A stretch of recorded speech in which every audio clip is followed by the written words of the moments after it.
Hello everyone. Welcome to ZaranTech SAP Business Technology Platform BTP Training.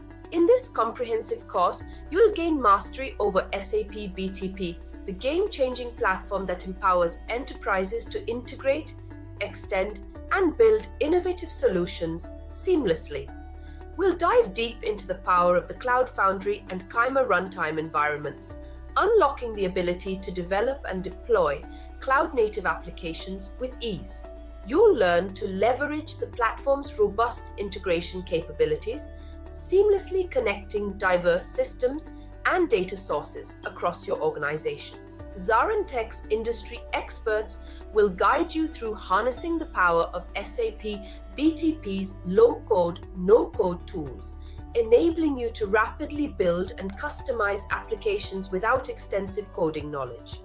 Additionally, we'll explore the platform's cutting-edge analytics and intelligent technologies, empowering you to extract valuable insights from your data. But before we begin, please subscribe to our YouTube channel and hit the bell icon to receive regular updates from us. Now let us take a look at the agenda. Agenda 1. BTP Introduction. 2. Business Application Studio. 3. CF Environment. 4. Kyma Environment. 5. ABAP Environment. 6. Cloud Connector Configuration. 7. Generate UI using Fiori elements. 8. Same FIORI app. Let's dive in. Maybe I think we'll start the sessions. Okay, so hi team. Okay, I'm Chintan here, and we are going to have a BTP trainings together. Okay, for next couple of weeks, and we are going to learn about the BTP, about the types of it, about the pillars of it. Then we are going to do the hands-on session on the CAPM side, and we are also going to learn about the what is in-app extensibility, side-by-side extensibility, and the Cloud Foundry part, all about whatever environments we are having. Okay, and apart from that, we are also going to learn about the CI/CD part of it. So when SAP renamed SAP Cloud Platform to SAP BTP in 2021, okay, they decided to package the multiple services and products into one platform, okay, that business could run to make the business decisions, okay. And you might be aware, right? Earlier we have a maybe SAP Conversational AI. We had the SAP Leonardo services offering was there when it was a SAP Cloud Platform, okay. But now when we see it, right, all the combinations of services are also getting merged, and it is being offered as a package. And when I say as a package, okay, when you say, right, SAP workflow management service, right, so it's a combinations of multiple services. Okay, it comprises of SAP business full service, SAP workflow service. So they're trying to focus, okay, that the services can be offered as a package to the customer, okay, which can be achieved for the business functionality specific scenarios, okay. And they're also trying to bring in, as Ajit is saying, right, they're also trying to bring in more AI related features. Okay, they had these features earlier as services being offered. For some reason they discontinued it, okay, and now they are trying to replace with one or other way, okay. Recently, maybe if you are aware of it, right, they started with the SAP BPA, business build process automations, okay. That is the combinations of IRPA plus business full service, and multiple things, multiple services are being offered inside that one, okay. Okay, Fiori elements comes, okay, with the SAP Cloud Platform, okay, and they are changing the fundamentals of it, okay, with the templates, other things with the SAP BTP as well, but it was also there in SAP Cloud Platform. So what are the types of SAP BTP, guys? Types, when we say the types of SAP BTP, it always, there are two types we have it. One thing is we have a new environment, we have a Cloud Foundry environment, and just starting with the SAP BTP, we have a ABAP and the Kyma also, okay. And so these are the major types. Majorly so far it's been Neo and CF, which are it really in use for the productive usage, okay. And we do have ABAP and Kyma also, KYMA, Kyma, okay. And people are it's it is not as famous for the implementations for CF and Neo. Okay, Neo is getting obsolete, and even gradually SAP is focusing more on the Kima side of it. Okay, so it's about how we are deploying our applications, okay, or whatever solutions we have built it, where we are deploying it, and how we are publishing it, the environments. Okay, so that are the types of SAP BTP: Neo, Cloud Foundry, ABAP, and Kima.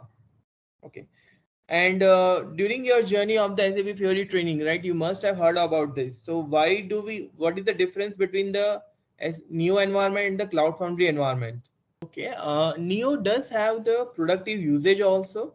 Okay, because when SAP started with the HANA Cloud platform, okay, and even SAP Cloud platform, there are many customers or partners were using the Neo environment for the productive usage.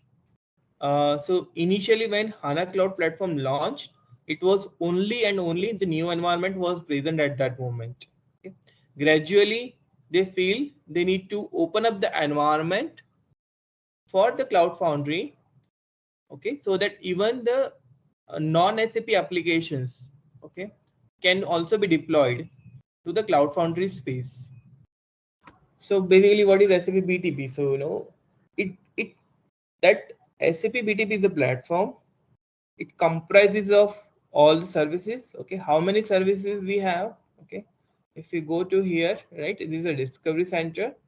If you go to here, okay, 96 services is offered by SAP in a BTP. Okay, and when you see this portal, this is a SAP Discovery Center. Okay, and when you click on services, service catalog, okay, there are 96 services are there, which is being offered by SAP. And believe me, when you visit maybe quarterly, okay, there are few services will be gone and there are new services will be added. Okay, and not all the services are offered as a free, right? The free services are there. If you want to just click here, right? So all these free services will be listed down here. So out of 96, there are 60 services are free, okay, and rest 26 services are not free. SAP is not providing free of cost. Okay, you need to subscribe it.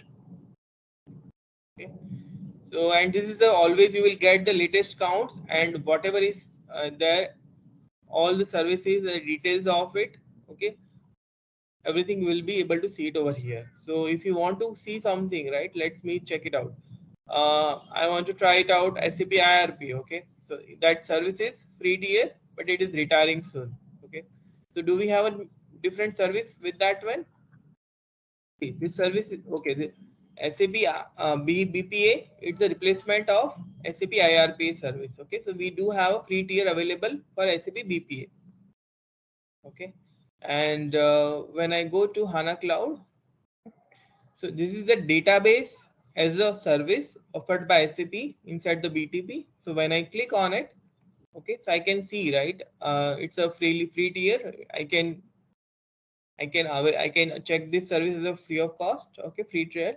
And apart from that, I can also try to create a database instance in my trial account and I can try out something. So that is possible. Okay, and they do give for each and every services. Okay, likewise, SAP HANA Cloud Platform, single liner. Okay, and what is the overall about the SAP HANA Cloud as a database as a service, and just some snapshot of overall DB features what they are offering it. Okay, and they do offer, okay, the different architecture sometimes. Okay, it's not clickable. Yeah, and all the resources, tutorials, certificates, everything will be listed down here. So they are making it so simple, okay, that anybody can check the service. What does it do? What are the learning materials? Okay, what are the pricing of it? Okay, and related mentions. Okay, what are the roadmap of it? What does this mean? SAP as a company, they are focusing on these are the tasks, okay, in the Q1 release, 2023, Q2 release 2023, and they are working on these things. This is a tentative snapshot. It may change without any notice. Okay, but yeah, this is what they would like to integrate in coming quarters as part of this feature, as part of this service. Okay, and these are the some of the customer stories what they have, we have it. Okay, so these are the customers who are using this service, and this is a snapshot of it. So everything at one place. Okay, coming back to the pricing, right?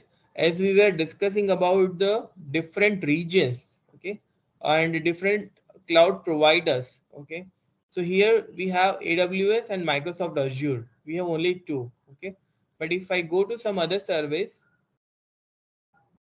okay, here we do have a Google Cloud also.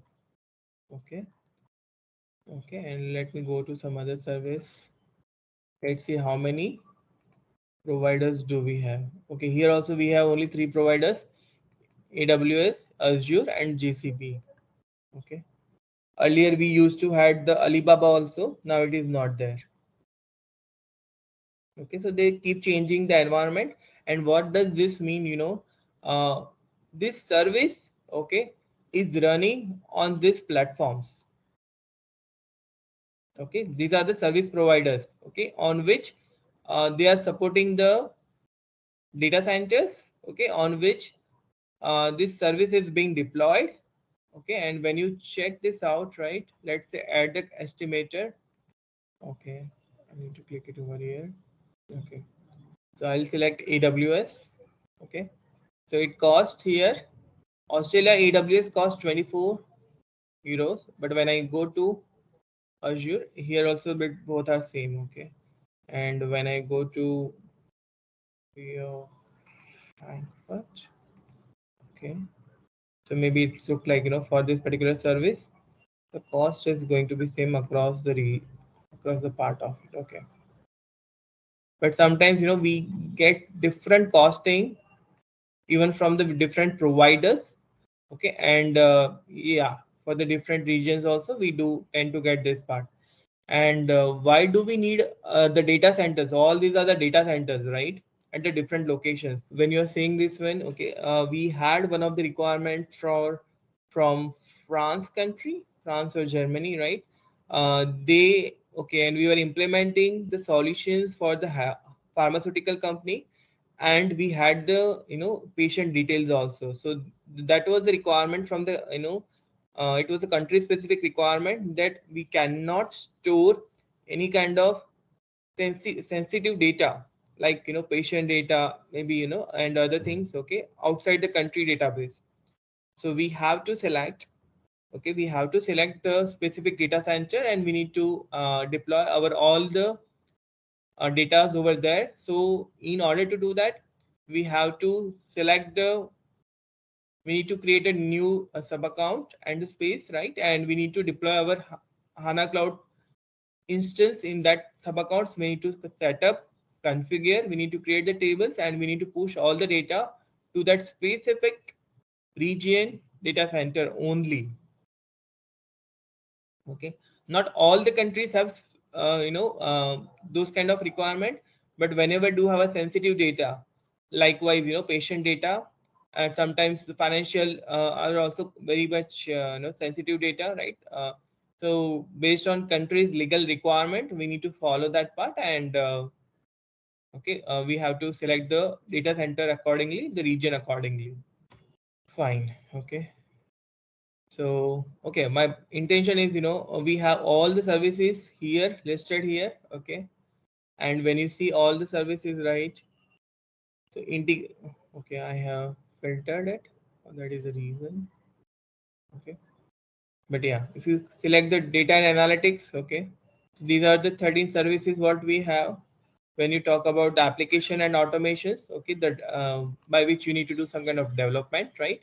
So these are the services which we have it. Okay, so we have the web ID also, we have the SAP build applications also, uh, we have agentry, ABAP environment. Everything is, it's purely from the development point of view. So as part of database and data management, okay, we do have data quality services, we do have master data governance, object store. Okay, when we say object store, it means, if we want to store any kind of documents, right, we can leverage the object store service. Okay, we do have data intelligence also. Okay. Anything which contains with the data, right, all these services are for developments which is being offered by SAP BTP out of the box. Okay, and as you know, clearly called out, free tier and the paid services. Based on that, we can try to leverage. So when we talk about SAP BTP, right, all these are the pillars, okay, and all these are the main components, okay, which offers different components are offering different services, and SAP BTP is providing different services inside one platform, which can do the end-to-end,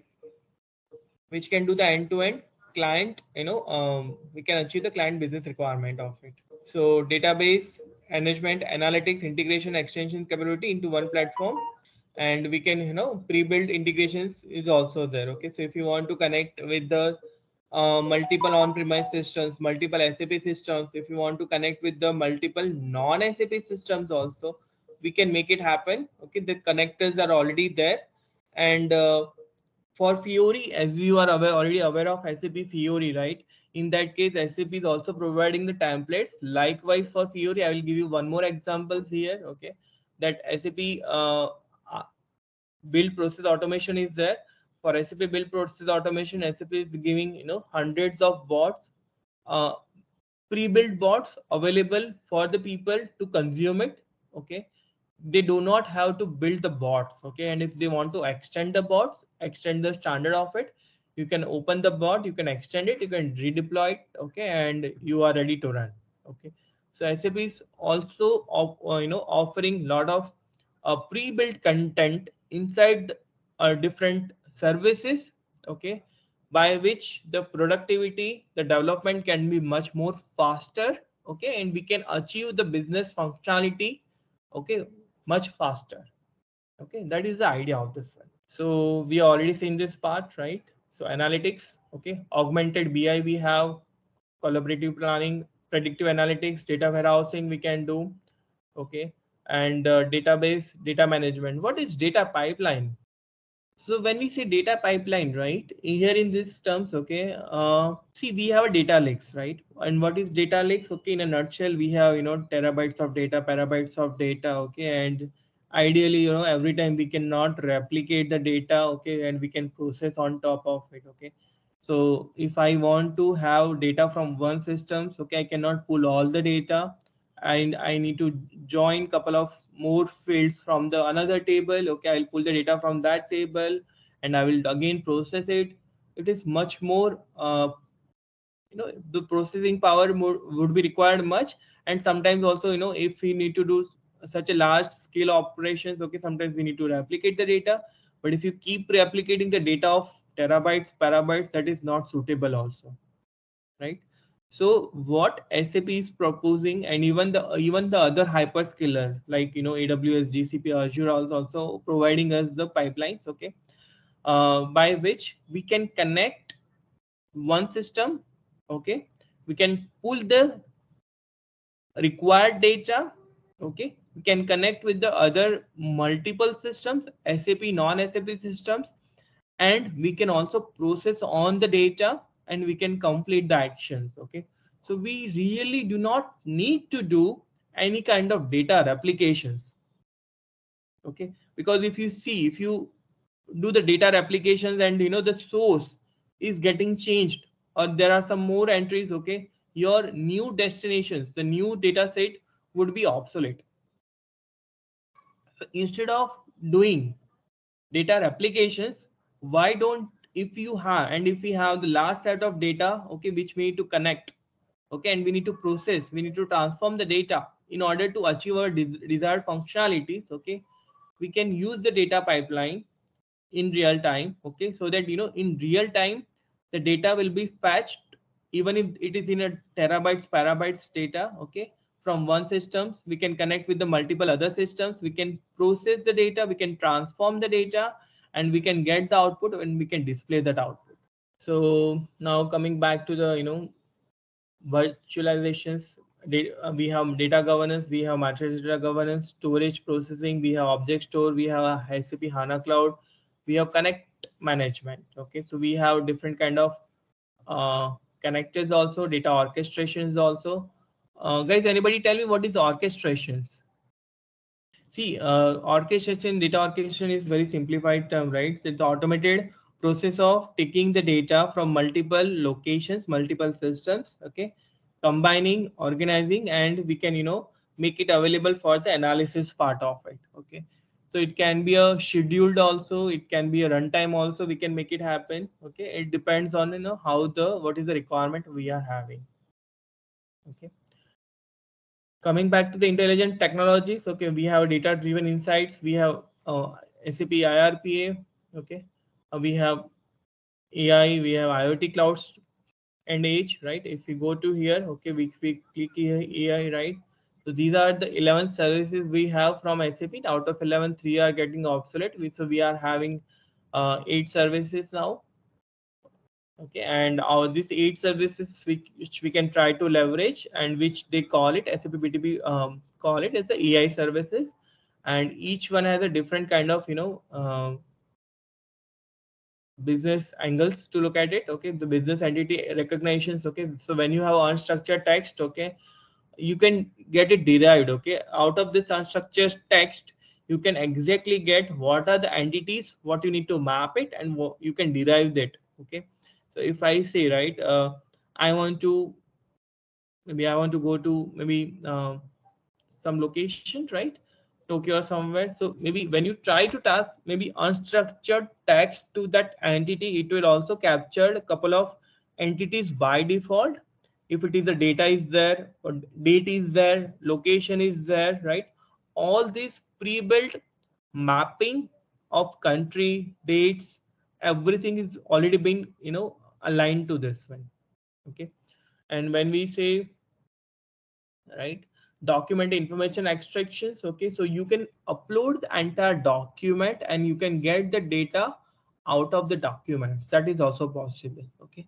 So you can, if you have the tabular content inside the document, okay, so you can also get the table data out of your document which is in unstructured text, okay, and you can get your entire table from the document, you can extract and you can process on those data. That is possible, okay. Translation is as it's been simplified, right? So if you have multiple languages, okay, if you want to convert maybe English to German, German to French, maybe some other language, right, and maybe French to English, anything is translations hub will be able to do that, okay. So these are the 11 services which SAP tagged as a AI services under BTP part of it.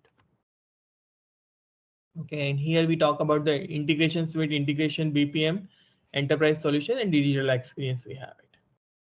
But let me also tell you, okay, the Neo was a proprietary of SAP, okay. It is getting decommissioned and it was started when SAP started its cloud journey with the HANA Cloud platform in 2010. So earlier it was only a one environment. You create your applications, okay, Fiori applications and UF applications inside the HANA Cloud platform, and you have only one choice to deploy, which is the Neo environment. Okay, at that moment there was a not a Cloud Foundry was enabled at that moment. Okay, but later on SAP thought, right, SAP envisioned that probably they need to open up the landscape, the environment, so that Cloud Foundry, okay, if we have our code, okay, they called it bring your own language, okay. Likewise, we can deploy our Java code, we can deploy our Node.js code, React, AngularJS code inside the Cloud Foundry. That is possible in Cloud Foundry, which was not possible in Neo environment, okay. And even these technologies, okay, and the coding inside the Java, Angular, React, Node, right, It can communicate with your OData service. It can communicate with your on-premise SAP on-premise systems, and it can fetch the data. It can consume the OData services, and it can give you the results. So that is also possible.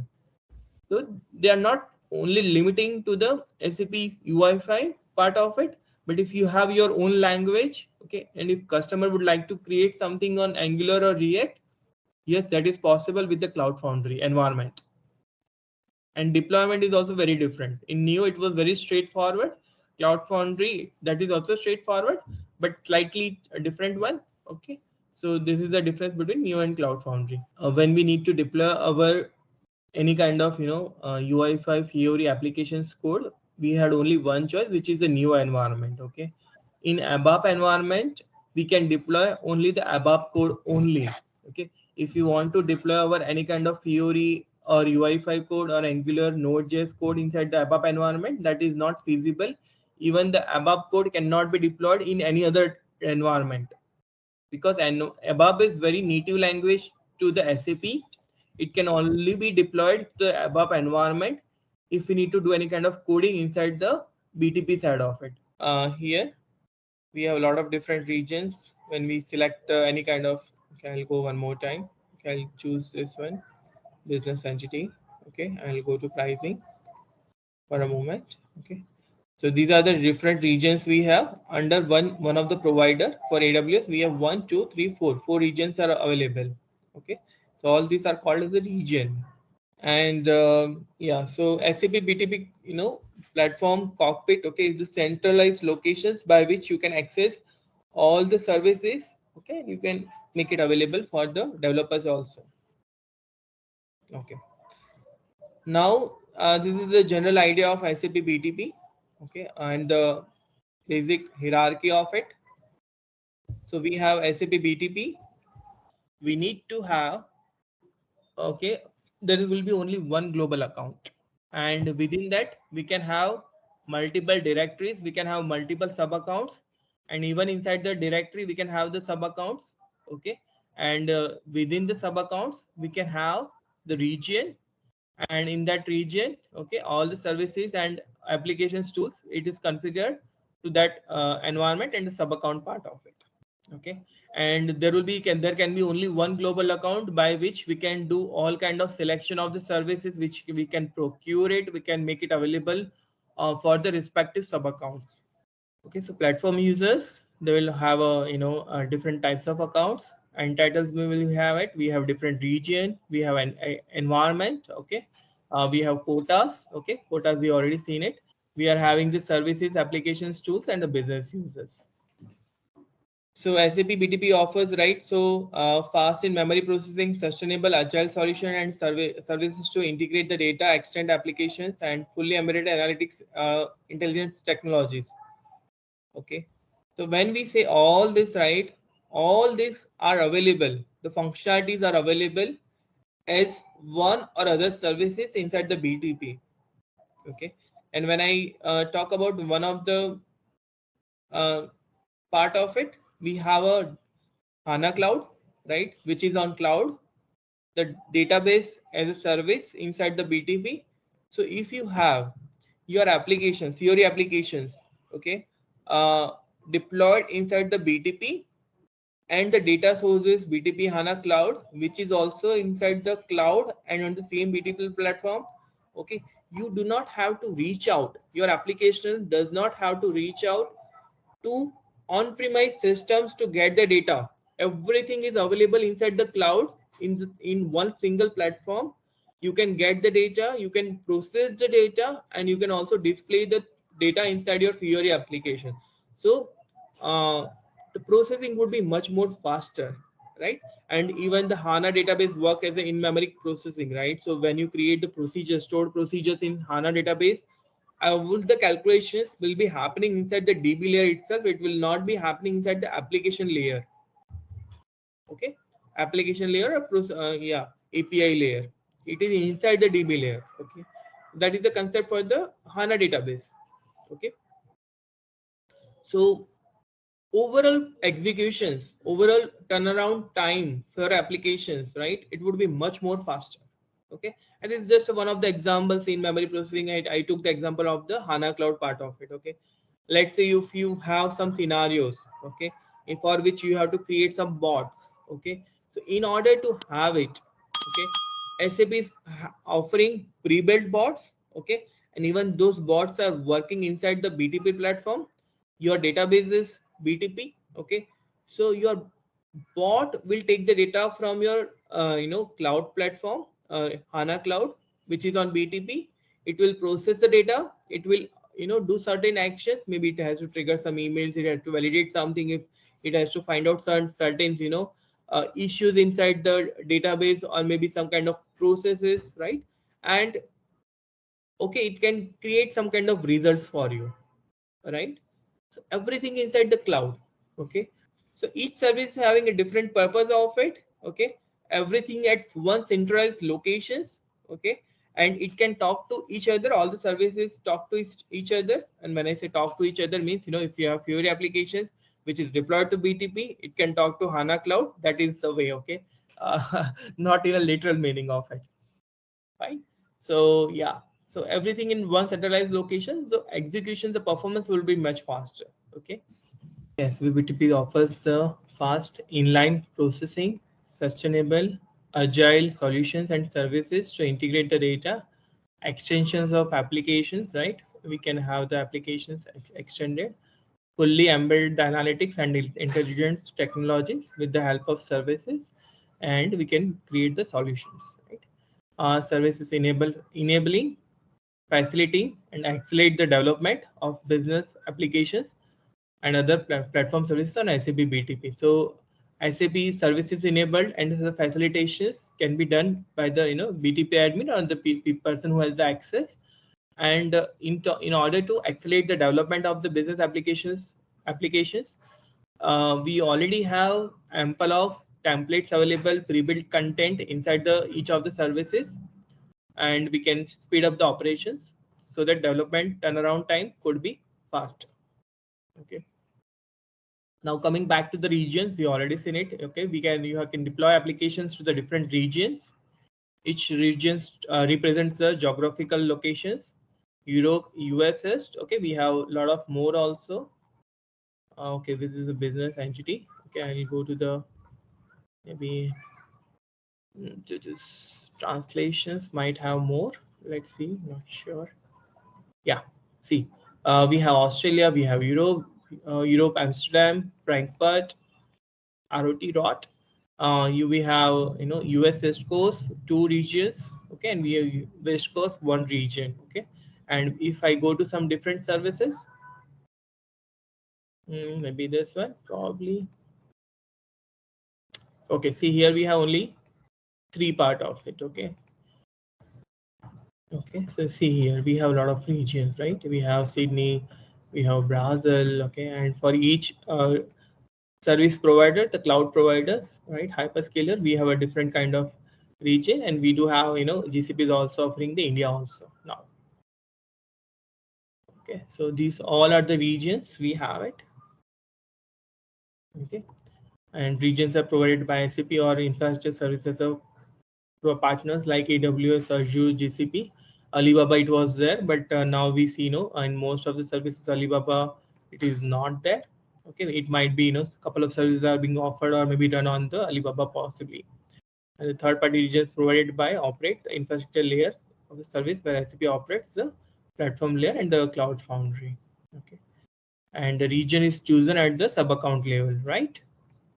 And for each sub account you can exactly have 1 region. So if you want to utilize the multiple regions, you need to have a multiple sub accounts. And even in our general SAP landscape, we have a dev quality pre-prod prod, or maybe dev quality and production. In that case, for each landscape, we have a different sub accounts that is required. Okay. So we cannot have one sub accounts for dev inside that. Okay, one sub account in that we have a different multiple spaces for dev quality and prod. No, that is not going to happen here. It is not advisable. Coming back to the region, right? So guys, I hope we are following here. global account, sub accounts, we have regions and environments, quotas, and here we are talking about the region part of it. Okay, so in our region, okay, which is under our sub account, yeah, in our region we have applications, we do have services, right? We have seen the services. Okay, this, if you deploy these services for this part of it, it will be available only for this region. Okay, only for that sub account. So all the services will be enabled. Okay, it will be there, data will be there, environments will be there, and infrastructure will be there, right? Infrastructure can be SAP owned, it can be a third party also. Okay, now coming back to the environment part of it. So environment constitute the actual platform as a service offering SAP BTP that allows for the development administrator of business applications. Environments are anchored in SAP BTP at sub account level, right? So we already seen the environments here. Okay, sorry, when we say environments, we know the Cloud Foundry runtime part of it and the Neo part of it, and the Kima also, and ABAP environment also. So if you want to deploy your ABAP code, right, you must have ABAP environment, okay? And if you have maybe earlier new environment or the Cloud Foundry environment, so all your applications running inside the Cloud Foundry, it will use that space to deploy your services, okay? Your applications will be deployed. It will be accessible via some endpoints, okay? And that is running inside the Cloud Foundry space of it, okay? So Cloud Foundry environment, the Cloud Foundry environment enables you to develop the new business applications, business services, supporting multiple runtimes, programming language, libraries and services. Okay. And we have ABAP environment. So it allows you to create the extensions of like ABAP based products. Okay. It's clearly called out. Okay. Such as S/4HANA Cloud, even, develop the new cloud applications. You can transform the existing ABAP based custom code and the extensions to the cloud. What SAP is suggesting, okay, keep your core clean. Okay, so keep your on-premise system, whether it's ECC, S/4HANA, any versions, okay, keep itself clean. Okay, whatever kind of new development you want to do it inside your BTP side of it. Okay, so when you do any kind of upgradations, migrations, right, on old S/4HANA system to new S/4HANA systems, okay, there won't be any major impact because all your custom codes will be inside the BTP. You just upgrade your systems, okay, and you don't have to worry about anything. Okay, let me give you the examples of it. Okay, the why would you like to keep your core clean? Okay, see, if you want to create your Adobe applications, right, Adobe forms, okay, inside your on-premise systems, we have to install the components inside the on-premise systems. Okay, we have to enable it. Okay, we have to, and sometimes it may give some issues. Okay, and we need components to be upgraded also some certain times, right? But if you are using Adobe service in BTP, you do not have to implement or install any kind of your component inside your SAP on-premise system. That will help us, and how much time it will take, that just enabling the Adobe service, couple of minutes. Okay, you can give access and your development can be started. Installing the components inside the on-premise systems, and certain times when we install the components, right, it might conflict with some other features. Okay, so in that case, our existing process or maybe existing development, okay, it will be hampered. Okay, we need to understand what is happening, what is getting wrong, and we can uninstall it, we can try it out, we can install the new components, right? All these issues can be ignored. Okay, your core is clean, keep it's different. Okay, and use the BTP services to enable all kind of business features. Okay, and even for the custom code, what we used to do in ABAP systems, since over a couple of ages, right? Programs, reports, tables, okay, everything we can keep it inside the BTP. Okay, we can connect, your BTP can connect, talk to on-premise systems, can do the data flow to and from, okay, with the on-premise to BTP, and your everything BTP will contain all your custom logic, business logic. Okay, and it will keep your core clean. When I'm saying this one, I'm also saying that 100% keeping the core clean, it's not possible.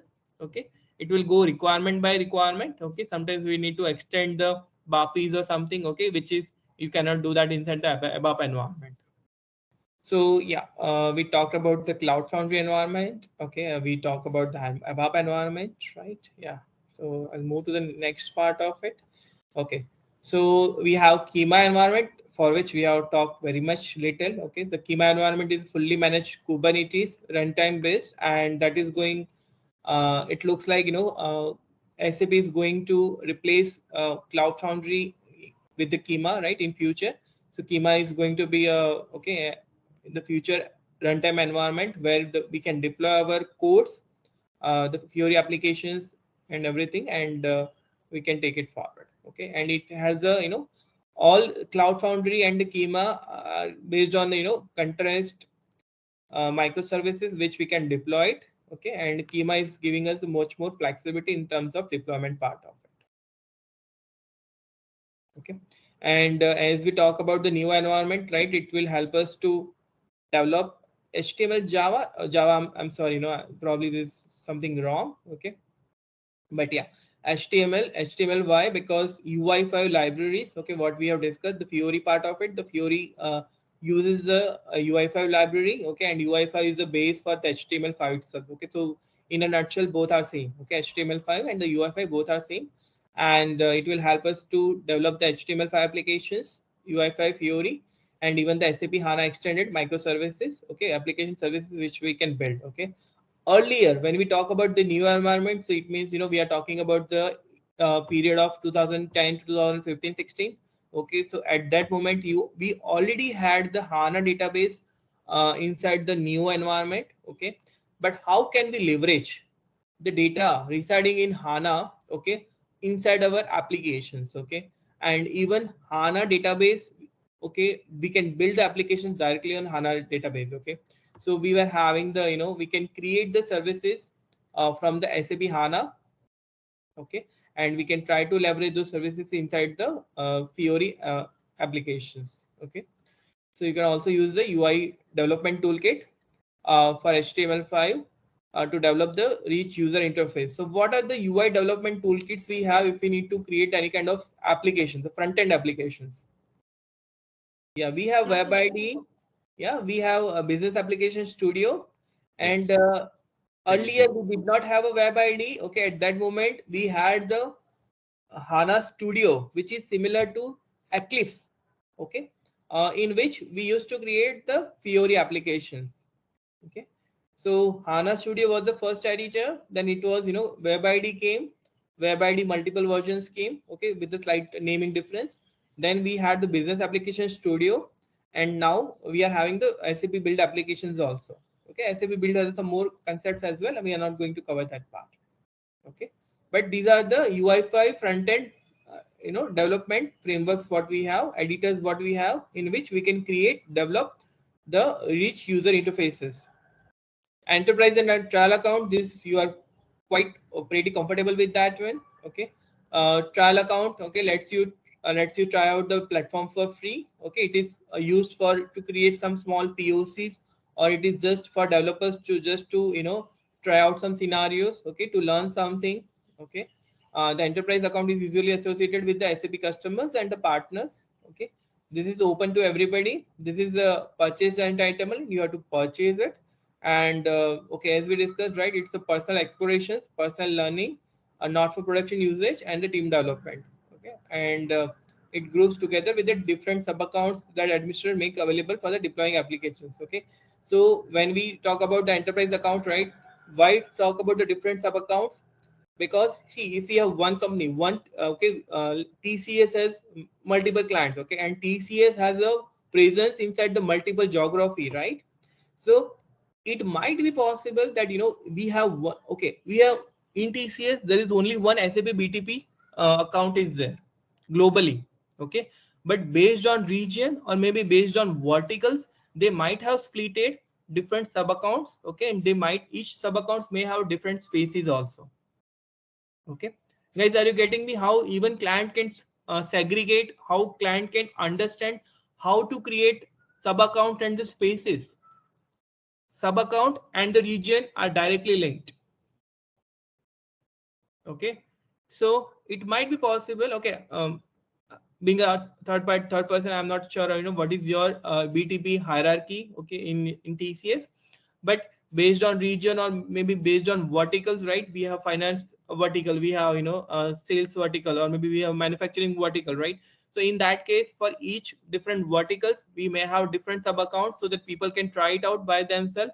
And even for customers, like let's say we have Apple, right? Apple is also using the BTP heavily. Okay, so even in that case, Apple has a presence of various geography for manufacturing, for their vendors, for them OEMs. Okay, and not only for one person. Okay, manufacturing is one part. Okay, but even the procuring of the spare parts. Okay, and even the sales part of it. Okay, so they might have different sub accounts based on this kind of possibilities. Okay, so this is how we can create the directories. This is how we can create the different kind of sub accounts, and we can create the spaces, and we can have the services enabled for each of the sub accounts level. Okay, I'll take up next part. Okay, so when we say commercial models, right?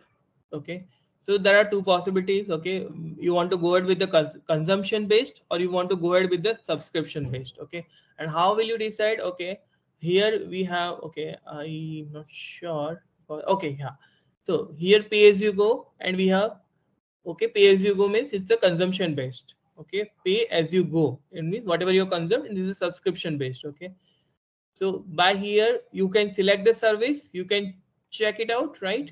uh, what it is, a consumption based commercial model, and this is a subscription based commercial model.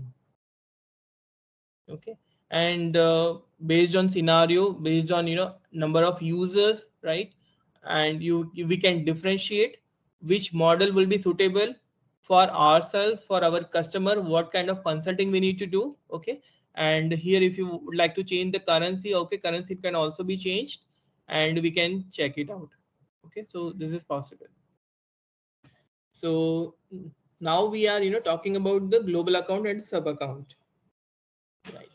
So global account, for each account. Okay, if we have maybe TCS as a company, or maybe Infosys as a company, or maybe Apple as a company, or maybe Microsoft as a company, each company will have only one global account.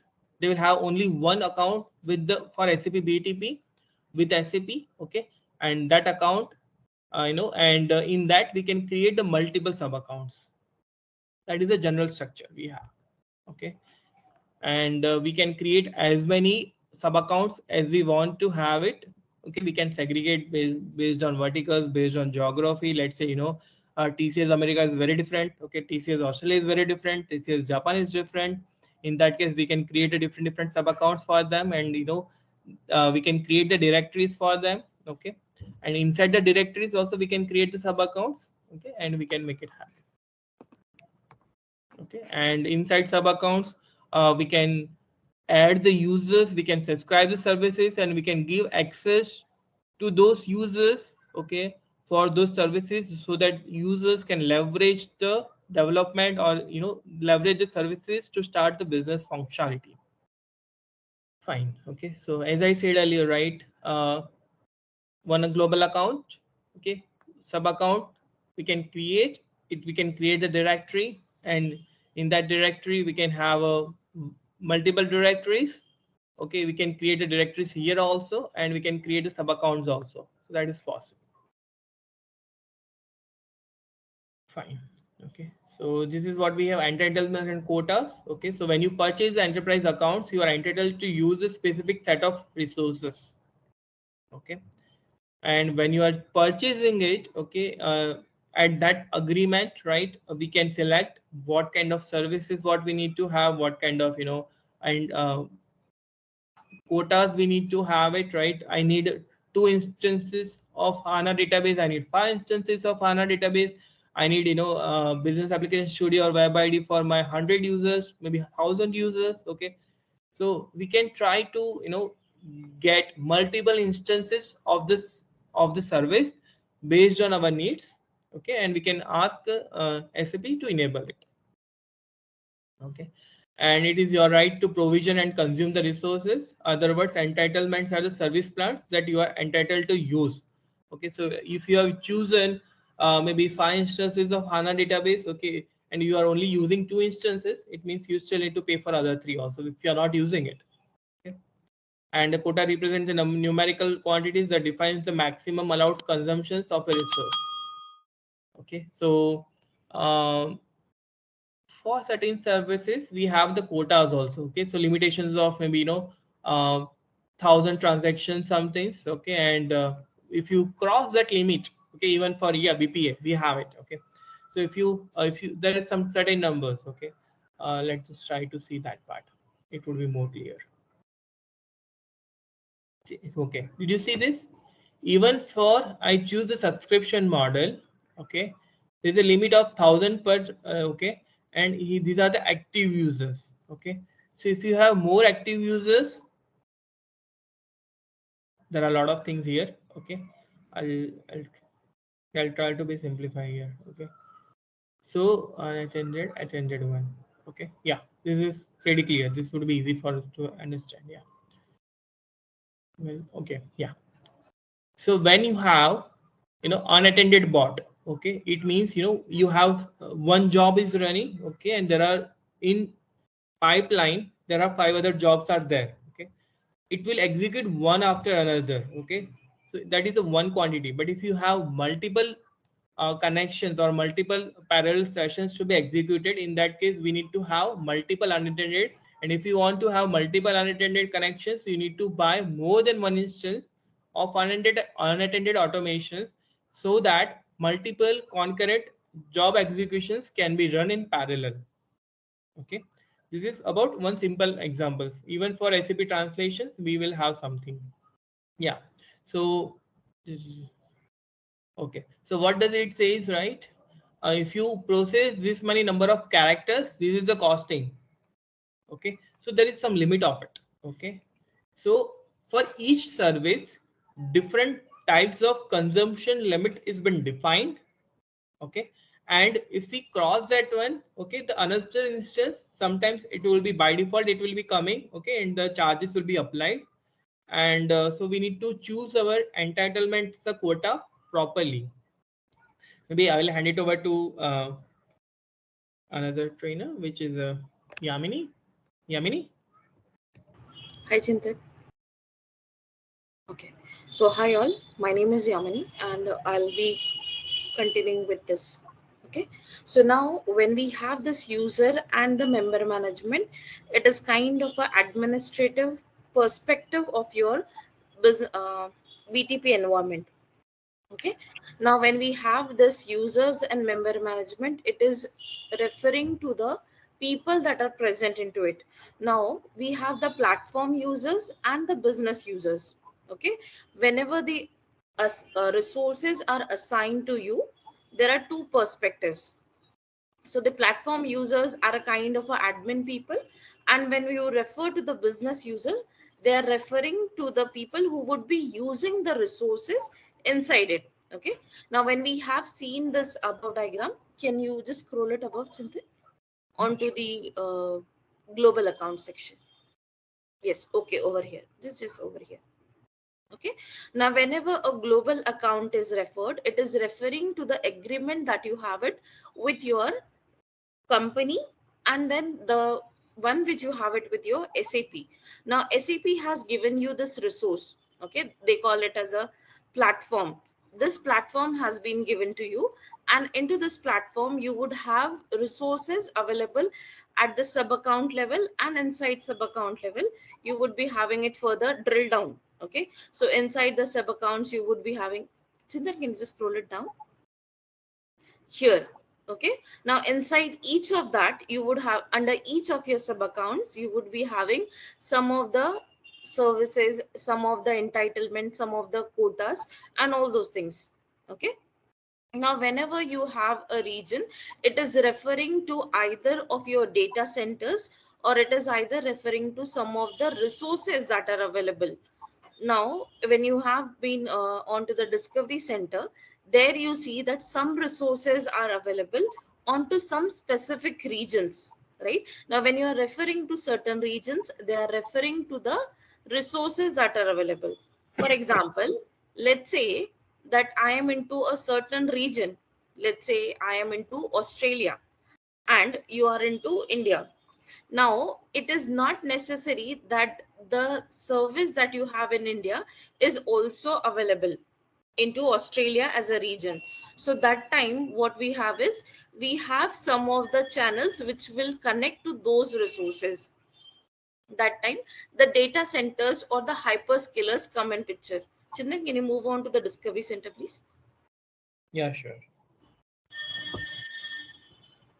Okay, here the translation hub is a kind of a service. Okay, now if you have this as a service, Chintan, you just scroll it down. See here, it is available onto just two hyperscalers. It is referring to the AWS, but what it is referring to, it is referring to the only European region, and one is where into the US. Now, if you are a person who is onto some other region, let's say you are into the Singapore or you are into some Asia Pacific region, that time a translation hub is not available for you. Okay, this is one of the service. Now, anything that you have into your BTP environment is always available in the form of a service. Everything that you see is always entitled onto some entitlements and quotas. Let's say I have a account. Okay, I have a postpaid account and I have a prepaid account. Now, for me, Chintan, can you just go to the overview section, please? Overview into the Discovery Center.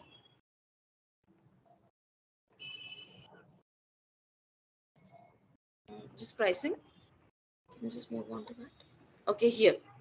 Okay, now it refers to CPEA and pay as you go. Now, when Chintan was going on to the consumption and the subscription model, it is referring to the consumption and it is referring to the subscription as well. Let's say I am a Netflix user. Okay, I have purchased a subscription for a month. Okay, and there is one way where I go for a subscription onto a year. So for me, the resources are available for a year, whether I use it or whether I don't use it. It is up to me. Then when I'm going it for an annual subscription, I'm entitled to use it for a year. But if I go it via subscription, every month there is a charge. So now it purely depends on to your need, whether you want to go onto your subscription for that particular year or whether you want to go on to the monthly basis, that is pay as you go. If you are willing to pay it for this month, the next month you might not be interested in using that service. So what you do, you go with the subscription. When you need it, you use that service. That is your subscription model. When you go with your consumption model, that time it is referring to that even though you use it for an annual year, whether you use it or you don't use it, it is up to you. Okay, so that is your subscription and the one is your consumption model. Till here, is it clear for you? What is the subscription and what is the consumption? Okay, now when you go with your platform user, you are onto your admin perspective where you are allowed to deploy the services, troubleshoot some of the services. Here into your platform user also, you would be having different roles, whether it is a DB admin, whether it is a user admin. Let's take a generic scenario where you are a business user. Let's say I am having a GUI logon. Okay, now for me to develop any of the objects into my SAP, I need to have a developer role. Okay, so let's say I need to have a developer role if I am creating an object. Now if I am missing out onto that development as a role, so who do I request to?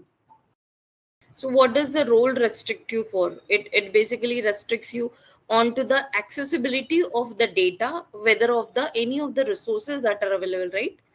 So into your GUI, you call them as the roles. Here you would be calling them as a service, which is entitled onto your sub account level.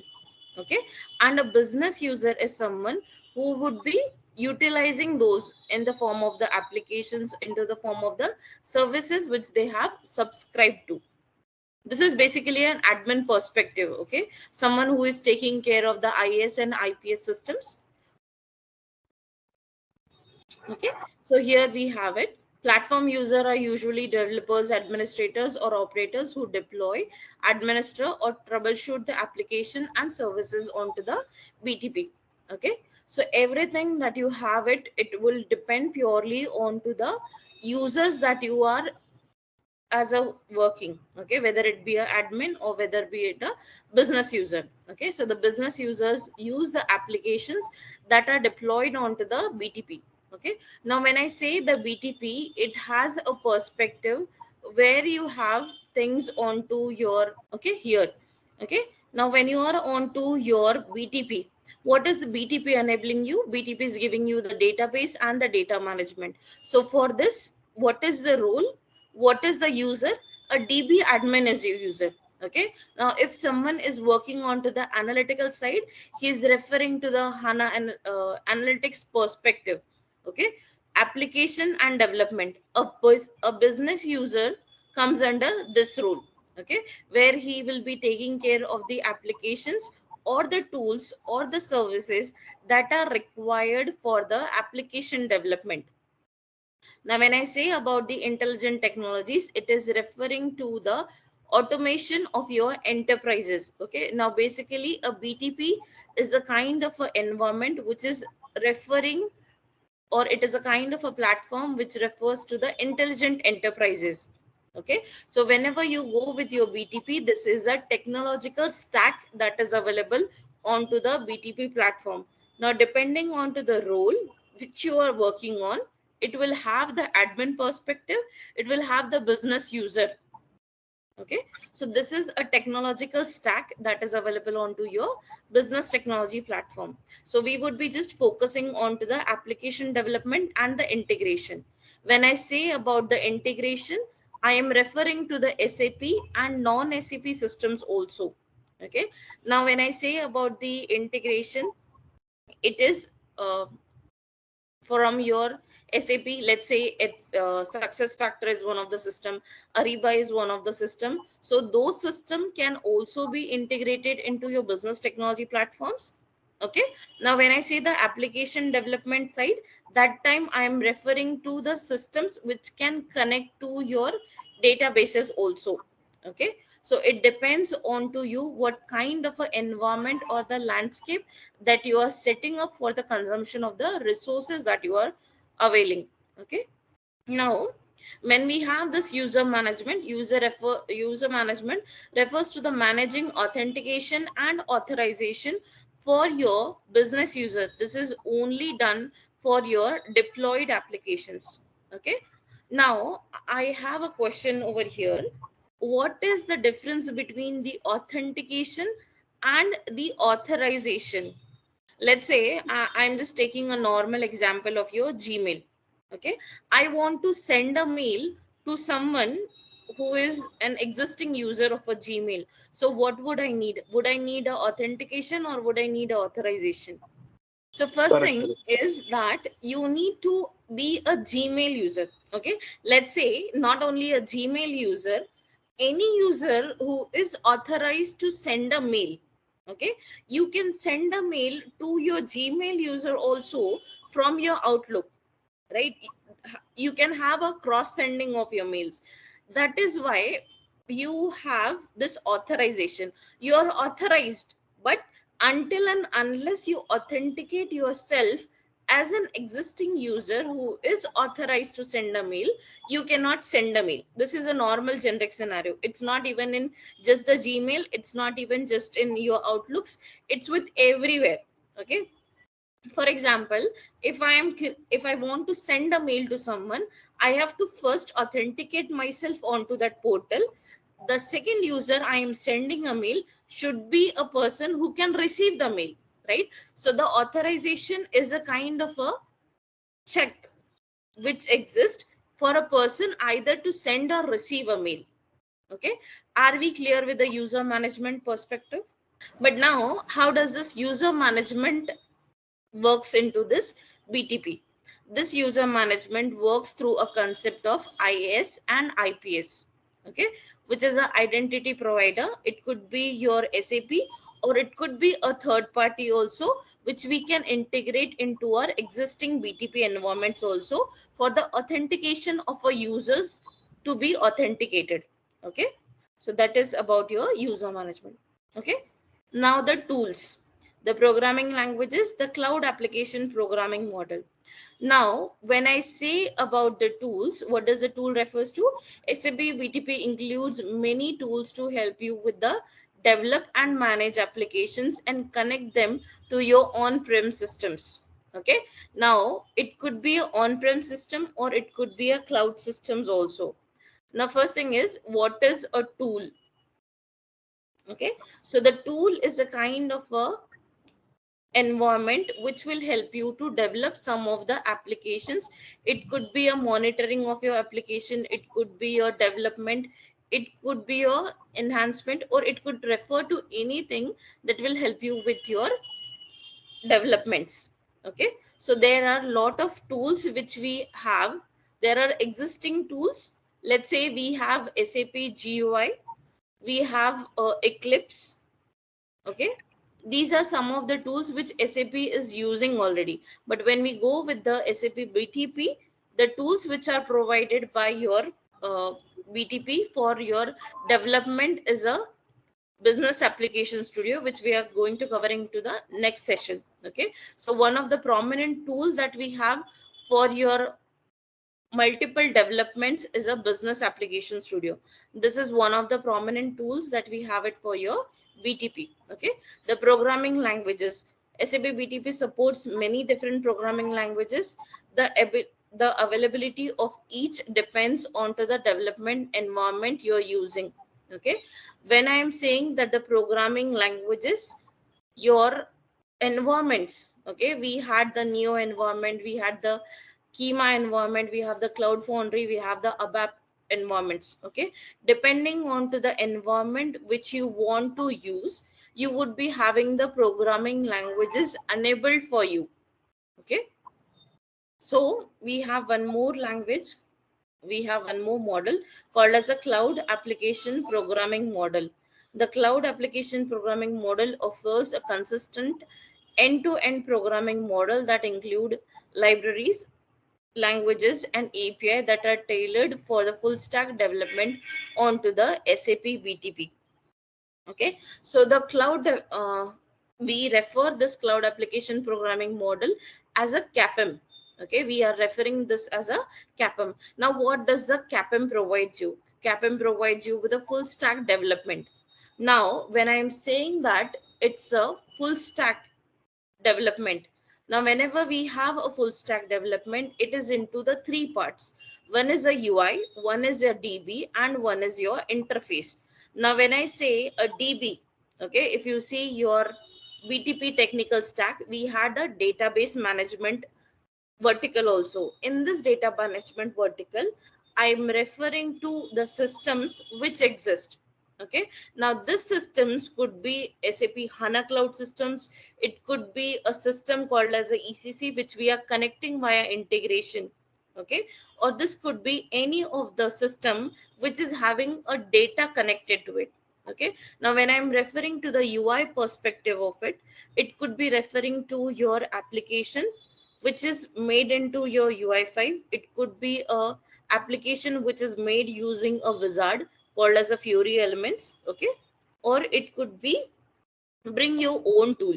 Okay, when I say your bring own tool, even though the support is limited, you can have your Angular JS, you can have your React, you can have your Vue, which is referred as VUE. So these are some of the kind of the interfaces that are available, but they are under your bring your own tools. Okay, now when I'm saying this full stack environment, this three has to come in picture. Okay, so your packaging would be done under your cloud application programming, where you have your user interface, you would be having your DB, and you would be having your database layers also. Okay, so the tools, programming models, programming language, and the API. Okay, now CI/CD, the continuous integration and the delivery. Depending on your use case, you can choose between different offerings for your continuous integration and delivery.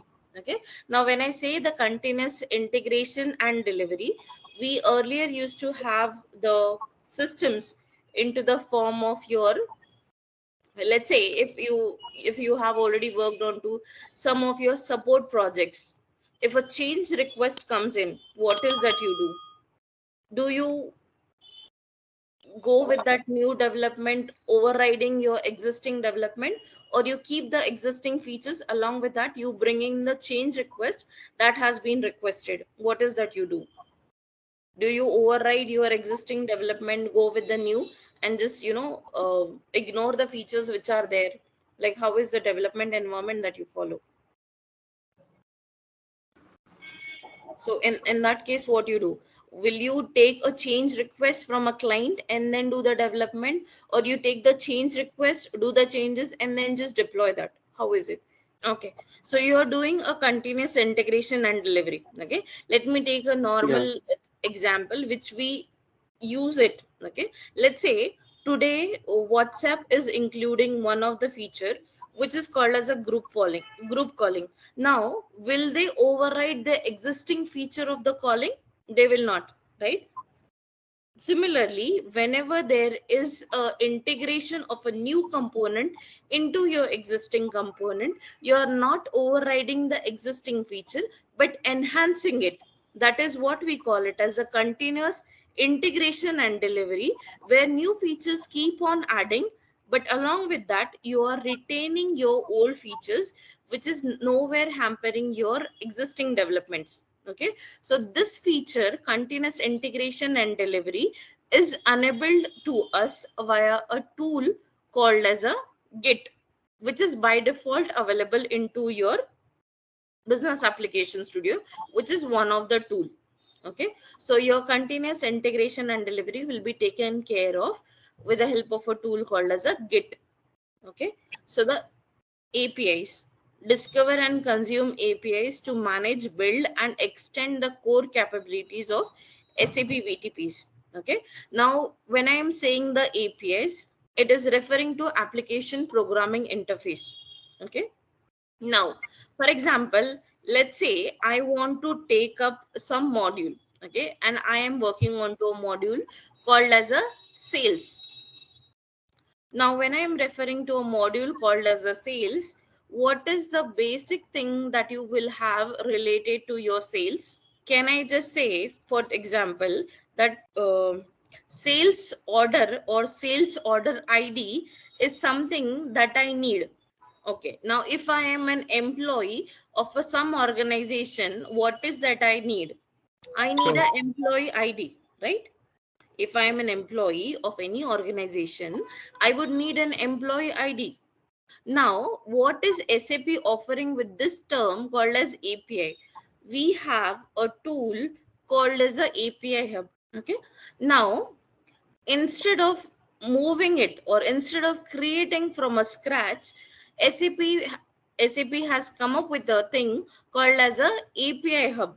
Okay, now in this API hub, depending on to the landscape that you have opted, the module that you have enabled, or any kind of a services that you have procured, or any kind of a agreement that you have with SAP will enable you with a predefined set.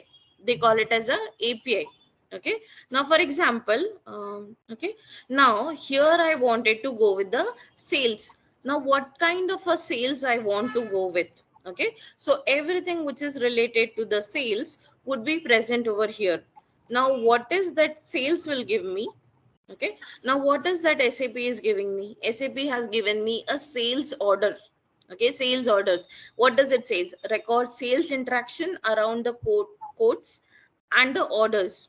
Okay, now if I am creating it from a scratch, I need to take everything. Okay, but what SAP has given me, basically a BTP. Okay, what it has given me, it will give me a API reference where I can see how is the data available and what kind of a schema is required for me. Can you just go with the check schema view, Chintan, please? Onto the introduction. Yeah. Okay. Now, what is that I need? Okay. What type of a data I need? Whether I need a string, whether I need an information cycle, the buyer ID, invoices. This is my customer order schema. If you go scroll down, Chintan. Okay, for create, for update, for the customer order item, these are all the kinds of a schema that is already available. Now what I have to do is I have to connect this schema. For me, if my integration, okay, if my integration vertical is present for me, what I can do is I can avail this API hub into my BTP using the connector, make the data available from the database and use the schema. All I have to do is put these three things in place and make a workaround to get the existing schema. So this is what is called as the APIs.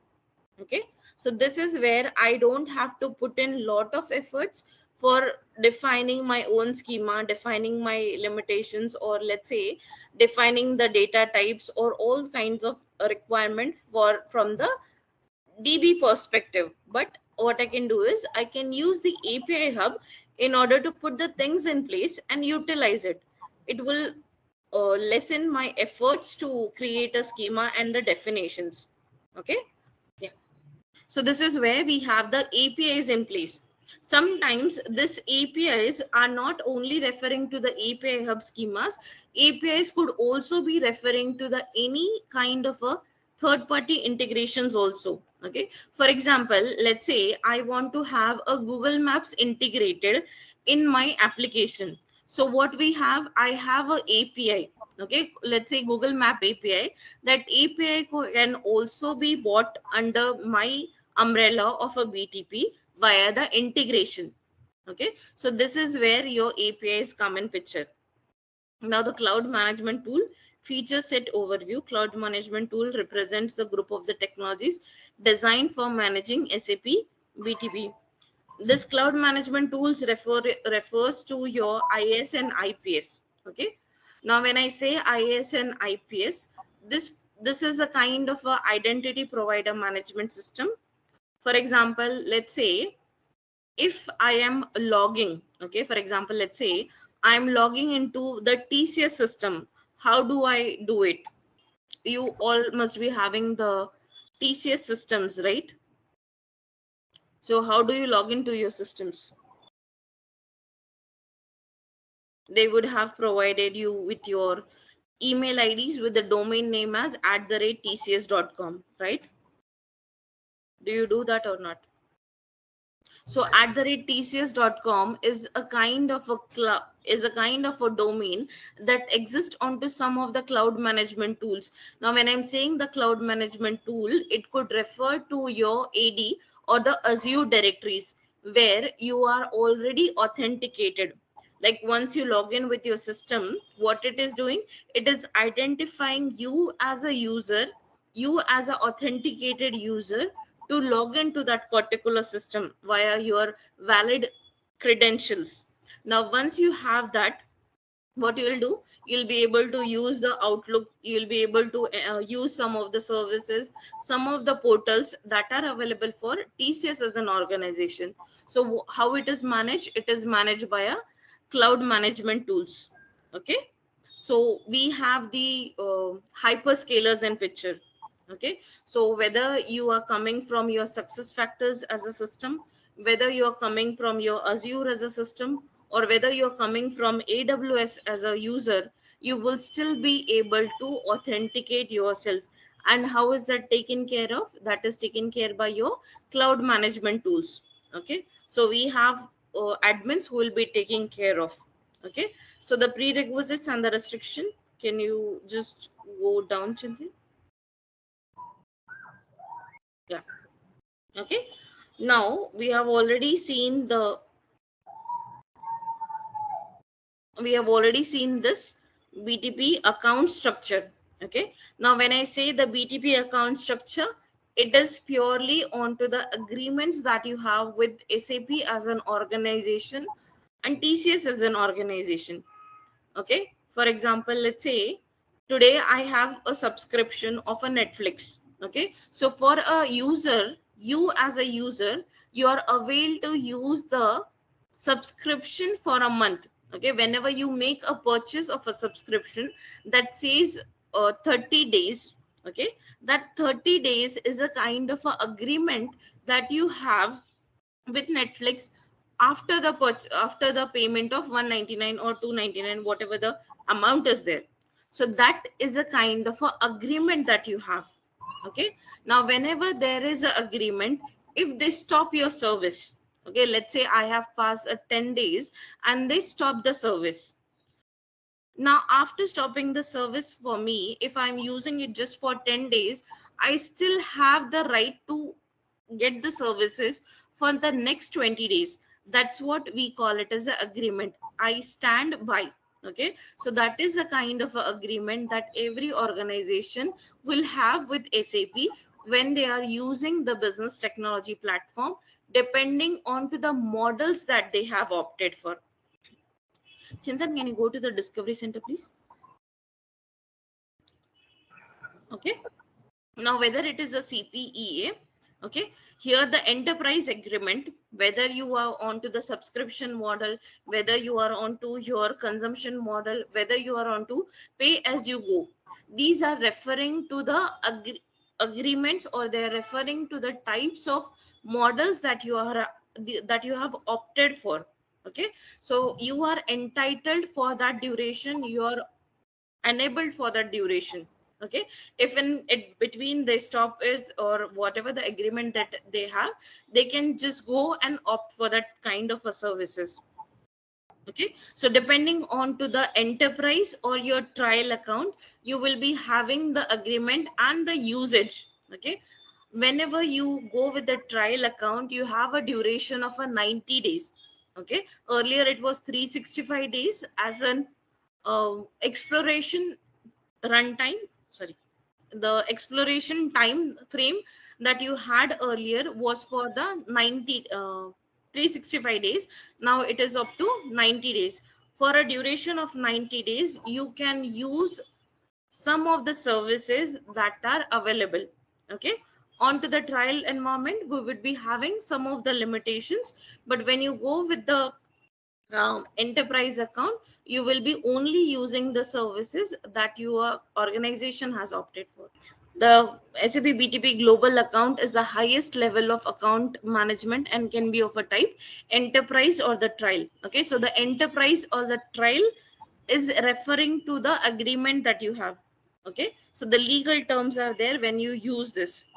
The trial account allows you to try many of the SAP XaaS for free, whereas an enterprise account is associated with the customer or the partner and is the level at which resources services can be purchased. Now, if you want to know about what kind of a services that you are entitled with, or what kind of a exploration extent that you have, you can always switch back to the Discovery Center and search for it. I think Swapnil has a question. Okay. Swapnil, you can unmute yourself. Sorry, I mean, not a question pertaining to what you're informing us about. I just wanted to know how much longer will this session continue? The reason is we'll be I know, starting the you know. project work. So Yeah.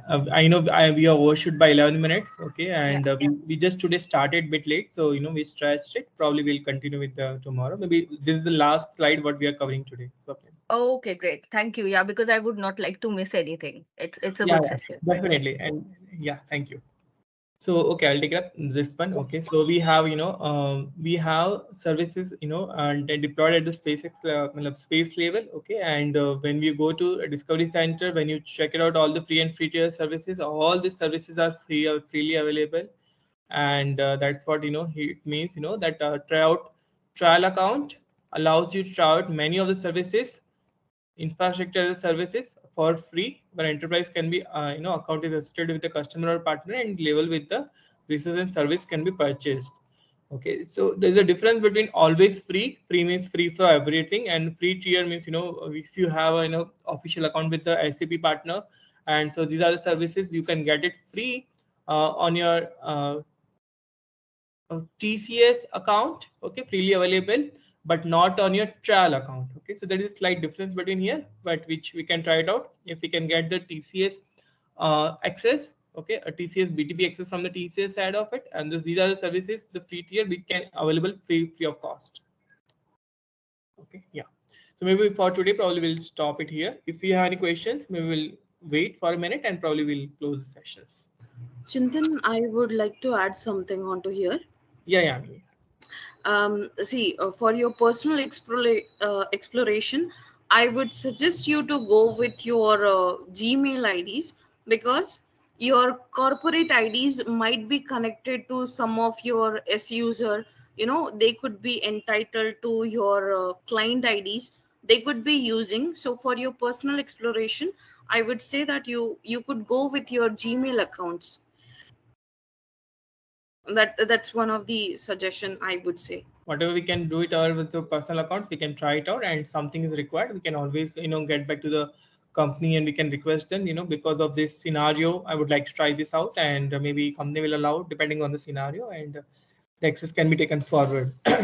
All right, let's test your knowledge. Here's a question for you. Which of the following is not a service offered by SAP BTP? Option A, SAP HANA Cloud.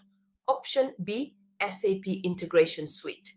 Option C, SAP S/4HANA. Option D, SAP Mobile Services. Take a moment to think, and when you're ready, choose the correct option. Remember, each choice holds a key to unlocking the answer. Good luck! Type the correct answer in the comments section. Hey there! Want to become a master of SAP BTP? Our comprehensive course is here to help you achieve that. You can take it at your own pace on our platform. In this course, you'll learn all the ins and outs of SAP BTP, a powerful integration and extension platform for the intelligent enterprise. It's a game changer for building and extending applications, automating processes, and integrating data and systems. Our course covers everything from the fundamentals to advanced techniques, ensuring you have a solid understanding of SAP BTP's capabilities. It's designed and delivered by industry experts who have extensive experience working with SAP BTP. Your instructors are seasoned professionals who have been in the trenches, and they're here to share their knowledge and insights with you. They'll guide you through the course material and answer any questions you might have along the way. But don't just take our word for it. Our students rave about the course, and their success stories speak volumes about its effectiveness. Best of all, this opportunity to gain valuable skills and knowledge is incredibly affordable, making it accessible to everyone who wants to enhance their SAP BTP expertise. Ready to take your career to new heights? Sign up for our SAP BTP course today. Visit ZaranTech's website below for full details on the training. So this is the regions what we have, right? So we'll go inside the system now. Okay, and this is a system we have. This is a global account. This is a sub account what we have it. Okay, we are going to create a new sub account. Okay, maybe I go a little faster. I'll cancel this. Okay, did you see sub account and directory, right? Okay, fine. I'm creating the, okay, let's say create a directory. Okay. Okay.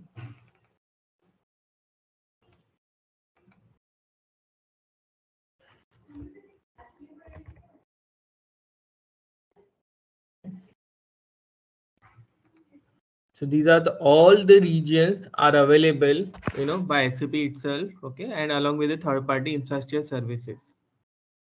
Guys, so what should be my thought process to select the region? So before blindly create the sub accounts, we need to verify what are the services do we need for our project. Okay, we need to check it out all the services, and we need to find the common region first. Okay, and once we have the, let's say, we have a common region, Australia we have it, US East Coast we have it, and Europe Frankfurt we have it. Okay, if let's try to finalize the regions first. Okay, and once we finalize the regions, okay, then only we can choose what regions is nearby and where we can target it. we cannot blindly select, right? See, I'm sitting in India, I would always prefer India, okay? But if there are no services available, it is not going to helpful to us, okay? You will not be able to subscribe the service itself, okay? So just for here, I'm just trying to create a India region, okay?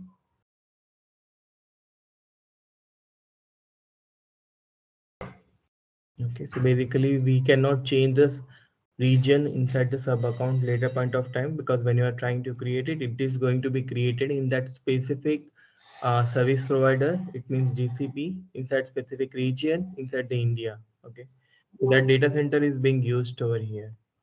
So we cannot, auto edit it. We can delete it. We can create a new one. Okay, we can transport our objects. Okay, maybe it's a DB objects or maybe CAPM services. We can migrate it. Okay, and we can try to leverage the new sub account. Okay, so this is what we have for the regions part of it and the sub accounts part of it, right? So point of presence, service provisioning, architecture tailored to meet the data, technical and governance requirements, right? Why do we need government requirements, guys? We know that. So based on the region you select, you will be able to create your database instance over there, right? I'm just giving examples for the database part of it, and whatever database in that region we have it, you will be able to store the data. Okay, so government requirement, right? Your data should be this country data should be lies within the country itself. Okay, why architecture is tailored to make the data technical, right? If your functionalities are not covering all the services, you may have to select proper region. So point of presence for service provisioning. Okay. Technically independence accounts, right? So if you create one account, two accounts, right? Just like we created one in US, one in India, Azure and GCP. Okay, both are completely independent. Yeah, both are completely independent, right? Even the geography is different, providers is different, and we can have this kind of sub accounts also, and everything go based on the requirement what we have. Okay. Technically independent accounts with number of sharing users, applications, authorizations, and can be managed using the directories and quotas. Quotas we already checked out, right? So if I need to use any of the services inside one, okay, this is a proper account. I don't want to use any of the services, otherwise it would be a charging to this particular account. Okay, so I'm just trying to showcase you that we can enable the services. Okay, let me go to one of the services. I'll go here. Okay, here so I'm inside the sub account.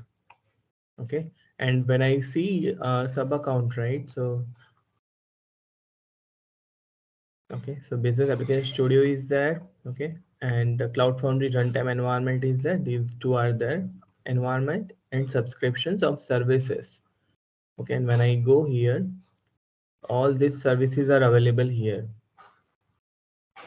Okay, which I can try to use it, and I've okay, and okay, let me just try to create. Okay, so when we are trying to create, here we have three options, right? And here we can put something and we can create a new instance. So if that service is available free of cost, right, this will be always there, right, as you are seeing in the system. And let me just try to open some different service. Maybe this is the one, not sure whether it's a free. Yeah, it's a free only. Okay, what we can use, I think this does not have, yeah, see, this does not have any kind of free part of it. Okay, I understand that enabling this service might result in cost depending on the plan selected. See the service catalog. Okay, so once you can create it, okay, but you need to make sure whatever you will be able to create, it will be directly charging to this BTP account by SAP to this company. Got it? So yes, this is how we can enable the services. Okay, and Yeah, that's all. Right? So directories, quotas, and useful of separating the environments and logical work packages, right? So we discussed about this part also, that based on geography or verticals, right, the industries, if we need to segregate it, we can have the different sub accounts, we can have the different directories, and within the directories also we can have sub accounts. We cannot have directory inside the sub account. Okay, so that is also clear. Okay, I would like to add some more points here. Okay, see, microservices, so whatever, in most of people have, above background, okay, maybe who are having SAP experience. Okay? So in that case, uh, okay, so in that case, the people who have above background, right, we always create the subroutines, right, and we create the different function modules, or maybe we try to segregate the codes and try to reutilize the existing codes whenever we need it. So we are just trying to segregate it. And the reason for segregation is we are just trying to break our code in a logical grouping, okay, so that if it is going to be utilized, we can use the same concept. Okay, same way in cloud we have a concept of microservices.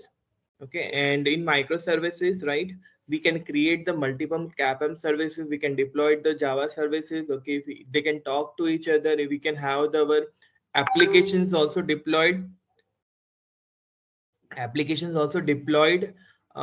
a Fiori application is deployed as a service part of it. Okay, so we are doing a lot of uh, different breakup of uh, services. Okay, a Fiori service, CAPM service, we can deploy it, and within the CAPM also, right, see, we create one project, okay, and we have 10 to 15 different kind of services which we are creating it. Okay, and that service have a different kind of roles. Okay, let me tell you that one service, okay, we are creating, which is connecting with the DocuSign.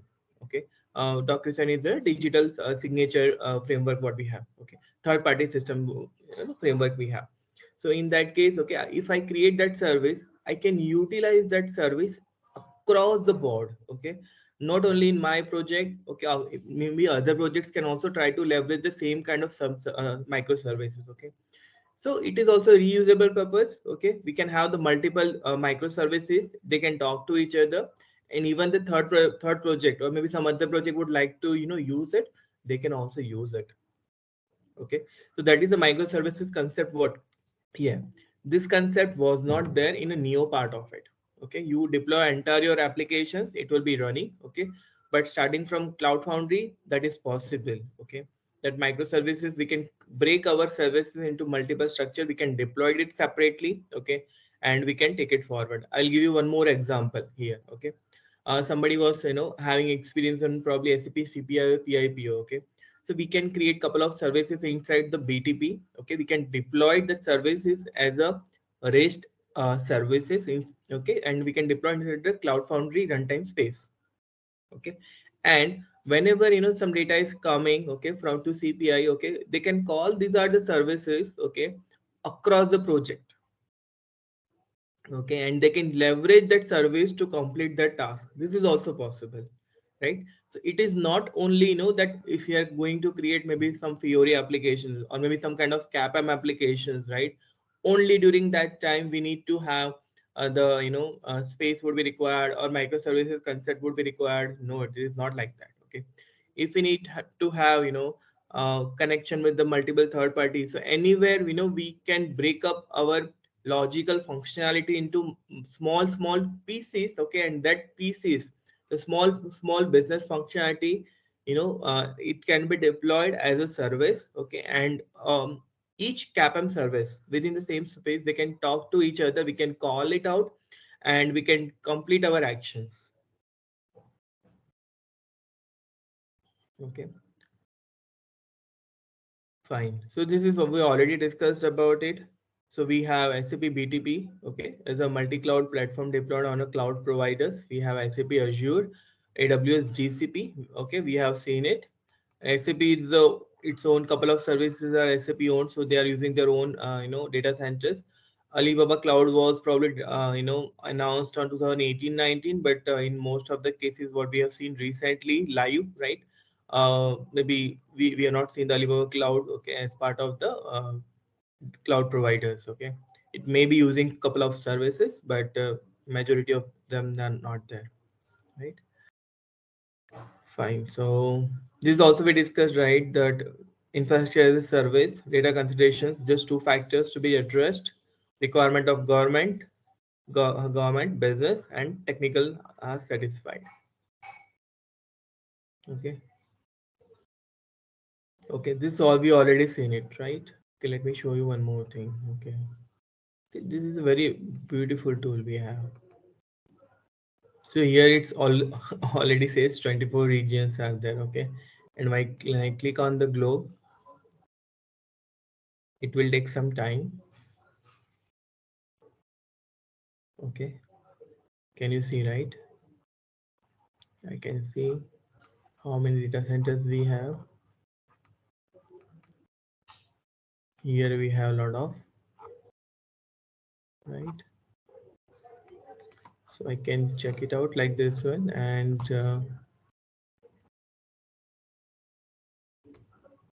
okay. Okay, so here we have it, Alibaba Cloud. Okay, let's just try to see how many services we have for the Alibaba Cloud. Okay, we have only one services. Okay, and we have one region. Okay. Earlier that was not the case, but it's okay.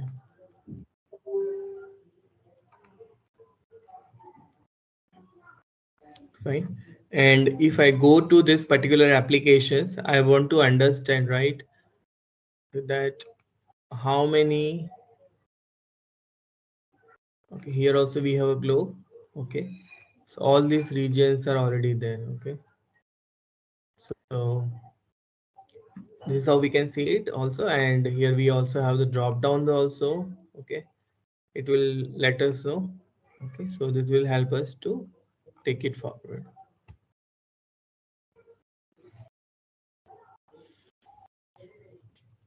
Okay, so this we already seen it. Okay, on-premise to public cloud connectivity. Guys, how can I connect my on-premise systems with BTP? Cloud connector will help us to create the encrypted secret tunnel between your gateway systems, okay, and your BTP account.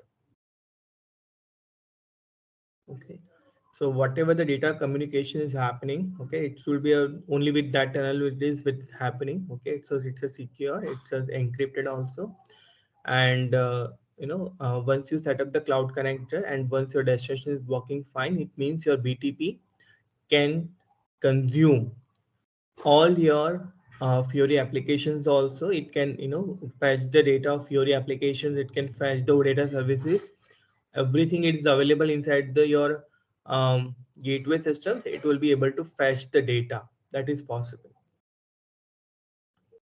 Okay, so this is about cloud connector. Cloud connector you already studied as part of your Fiori, so I'm not going detail of it. What that SAP do, right? And okay, so we already gone through with this part, right? So BTP will help us, out of the box services, out of the box pre-built content for a couple of services within the BTP, right? And when you get the requirement, how quickly you can turn around requirement into the architecture diagram, the solutioning part of it, and how when the solutioning is done, how quickly you can turn from solutioning design to your completion of build, right?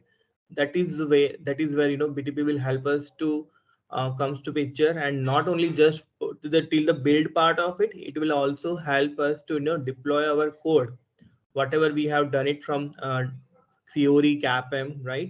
And even for ABAP environment, right? We can use the CI/CD pipelines, right? And our codes can be pushed from dev sub accounts to quality sub accounts and via further also. Okay, so the pipelines can also be created. Let's start with the bottom of it.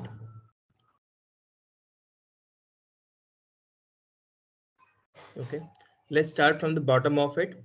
We have an infrastructure, right?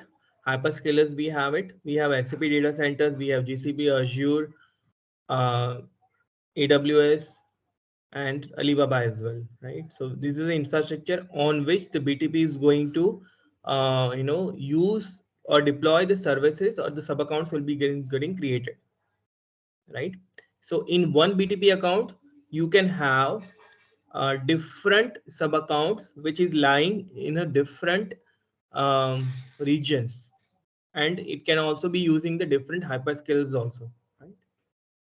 Okay, and when we talk about the database and data management, analytics, application development, integrations, and intelligent technologies, all these are nothing but the different kinds of services, total 96 services. Okay, and this is what we have given by SAP itself. Just subscribe, deploy, give access to the users, okay, and start using those services for the uh, building the solutioning part of it. Okay, now coming back to the next part, right? So applications, we have intelligent suite and industry cloud solutions. So SAP is also moving further apart from platform. What else SAP can offer to its customer partners? Okay, out of the box, end to end applications also, because SAP knows its, it knows its market also, its requirement also, and its modules also very well than us. They know them because they themselves created it. Okay, when we SAP is around, FI, MMSD, right? They have a lot of other modules. Okay, they have roughly they have 150 plus modules what they have it. Okay, and so they know their business process, okay, what they have designed it, okay, they know very well. And even from they are talking to, they have a lot of customers, right? And it's big customers, so when they're talking, okay, the customers themselves are coming with a couple of similar kind of requirement. So based on industries, okay, they are also trying to create some kind of solutions, that direct applications they can offer to the customer.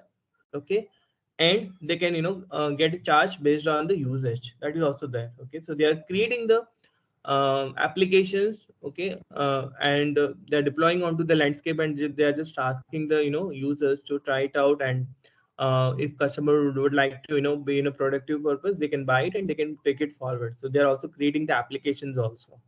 Okay, and when we say industry intelligence suite, it's combined with the intelligent services and whatever the solutions what they have been offered.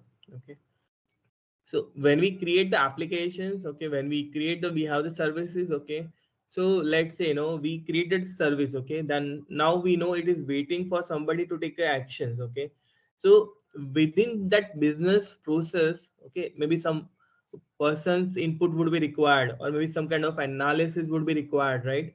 So what kind of intelligence we can put by using some service? Okay, or what is the way to achieve the turnaround time would be quicker, okay, to complete the overall process. Okay, so SAP is also thinking up to that level. Okay, so if there is any process is there, if it is taking 10 hours, right, what are the breakup of this one, why it is taking so long time? Okay, can we create some solution, and can we just try to, maybe some kind of notification we can share, right? Or maybe some kind of, messages we can share, okay, so that the person can respond quickly. And in terms of, if I'm expecting some kind of response from the user, they need to know certain details. In order to, they need to know the some details.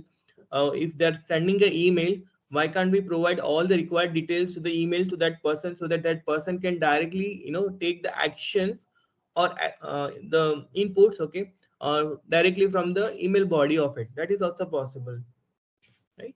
So yeah, so on top of it, we have a business process. Okay, and this is about hyperscalers, this is about service layers of it, this is about, we have the requirements also, because based on requirements we are going to select the services. SAP is also starting with the industry cloud services, applications they are building it. Okay, and along with that, okay, they're also taking a one step ahead to, to think about how to speed up the entire, how to complete the entire business process. Okay, what we have it. Okay, now it's about the same thing, right? So the pillar consists of everything: you store, access, process, integrate, and interpret. Okay, so store means HANA database cloud. Okay, not only the database, but if I want to store the documents, I can use the object store, right? Access, process, right? For processing, we have different services, integrations, okay, and interpret. Okay, so we have the data intelligence service which can help us to orchestrate the data, and if the data has a, we have a huge chunk of data lakes we have it, and instead of replicating the data, we can try to connect all the data lakes separately. We can transform, we can process, okay, even though data size is high, and we can get the output of it. Okay. And when analytics, so we already have the SAP Analytics Cloud as part of BTP, and we can create the views, and we can SAP Analytics Clouds can use the views and cubes also inside SAP and get the data from the system, and it can have the good dashboard part of it. So we have different types of services. Integrations we have, okay, application development integrations, extensibility, business process optimizations, business services, and user experience. So this is what we have. And as part of intelligent technologies, we have artificial intelligence, machine learning, IRPA, blockchain. Okay, blockchain, it was there, now it is not there, but diagram has not been updated. Okay, so IoT also, and SAP AI business services, SAP IRPA. Okay, so this is help us, right? If we have a long text, and if we need to get the specific tokens out of it, entities out of it, like countries, or maybe people name, right? And some kind of times, right? So that we can extract it. Okay, and if you go inside it, it will have more details. Okay, okay, just for one of the service we can showcase. Okay, I'm just trying to see if I can have the list of pre-trained models what we have it. This is a tutorial what we have. I was expecting here, but that should be okay.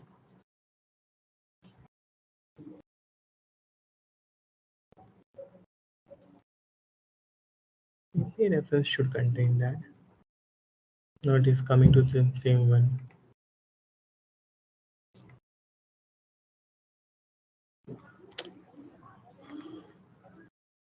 Okay, so pre-trained models information, probably it is not directly, I can see it. Data format. Fine. Okay, but we do have pre-trained content also, and if you want to customize also, that is also possible. Okay, so it will help us to take it forward. Conversational AI is we can create the chatbots, okay, inside the CAI. That service is retiring soon. Okay, and the data attributes what we have to, so if we have large set of data, right, so based on data, it can also classify the data. Classification can be done, and it can also predict the data. Okay, so based on the inputs. Okay, and document informations extraction is there, right? So we have details. Okay, we can go to any one of them. Okay, and we can check out all the resources are available here. Okay, and the learning and tutorial materials are already available here. Fine. Okay, and SAP IRPA.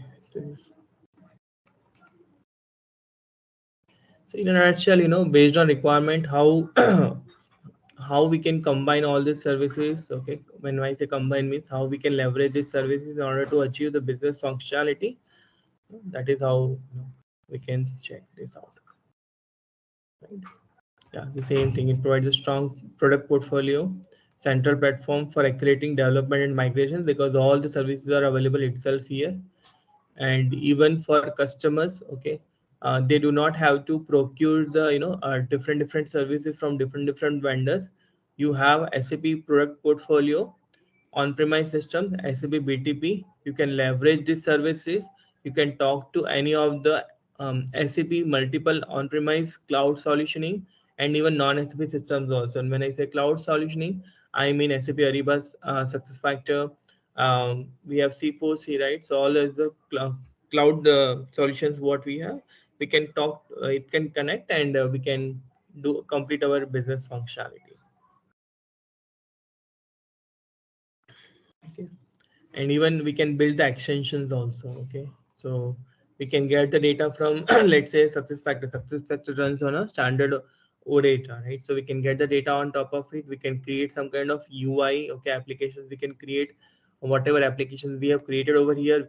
We can deploy it to the SuccessFactor also. That is also possible. And okay, so we can do the extensions also, okay, of this SuccessFactor Ariba as well. Ariba I have not tried it, but SuccessFactor I have tried it.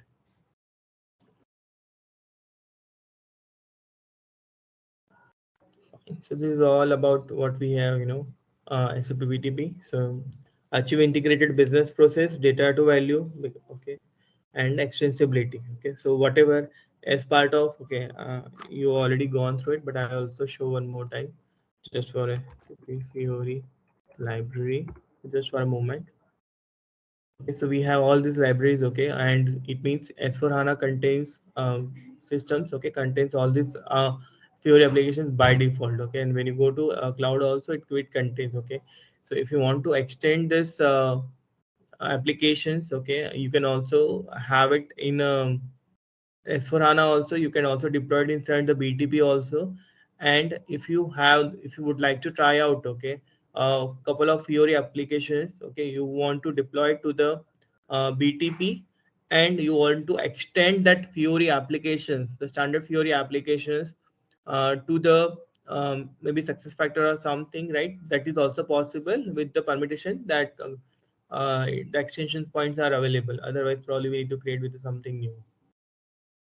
Okay, so yeah, we can have the applications from the on-premise, we can deploy to BTP, and we can also get some couple of more fields if required. Okay, and then from the SuccessFactor cloud solutions or maybe some other systems also. So that kind of uh, possibilities, extensions, and leverage, we can have it. Okay, so SuccessFactor is a cloud-based HRMS, right? Provides end-to-end employee management solutions. This is just a one-liner, okay, descriptions of it. It's a connected business process is what we have it. Right, cloud-based platform, end-to-end integration. That's what we see. Faster deployment, right? So everything you'll be able to see it out. This is the licensed accounts. Okay, when you try out with your trial account, the number of services will be limited. Okay, that is the only difference you will be able to see. But you will be able to create the sub accounts. You will be able to create the space, and you will be able to create the business application studio service enablement also, and you will be able to create the applications also. So we are just starting with this, the second module, that is a introduction to the business application studio. Okay, now everyone should have been onto this page, but before we go on to this, we would be starting or navigating from the SAP BTP cockpit. Once you are a registered user onto this business application, this SAP BTP, if you have not registered yourself, or in case the registration process is not complete, you can always go to people.sap.com. Okay, I'm just telling you, this is just an overview where, in case if you're having difficulties, what you can do is you can just create an account for yourself onto the first time. Okay, now once your account has been created, it will ask you to validate your account. Okay, once you are validated your account, you can just log in to the BTP cockpit. Okay, just search for a SAP BTP cockpit. Okay, and it will allow you to go on to this URL. Once you log in onto this URL, you will be redirected to your trial or your enterprise account, depending on to the subscription that you have. Okay, now once you are onto that point, what you have is a BTP cockpit. Okay, let me introduce you to the components that you have into the BTP cockpit itself. This is referring to the point called as a global account. Okay, we have directories and sub accounts. Here you will be able to navigate to the sub accounts. The number of sub accounts can be created from this point. Okay, you have the resources provider over here. Okay, now once you are onto this, there are two levels. Now right now we are onto the global account level. Now onto your global account level, onto the left side what you have is a account explorer. It will list out all the accounts that you have. First is your global account, then you will have the sub accounts onto the same level. Then you would be having the resource provider. Okay, now the resource providers are a kind of a component that will help you with the resources that should be enabled depending on to the contract that you have. The boosters refers to the point that is where we have for let's consider it as an add-on. Okay, now when you have this booster, they are referring to the services. Okay, now into your services, what is the suite that you are working on, whether it is an extension suite, whether it is a digital experience. Okay, when I refer to the digital experience, the component of your Fury comes under the digital experience. Digital automation process, your IRPA, your build, all comes under this tool. Okay, let's say this one. Okay, so these are the smart tools. Okay, or you can say these are the automation tools. When I say the digital experience, it will start with a work zone or some other things. The integration suite. Okay, whether you have this onboarding, some processes are already available which you can integrate into your systems. Earlier we have talked about the entitlements. Okay, now what does the entitlement refers to? Your entitlement refers to the allotment of the services that you are availed for the usage. It could be at the entity assignments. Okay, now when I say the entity assignments, because I have 3 different sub accounts, I can also check it at the account level. Okay, depending on to my regions which I have used, it will allow me for the services which I can see. Okay, let's say this one. Okay, now what are the entitlements I have, and what is the service name, what is the technical name, and what is the plan that you have been using, whether it is a free plan, whether it is a standard, light, default. These are the types of plan. You have a assignment quota. Now this assignment quota is referring to the usage that you can have. Okay, so as of now it is all by default because we are using a single account. Now if I want to go it for all the accounts, it will be grouped at different levels. Okay, this is the first one. Now if some services are available for me and I want to share it with another one, that time I can even configure this entitlements. You see there is an option for me to add on, there is an option for me to subscribe. It is a usage of a resource onto a particular level. Okay, I can share this also. Okay, CICD, but where it is available, it is available onto my professor's RSA account. But if I want to go it, give it on to some another account, whether I want to share it with a trial account, I can change the allotment from here also. Okay, now I'm on to this service assignments, the service overview, the number of services that you have used or you have enabled or subscribed to will be available over here. Okay, now on to the security point. Who is it available for? We say that it is available for the user. Okay, a global user is a global account, right? Now there are 2 identity providers over here. Now onto this 2 identity providers, what I have is I have the provision whether I want to give this role to someone else. Here we have a role collection. If it is available, I can use it, or if it is not available, what I can do is I can assign the roles. Okay, whether it is a global account or whether it is a Cloud Foundry account, that also I can manage it from here. The role collections also I can take care of it from here. Now on to the last session, the session before this, we had a question where we said that SAP BTP cockpit is able to manage and monitor. Okay, now when I say the management, this is coming from a user's point, but when I say I can monitor also, where it comes from your usage analytics. Okay. Now, for example, let's say I have subscribed to a service and that service is not being used, but I am working on pay as you go. So after that pay as you go, it is still charging me. But if the service is not used, what you can do is you can see how much that service is costing you. Or what you can have is you can have the overall usage of onto this estimate usage. Now, as of now, my service plan which is available is, it is a business application studio and I'm going with a free usage. It is available onto this region and it is costing me in euros. Okay, because I am onto some European region. Where I'll be able to find that region, I'll be able to find the usage of my region onto the sub account, or I can even find it onto the global account level. If I want to opt for some service usage, I can even see this.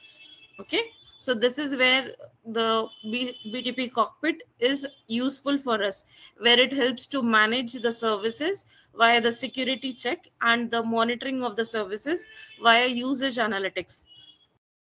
Okay, now we were on to this global account level.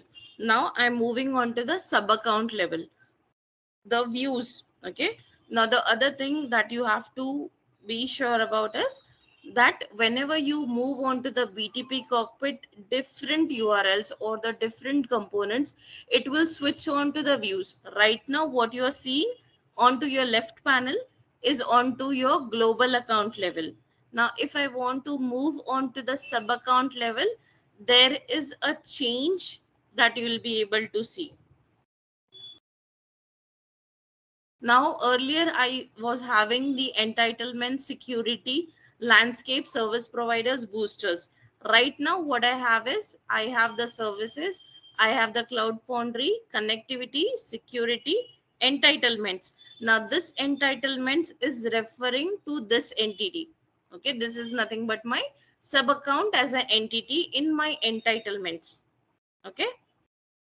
Now the services section, what we have is a service marketplace.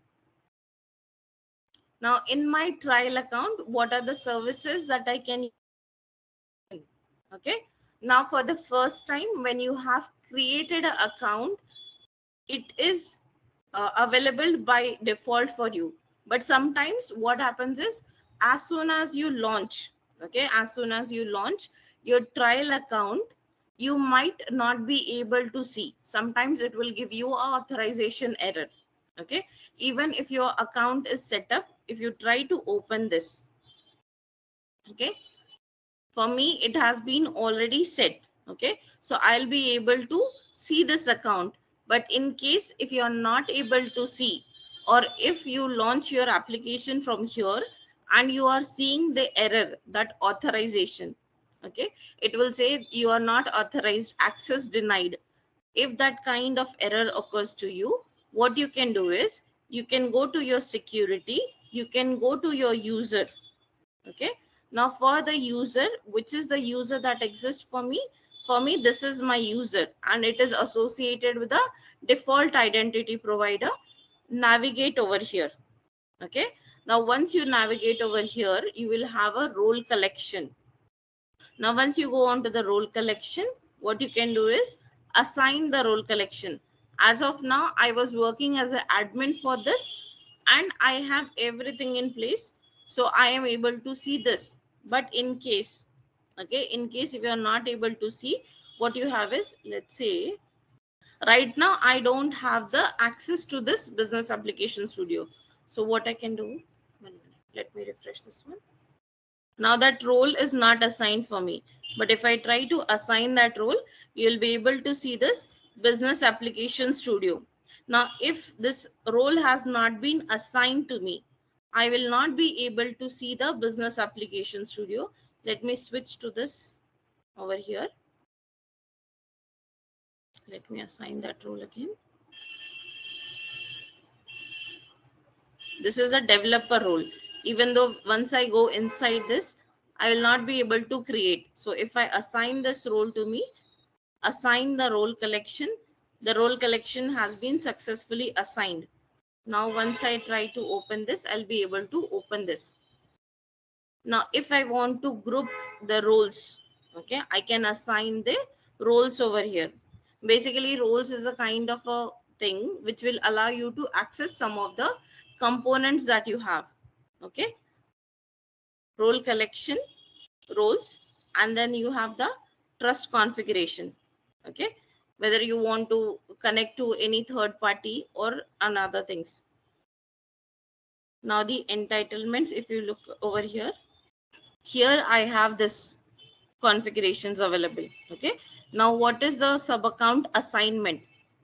It says that I have 1 units, the remaining global quota is 0. What it is saying, my SAP service, which is a ABAP environment, has utilized the complete unit which is available at the global level. For my global unit, it's just giving me 1, and it has been using this 1 unit. Now, if I want to enable this, or if I want to subscribe to this ABAP environment in my another sub account, I will not be able to do so because this quota is not available for me. Okay, so here you can even configure this entitlements at the service plan. If you are available, or you are entitled, or if you have the quota available, you can do it from here. Okay, depending on to the solution that you are looking for, whether it is a AI, application development, analytics, integration, like this. Okay, so that was the introduction which we had about the SAP BTP cockpit. Okay, now let's switch on to our main agenda for today, is the business application studio. Okay, now we have already launched this business application studio at a service and at the sub account level. Okay, your subscriptions or your services will be launched from your sub account level. Now, what does the business application studio provides you? Okay, now if you are working onto your trial account, you would have a limitation of 2 accounts. But whenever, let's say I am creating a dev space, always remember that when I am referring to a dev space, I am referring to the development environment. And when I am referring to the Cloud Foundry space, that time I am referring to the runtime. These 2 spaces are independent of each other. Cloud Foundry space is a runtime environment. The dev space environment is for your development. Okay, now let me show you how to create a dev space. Now, whenever you have a business application studio, it's a multi environment development tool. Okay, now when I say a multi environment development tool, because there are a lot of extensions available here. Okay, now if I want to go with a Fiori application, I can use this. Now if I am choosing this Fiori environment, okay, this is nothing but a development environment. Okay, this development environment is referring to the development of Fiori applications, or it would be referring to the UI5 applications you can create. There are some of the predefined extensions. These predefined extensions are available by default. But if you would like to have some additions to this existing ones, you can select it from here. Okay, there is an option. Either you can go with the one or you can go with the many. It depends on to you. Okay, so this is the development environment. Now when I go with this creation, I have to provide a dev space name. Now there are some standard naming things that you have. You can have it into your capital, you can have it into your small, you can include some numbers. It is a combination of alphanumeric character, but you cannot have the spaces in between. Okay, it will give you the information that you cannot have the spaces in between. So don't include the spaces, just include your name. Now once that is done, I wanted to create this Fiori one. As soon as you create the dev space, it will create a dev space for you. Okay, now because we are onto the trial environment, it will say you are allowed a total of 2 dev spaces, only one running at a time. Okay, now when I say only one running at a time, where will I be able to find the status of my dev space that is running? It would be over here. Okay, now this will be the name of your dev space. this will say that this type of applications I can develop in this dev space. Okay, and this is the status. Now there are three status that you would always have. One is a starting, one is a stopped. Okay, now when you see this starting, it is basically initializing your environment or your development space to be used. Okay, now when it is into the running state, what will happen is this will be becoming a hyperlink. Okay, now once it is available, once it is into your running mode, you will be able to launch this. Okay, now it will have some other components like created on id, disk usage. For every space that you will have a 4 GB of allotted space. You can even stop this, you can download this, you can delete this. You cannot change the name of your dev space, but it will allow you to add the extensions which we have seen earlier, but provided it is into the stopped state. Okay, if you see this, I can add the extensions onto my predefined dev space. Okay, if I launch it from here, what will happen is it will take me to the tool. Okay, now what we have done is we have just completed this business application studio. Now we have created a dev space which is there. We named it as Fury. Okay, now when you go with the business application studio, what it gives you, SAP business application studio is essential for developing extension applications on a SAP BTP platform. Your business application is a prominent and a recommended tool for your developments. SAP BT BAS. Okay, one more thing is, it even though it is referred as BAS, it is not a standard acronym which has been provided by SAP. It has been abbreviated to BAS, but most of the time you can use it as a BAS only.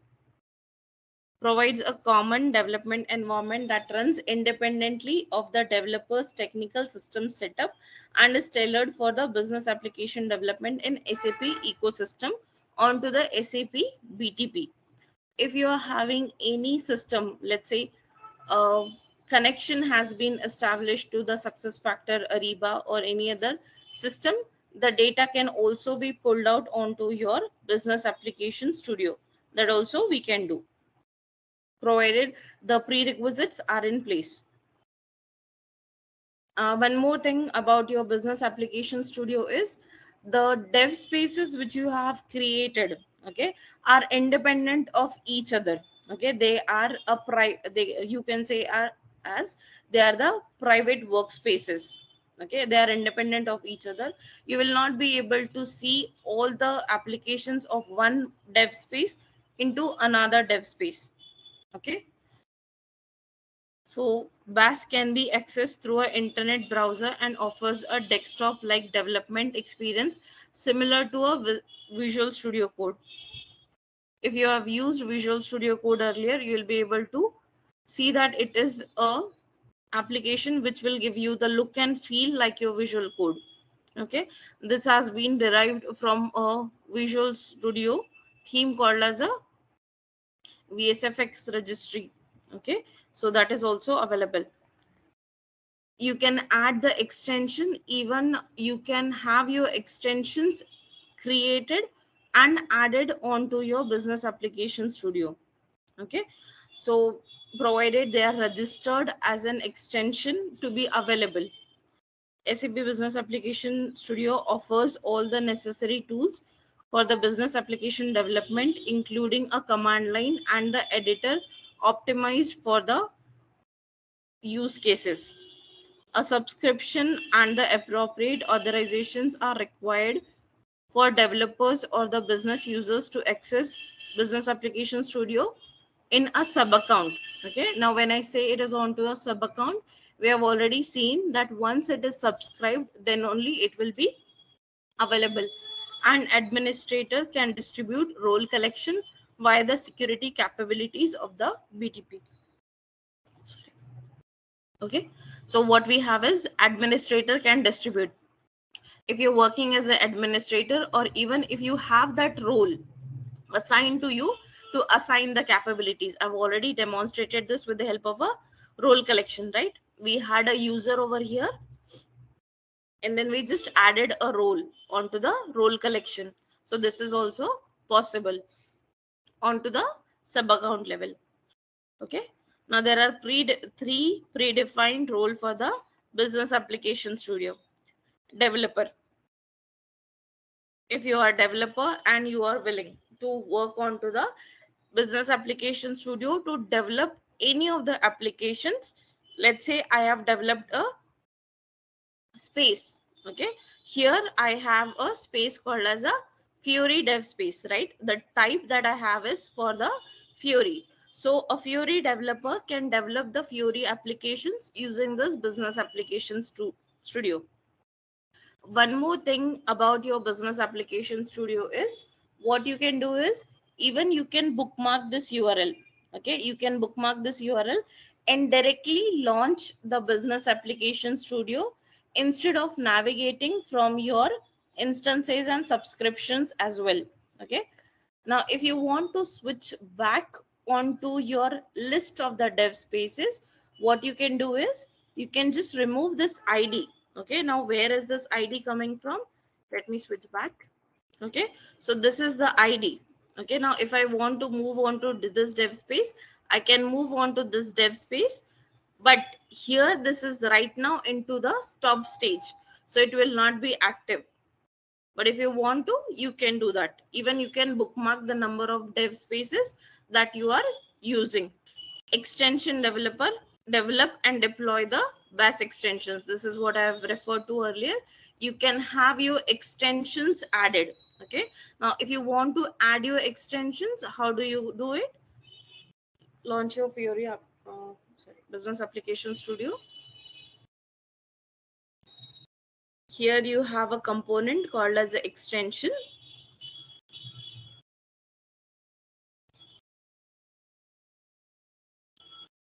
Okay, now if you're working onto the Fury, right? So if I wanted to add some other Fury related extensions which someone else has developed and I want to use it, I can install that. Okay, now once that installation process is complete, what I have to do is I have to relaunch it to bring the extensions in effect for my current working space. So extension addition is also possible. Or let's say I am working on to the JSON, but the JSON beautifier is not present. So what I can do is I can add the JSON beautifier, or let's say, or present. What you have to do is you have to install this as an extension, and that will be available for the usage in your business application studio. There are a lot of extensions that are present. The administrator. Okay, let's say the administer BAS. Okay, now where will I be able to say, let's say I want to log into your dev space and I want to start it. So the possibility of administrating a BAS is also possible. Okay, so we have completed this part. In order to start the development with the business application studio, a developer needs at least one dev space to work in, to create. Choose one dev space and then you can work onto it. Okay, now depending on to your requirement, what you can do is you can create a dev space. Okay, there are several dev space existing. Fury we had seen, the full stack application we had, the native application also we had.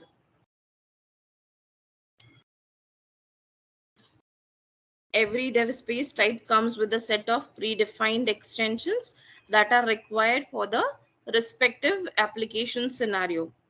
If I am willing to develop a full stack CAPM application, I can do it using a full stack extension or your full stack dev space.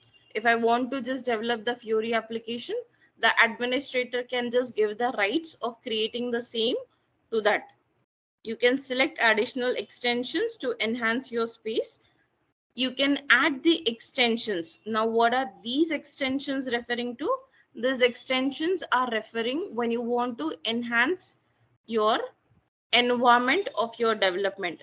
Okay, let me just duplicate this. Okay, and when can I do so? If it is into the stop state. If you see this is into the active state for me. So I'll not be able to add the extension onto this point. But if it is onto a stop state, I can obviously add the extensions over here. Okay, these are the predefined extension for my existing space. These are the ones that I can add onto the go, but this will be added onto my business application studio. Either if these are not sufficient, what I can do is I can add the extensions inside of this also. Okay, due to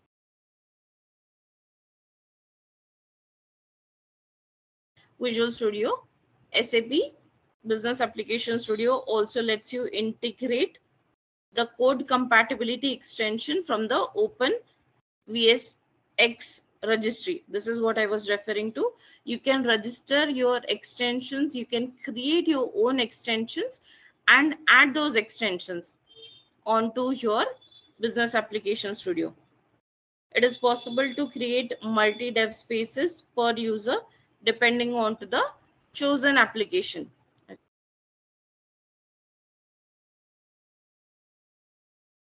Okay, restricted up to 2 dev spaces, only one space running at a time. Okay, we have already seen this, that this is the one which is active and the other one which is available is inactive. Now, when you're going with your trial ones, you have a limitation. Even you have to see that which one is running at a time. Now, when you go with the standard one, that time you don't have the limitation depending on to the purchase that or the spaces quota purchasal that you have made with the SAP. Okay. Now, let's explore the two. Now, let's say I'm working on to the Fury application. This is a business application studio, which I have launched. Now, onto my left side, what I will have, I'll be having different palettes. Now, what does this palettes refer to? When I go with the file, okay, this is the first one. I can create, okay, I can configure. If I want to edit, I can edit it also, depending on to the selection. Now, there is another palette. Let's open this, okay. Now, this is a palette called as a Explorer palette. Now, when you have this is a resemblance of your visual code. Let's consider this as a folder structure. Now, whenever you have a open folder structure path, make sure that you don't go onto any path.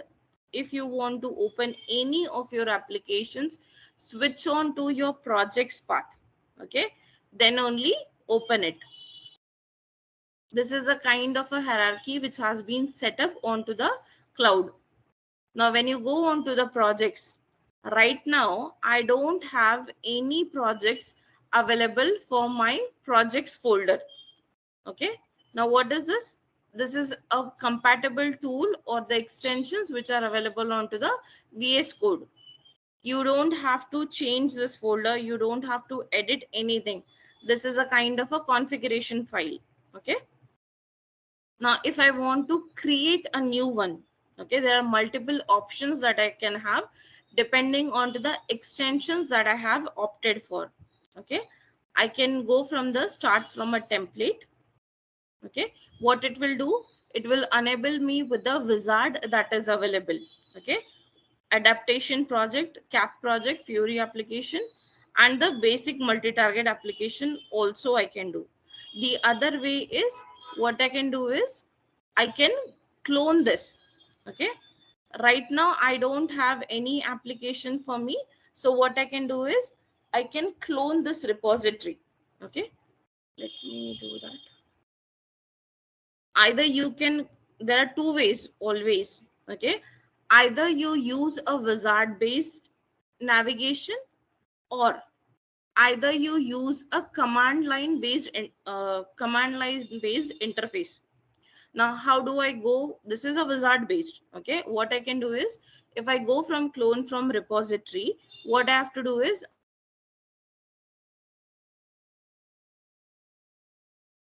all I have to do is provide a credentials if it is a private repository. If it is a public repository, then there is no problem. Now, what I wanted to do is, if this is open for a long, you can use the escape button to switch. Okay. Now I wanted to create a project. Okay. I can do it from the terminal also. I can open a new terminal. Okay. Now, right now, the user who is currently logged in, is available onto this path. Now, what is this? There are problems, output, debug console, the terminal. This terminal is for your checking whether the application is running smoothly or not. If there are some errors, you will be able to trace out the errors also onto this. Right now, what I wanted to do is, I wanted to make a directory. Let's say it is a demo. Okay, I can switch on to this demo also. Now, right now, I am on to this demo. The make directory command will work over here because it is working onto your Linux. Okay, so some of the commands like your mkdir, or let's say cd, which is a change directory, will also work over here. Okay, right now I have just a folder which is created under this. Okay, now if I want to split, okay, if I want to split my terminal, I can use the split terminal also. Here I'll be able to see the terminals, two different terminals I am able to see. Now if I want to switch back onto this cd, let's say it as a projects. Okay, let's say cd dot dot.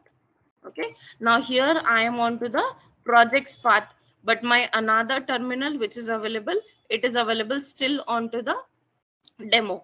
So if I want to do something onto the project level, if I want to do something onto the demo level also, I can do that.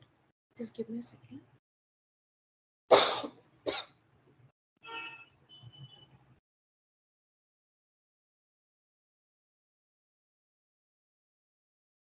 Sorry. Okay, so this is the one of the feature where you can have the simultaneously two terminals running for you. You can even search for the components that you want to do. Now what you have over here is a git. Okay, now what is a git? We have the future sessions coming more in depth, but today for now I'll just say that git is a kind of a version control management system where multiple developers, if they are working, they can pull, push, or do some kinds of operation to bring the code in place and work simultaneously. This is the run and the debug mode. If you are running your application and you want to find where the application is going wrong, or if there is some kind of a configuration that is missing, you can check it over here. The extension is also available, which we have already seen. Okay, what we have is a CI/CD. Okay, into the next sessions we'll be able to see this. The git lenses, in order to identify if there is something or if there is any kind of a component when you have merged it with a git is missing. Okay, the guide center, in case if you want to, if you are new to this tool and if you want to get yourself familiar with this, you can move on to this one also. Okay, now for me, I am working onto the Fury, so this is by default available for me. Okay, the additional views, in case if you are seeing that we are not able to see all of them at a time, what you can do is you can move on to each of them. Okay, now if you are working on some another tool and if you want to change the theme, or if you want to bring in more personalization to your tool, some people will be using some other tools, right? So what they can do is, if they have been using Studio Code earlier, they can make it look and feel wise also over here. So we were working on to the personalization of our tool. Right now, this tool which we are seeing is onto your uh, Thea environment. Now, if I want to change a theme, so what I can do is I can opt for a color theme also. I can go with the black theme also. Now, this could give me a look and feel of the Visual Studio. If someone is very familiar and they want to have the same kind of interface, or maybe the same kind of a personalization, if they want to go, they can also do it from the settings part of it. We were onto this. So right, we had seen a terminal, a split of a terminal, and the code editor, a project explorer. If you have earlier worked on to the ABAP objects, let's say this is my SE80 repository where I would have lots of projects, but in order to edit it, I have to open it into another panel. Now this panel is called as a code editor. Let me say this. I wanted to edit this view. So what I do is I double click that file, and this will open into my editor. Okay, this is a XML editor right now for me because I'm onto this file. Now, if I want to make any kind of a changes onto my controller, I double click onto that particular file, and it would be available for editing or making enhancing this code onto this code editor level. So we have a project explorer, we had a code editor, we had seen a terminal also. Okay. Now the SAP Business Application Studio provides everything that a professional developer needs. It is a full development environment. It replaces SAP Web ID. Okay. Now when we were working onto the SAP Web ID, we had a limitation of having only one kind of an environment, that is a UI5 Fiori dev spaces available. Right now, what you see into your dev spaces, it's a multi-development environment, whether it's a full stack, whether it is a Fiori, or whether it is you want to have any kind of a extensions available, you can do that. Okay, let me delete this to show you multiple environments.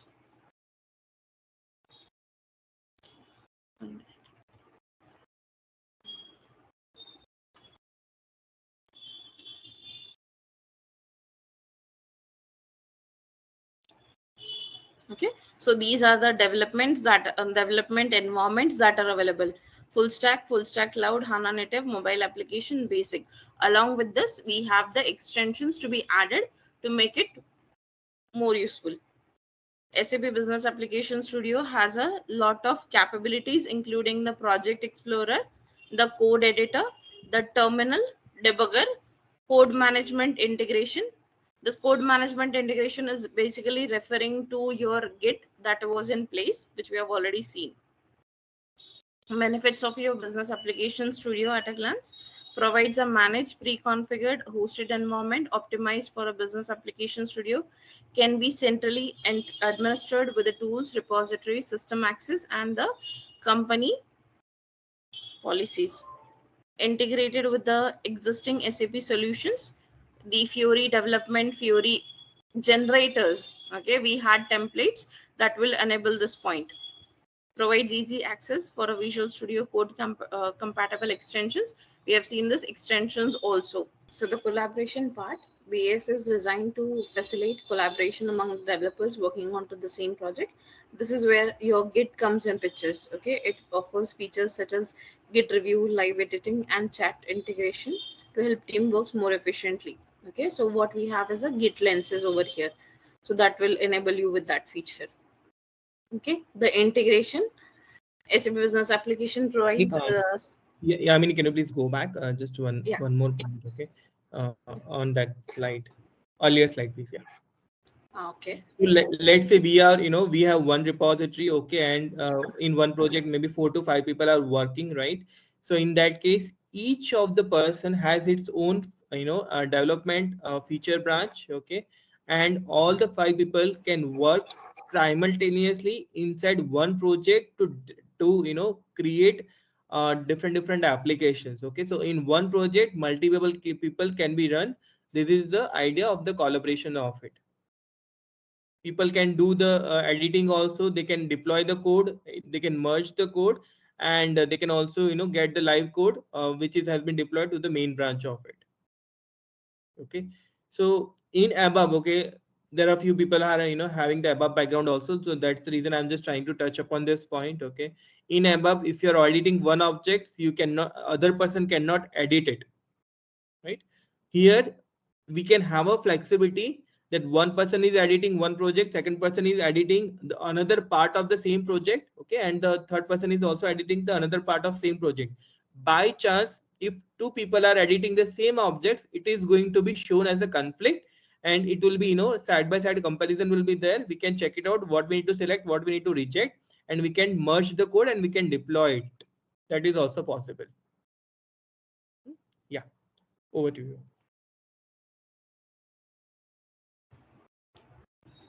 So that was about the collaboration, the integration also. Okay, so it allows developers to leverage existing resources. We have seen this. Okay, customization. Okay, the customization was brought into picture because of the theming. If you want to make it compatible with the one which you had earlier, you're also unable to do this with the help of the theming, which is available onto the settings section of your business application studio. Here we have the manage option. Business Application Studio offers a high degree of customization, enabling developers to tailor the environment for their specific needs and the preferences. It also supports a range of programming languages and frameworks, giving the developers the flexibility to use the tools and technology they are most comfortable with. Okay, the scalability. Business Application Studio is highly scalable, enabling developers to build applications that can handle large volumes of data and the traffic. It supports automatic scaling, load balancing based on to the demands. Okay, now if let's say I have a bigger application, so what is the maximum number of size that I have a 4 GB of size that is available. So that is referring to the scalability option of your Business Application Studio. Okay, security. Business Application Studio is built with the security in mind, offers a range of the features and tools to help developers build secure applications. Okay, this can be achieved if you are trying to clone anyone's application, but you are not authorized. So what it will do, it will not allow you to copy that application. Basically, a cloning of that application is not allowed. Okay, even though you have been cloning this, there is one more restriction that you have while your cloning is onto your Cloud Foundry section. Okay, now here you need to authenticate yourself. Here it says a login is required. Okay, this is referring whether you are the same person who is copying, cloning and developing. Okay, there are two types of security checkpoints. One is via the Git and one is where you have it at a Cloud Foundry spaces. Okay, these are the two security points. This includes built-in security control mechanism, integration, identity management, and supports for the encryption of the security. So this is with your two types. One is the Cloud Foundry and one is with your Gits. Okay. So we have already seen this, the connectivity proxy, the end user and the developers. If you want to have this Business Application Studio copying someone else tool, you can also do that. But this more of it will be covered when you go with the cloud connectors, when you are trying to access any external system. As of now, for us, the external system is just a Git repository that is available onto your GitHub. Okay, this GitHub is being connected once you have authenticated yourself. Okay, so the use case of a Business Application Studio in SAP BTP: development of the custom application for business requirements. So we have a tailored development environment called as a Fury Dev Spaces, integration of SAP and non-SAP systems and the services. This is available via the extensions. Okay, creation of extension application SAP solutions such as SAP S/4HANA, SuccessFactors, and Ariba, implementation of a digital transformation initiatives using the modern technologies such as machine learning and the IoTs. Let's say if I want to include the Python also, we have the option of including Python over here. So whether you are allowed or whether you want to have it as an extension, you have a Jupyter for your IoT and the ML type of codings. So that also is available. So for now, we can conclude it as Business Application Studio is a powerful tool. It enables developers to work onto multiple programming languages, integrate and use the services. Okay. All right, let's test your knowledge. Here's a question for you. What is the purpose of the SAP Extension Suite on SAP BTP? Option A, to develop and deploy custom applications. Option B, to integrate on-premise systems with cloud applications. Option C, to provide a platform for data analytics. Option D, to manage and monitor cloud resources.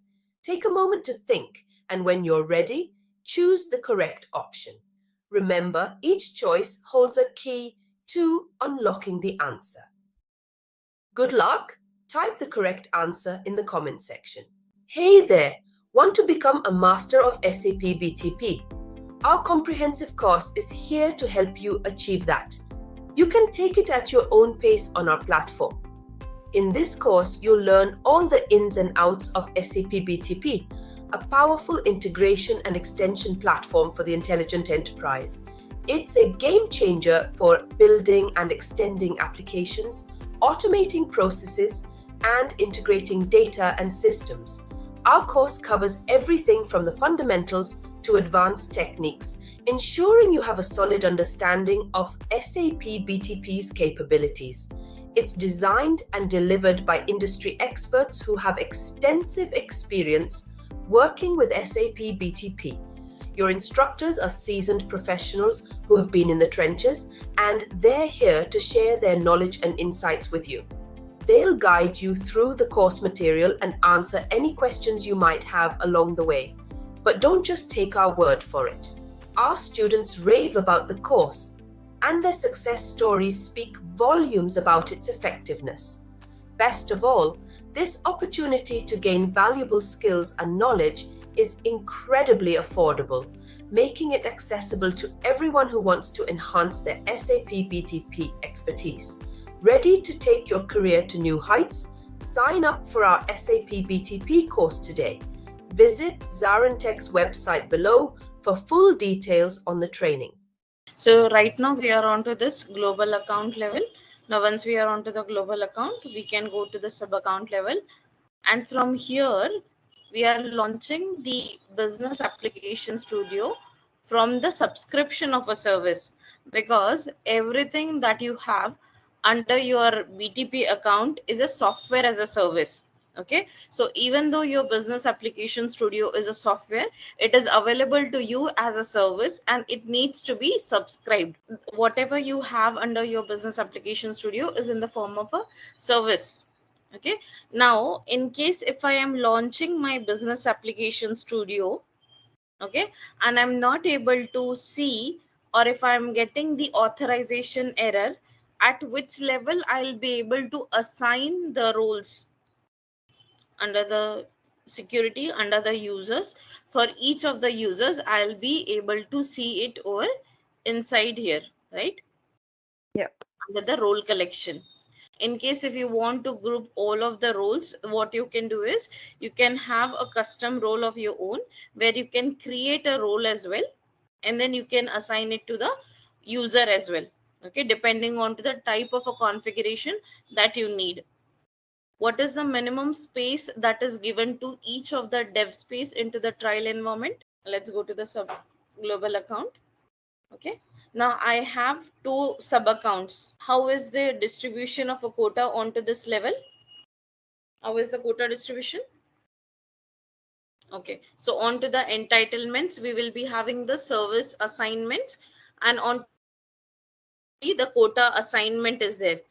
On depending on the hyperscalers that you would be using, you would be having some plans. Okay, so whether it is a standard plan, whether it is a free plan, if you want to know more about it, you can still go to the discovery center. You first have to find out whether it is available onto which environment, because onto your sub account level, if you go, it is available onto the provider. Okay, it is onto the AWS provider, it is onto the Azure. Now if I create one more, there is a possibility that if you go to the Singapore region, okay, if I go to the Singapore region, then what are the services that are available, or whether I am able to assign that services, or whether I am able to consume that kind of a service, it depends on to the region as well. So the assignment of a quota is a different thing. The consumption that is available is also based on to the providers that you have. Here we have a cloud transport management, okay, where we can just transport the application specific content and even the development artifacts, just like we have it into normal ABAP systems, the workbench request and the customizing request, right? We have the transport management system onto the normal ABAP systems also. So they will capture all of your objects that you are creating. And but here, when you have it into the cloud, you can use this transport management systems. It is also a kind of a service. So we have region, applications, services, data, environment, infrastructure. And inside the environment, we have the runtime environment. So when you deploy your applications, okay, so that applications will be running in that environment itself. The processing will power will be utilized by that data center itself. The services, it will be your applications will be accessible as a services part of it.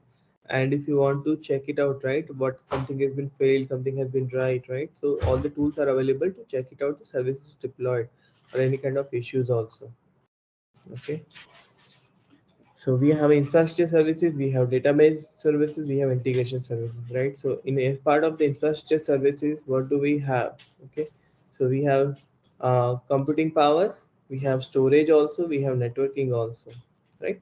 So if you want to connect your system, your BTP with the multiple third-party systems, okay, I will just try to showcase couple of examples directly from Google. Yeah, I can try to do that. Hold on.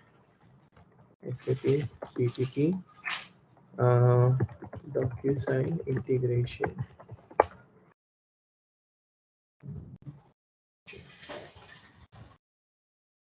Uh,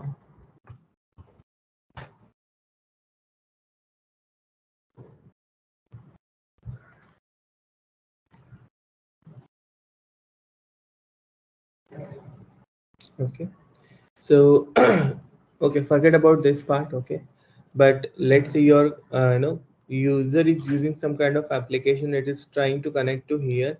Okay, and we have various services by which you will be able to understand the who is that person, what kind of authentication he has this, and what kind of authorization the person has it. Okay, that can person can connect within the BTP. We have within the BTP we have the HANA Cloud database instance also. Okay, so whatever the data, would you like to try it out, right? And here probably we are missing the Adobe service because we generally generate the forms. Okay, and then we can send these forms to the DocuSign system. DocuSign is the third party system by which it will help us to create a digital signature part of it. And when it will DocuSign frameworks also leverage, also have a flexibility to be consumed by the APIs also. Okay, so you can send this document, you can get some kind of token number, the document ID. Okay, and it will within the e-signature we can also create it can be mail can be triggered to the respective person in which he will get the PDF. Okay, and he can directly sign off. Okay, so you do not have to wait for anything. The system will and only once the person has been signed, okay, you will get you can keep hitting the DocuSign systems. Okay, when the person is document is signed, you can check it out with the document ID. Yes, this document ID has been approved or not, right? If it is been signed, you will get the notification. And once the document is signed, you can get the document. If you want to store it somewhere within the BTP, outside the BTP, yes, we can do that, right? and we can do the further processing of it. So it's like, you have received one document for signature, okay, you just signed it, and the further processing will happen. So there is no follow-up required on any of the steps, okay. And even if you want to store that document post, once you sign the document, if somebody needs to be notified it, okay, it can be done, okay. And here they are using the connectivity services, which can also be, we can also use the open connectors also, okay. So this is one of the good diagram, I thought. This is also good one, and it is from the Discovery Center itself.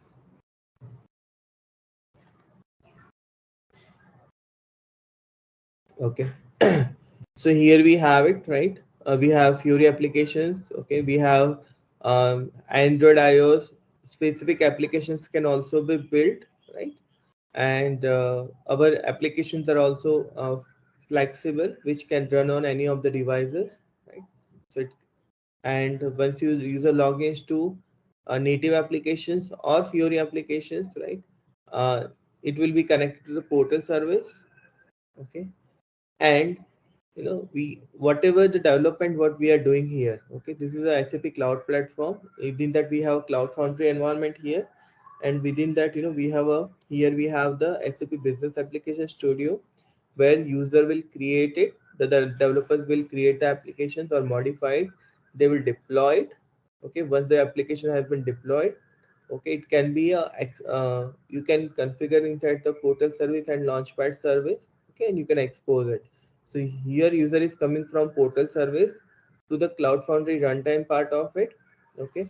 And once that is there, right, we have a HANA instance here. This is probably a bit old diagram, okay, because we can see HANA instance, okay, not HANA cloud part of it. And we have connectivity services. Connectivity services can help us to integrate with any kind of SAP cloud portfolio, SuccessFactors, C4C, Fieldglass, Concur, right? We can also connect with the non-third party system also, Alibaba, AWS, Azure. These all are the hyperscalers, GCP. Okay, and if you want to connect, if client has been running on some systems which is a legacy systems, right? Okay, non-SAP systems like maybe VB, Oracle, something else, right? We can also connect with the third-party system also, just like the hyperscalers. Not only the hyperscaler we can connect, we can also connect with the legacy systems. And if you would like to connect with the SAP portfolio, okay, in that case you already know we can create the cloud connector, we can configure it, okay, and it will be a secret tunnel between the destinations connectivity service and the cloud connector, and you can utilize okay, as for HANA system, ECC systems, and multiple non-SAP system also can be connected, okay. Here I said third party system, here is also third party. So here when I'm saying third party systems, okay, when you connect with a DocuSign, you don't need a cloud connector, okay. But when you connect with the maybe some systems which are behind the VPN, right, which are not on cloud, okay, in that case it is preferable to go with the cloud connector side of it, okay, and we can connect the system. So as for HANA, multiple SAP systems, even one BTP account, the one Fiori applications can talk with the multiple SAP systems, multiple cloud systems also, and we can get the data and we can process the data over here. Guys, this is important. See, this is important because the people who are creating the architecture diagram, they will know, right, how we need to proceed further, what is the possibilities, what we have it, right? And whenever user will log in, right, so first of all it will be validated that the person is authorized or not. If he's not authorized, he will not be able to log in, and if he's authorized, it will be taken further. Yeah, so this is just I want to touch upon this point. Okay, so this is about the networking and the data architecture, data flow of part of it. Database and data management service, okay, we already have seen the data multiple services, okay, I'm not trying to go inside the depth of it, okay. And we do have integration services, and it will help us to integrate uh, to one or multiple other systems and the application. Okay. Okay, this is a little bit bigger topic which we are going to cover today in depth. Okay, but still I would like to take it up. When do we use the Cloud Foundry runtime? Okay, this is a very clear-cut snapshot what we have. Okay, so when platform managed load balancing, routing, and health check and security updates, we have it. Okay, free choice of programming models. Okay, and open source technology components and multi-cloud deployments. Okay, and when we go with the schema part of it, it's a free choice of programming models, combine microservice and serverless functions. Okay, bring in built-in managed service mesh. Okay, so event mesh and couple of services are built in here. This is both are open source part of it. Okay, this is more scalable. Okay, we have it. Cloud Foundry is not as much scalable as compared to Kima, but when you compare the Cloud Foundry with the Neo environment, Cloud Foundry is more scalable. Okay, so Neo wasn't more scalable. Cloud Foundry is much more scalable, but Kima is the next level of it. Okay, and when you see the skills here, right? So it is using for SAP CDS. When I say CDS, here it means the HANA Cloud part of it. Okay, HANA Cloud part of it, Fury UI5, SAP HANA expertise. Okay, and the Node.js can also be leveraged here. We can do that. Okay, but when we go with the Kima is the container-based concept which is coming from Kubernetes. Okay, and Kubernetes is the product of Google, and Kubernetes has been developed in a Go language. Okay, so this is a both are containers. Okay, but this is much more flexible, and it allows any other programming languages also which is restricted inside the Cloud Foundry also. Okay, and schema has been introduced for mainly from the microservices point of view. Can we do the microservices concept inside the Cloud Foundry? Yes, we can do it. Okay, with the medium to low part of it. Okay, but schema is really fully mature product, and it is mainly built for the microservices and the serverless functionalities only.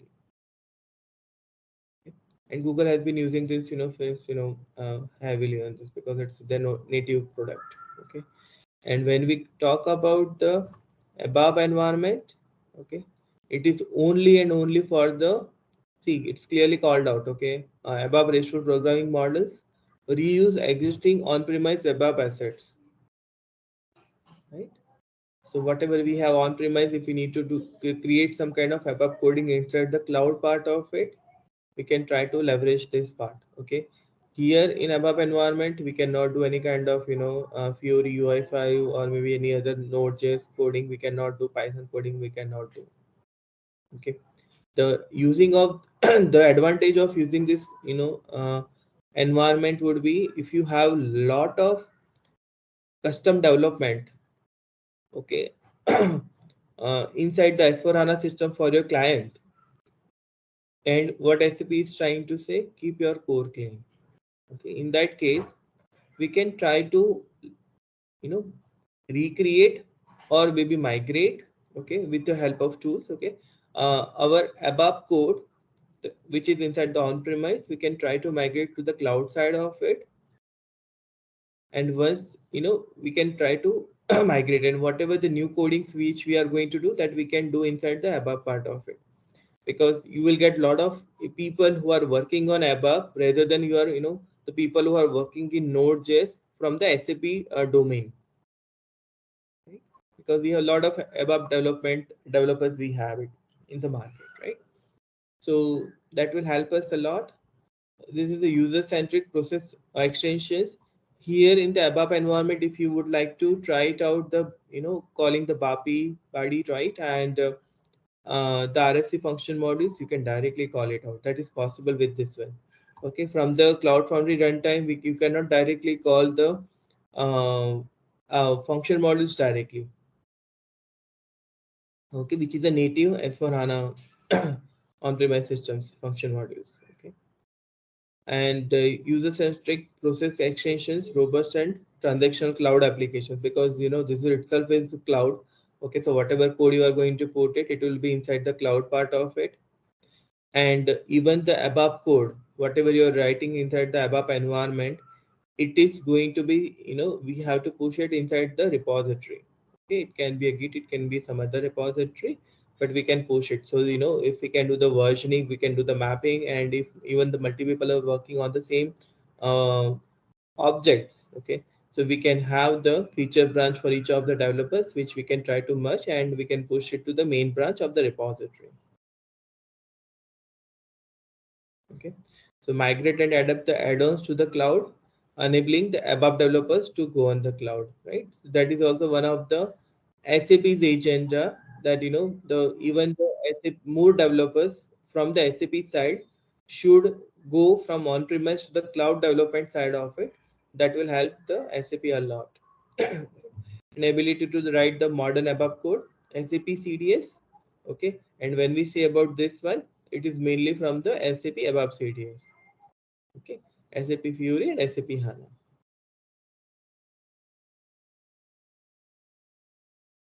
Okay, fine. I'll move to the next part of it. Fine, we have Cloud Foundry, ABAP environment, Kima, and Neo. Okay, Neo we are going to discuss, and even this environments which we are going to discuss more in a detailed part of it. Okay. As we are talking about ABAP, right? We'll just talk. We'll take this part. The ABAP environment is mainly targeted in the creating the extensions applications. Okay, so you can use the ABAP environment to create the CDS views. Okay, and with the help of annotations, okay, within a 1 or 2 hours also you can create the Fiori applications and you can try it out. Okay, so that is the advantage ABAP environment is trying to provide. Otherwise, what will happen? See, you guys already taken the Fiori applications training, right? So we need to create the OData service, then you need to configure the we need to configure the cloud connector destinations. Okay, the Fiori person will consume the services and they will build the Fiori application with some kind of templates, right? So this is the overall time is taking. But if you already have the ABAP environment and the data inside the HANA side of it, in that case you can create the Fiori applications of CRUD operations. When I say CRUD, create, update, treat, and delete. Okay, all the operations within couple of hours. Okay, you can create applications by yourself. You do not have to wait on anybody else. Okay, and it is faster also because the processing, process is happening inside your cloud. Data is inside the cloud, and your application is also sitting inside the cloud, right? So that is much more faster. Okay, and yes, okay, I missed this point, right? So when you are having the S/4HANA cloud, which provides, okay, extensions or development in S/4HANA cloud, okay, versus on-premise S/4HANA, both are very different, right? In on-premise one, you can do anything what you want to do, but S/4HANA cloud, it is the restrictive in terms of develop extensions part of it. Okay, we can create the new objects, but we cannot extend anything the way we want to have it, just like what we can do, what is the possibility inside the on-premise system, it is not there. Okay, so if you want to do any kind of extensions, it is always preferable, okay, that when you try to leverage the above environments, you can try to connect with the S/4HANA cloud instance, you can do your development and you can deploy your stuff there. So ABAP objects we can leverage inside the ABAP environment, and when we have the S/4HANA cloud, which is restricted in terms of custom development, okay, so we can do the custom development with the ABAP environment, and we can always connect with the S/4HANA cloud to get the data, transactional data, and we can take it forward. Okay, so we can do the applications, we can create the applications based on the ABAP environment and the S/4HANA cloud, the multi-system environment, we can do it. Okay, and yeah,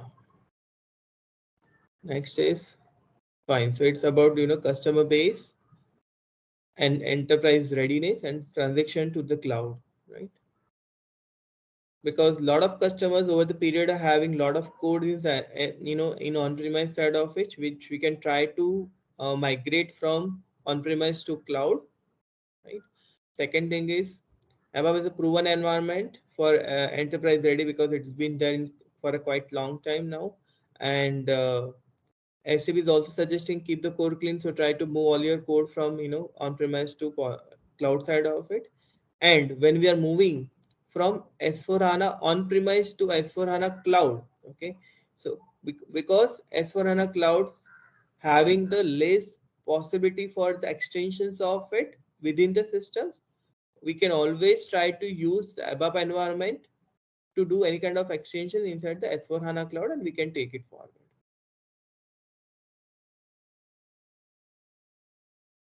Okay. So yeah, transform your existing ABAP assets to the cloud. Information platform, develop and run innovative ABAP applications inside the platform as a service inside the cloud. Newest version, newest HANA versions, and newest BTP services, right? So because ABAP environment is there, which is on BTP, so we can always try to leverage the because it is on cloud, any kind of new offerings by SAP is there inside the ABAP environment, which we can try to leverage it, right?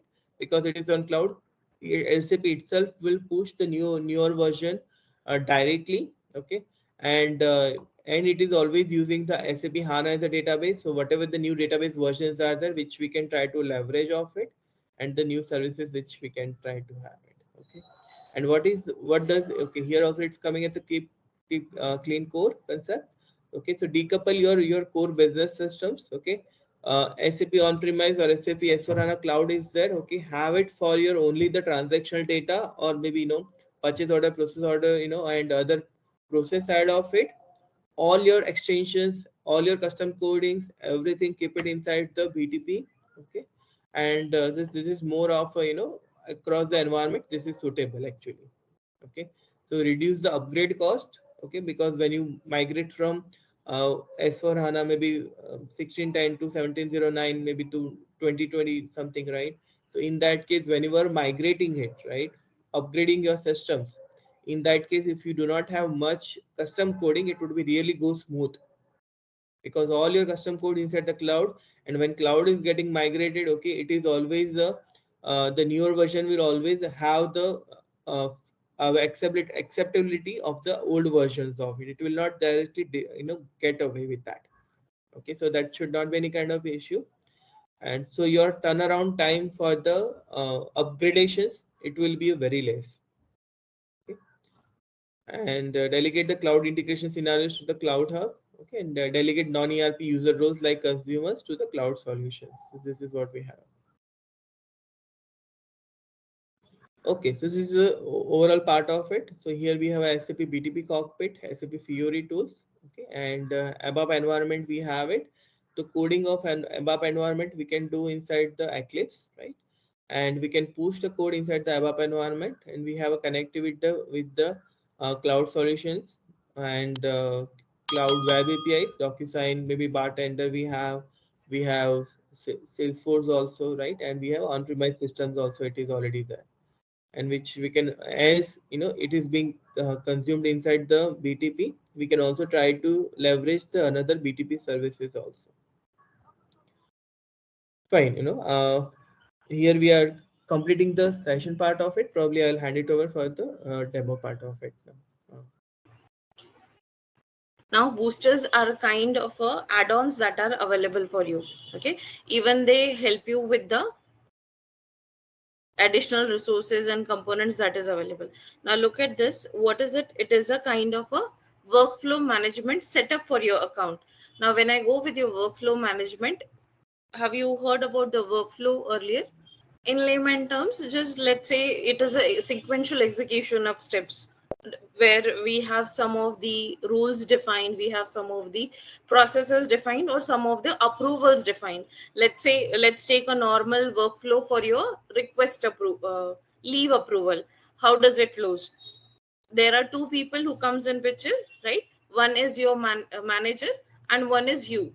You being an employee, you request to the manager, the request goes via requester process, and then once it is approved, it goes to the system, and then you are enabled with a leave. That is a normal workflow that you have for a leave approval. Similarly, when you're working on some kind of a workflow, we have this workflow over here. Now whenever you are working on to the workflow management, we have many things. One is where we have a business rules, one is your process visibility, one is your workflow service, one is your workflow management. Okay, there are certain other subscriptions, or let's say these are some of the prerequisites that are required. But when I wanted to do lot of services enabled for me, what I'll be doing, I'll be running a booster. Okay, when I do the booster run, what we'll do is it will set up all the required roles for me under the same setup. Okay, now let's say I am going to the destination. Destination is basically a point into your BTP cockpit where you can have multiple sources running for you. Okay, it is basically pointing out to your any of the external remote systems which you are planning to consume the data from. Okay, now here if I run the booster, what it is doing, it is checking the authorization, it is doing the next step. Now you configure your account, it will ask me what are the entitlements. Now if I am running a booster, what it is giving me, it is running all the services in a one go. Basically it is what, it is a multiple service subscription at one time. Okay, I am just trying to subscribe it for my this account. This is the space. Okay, now this is what space, is it a Cloud Foundry space or is it a business application studio dev space? What kind of a space it is?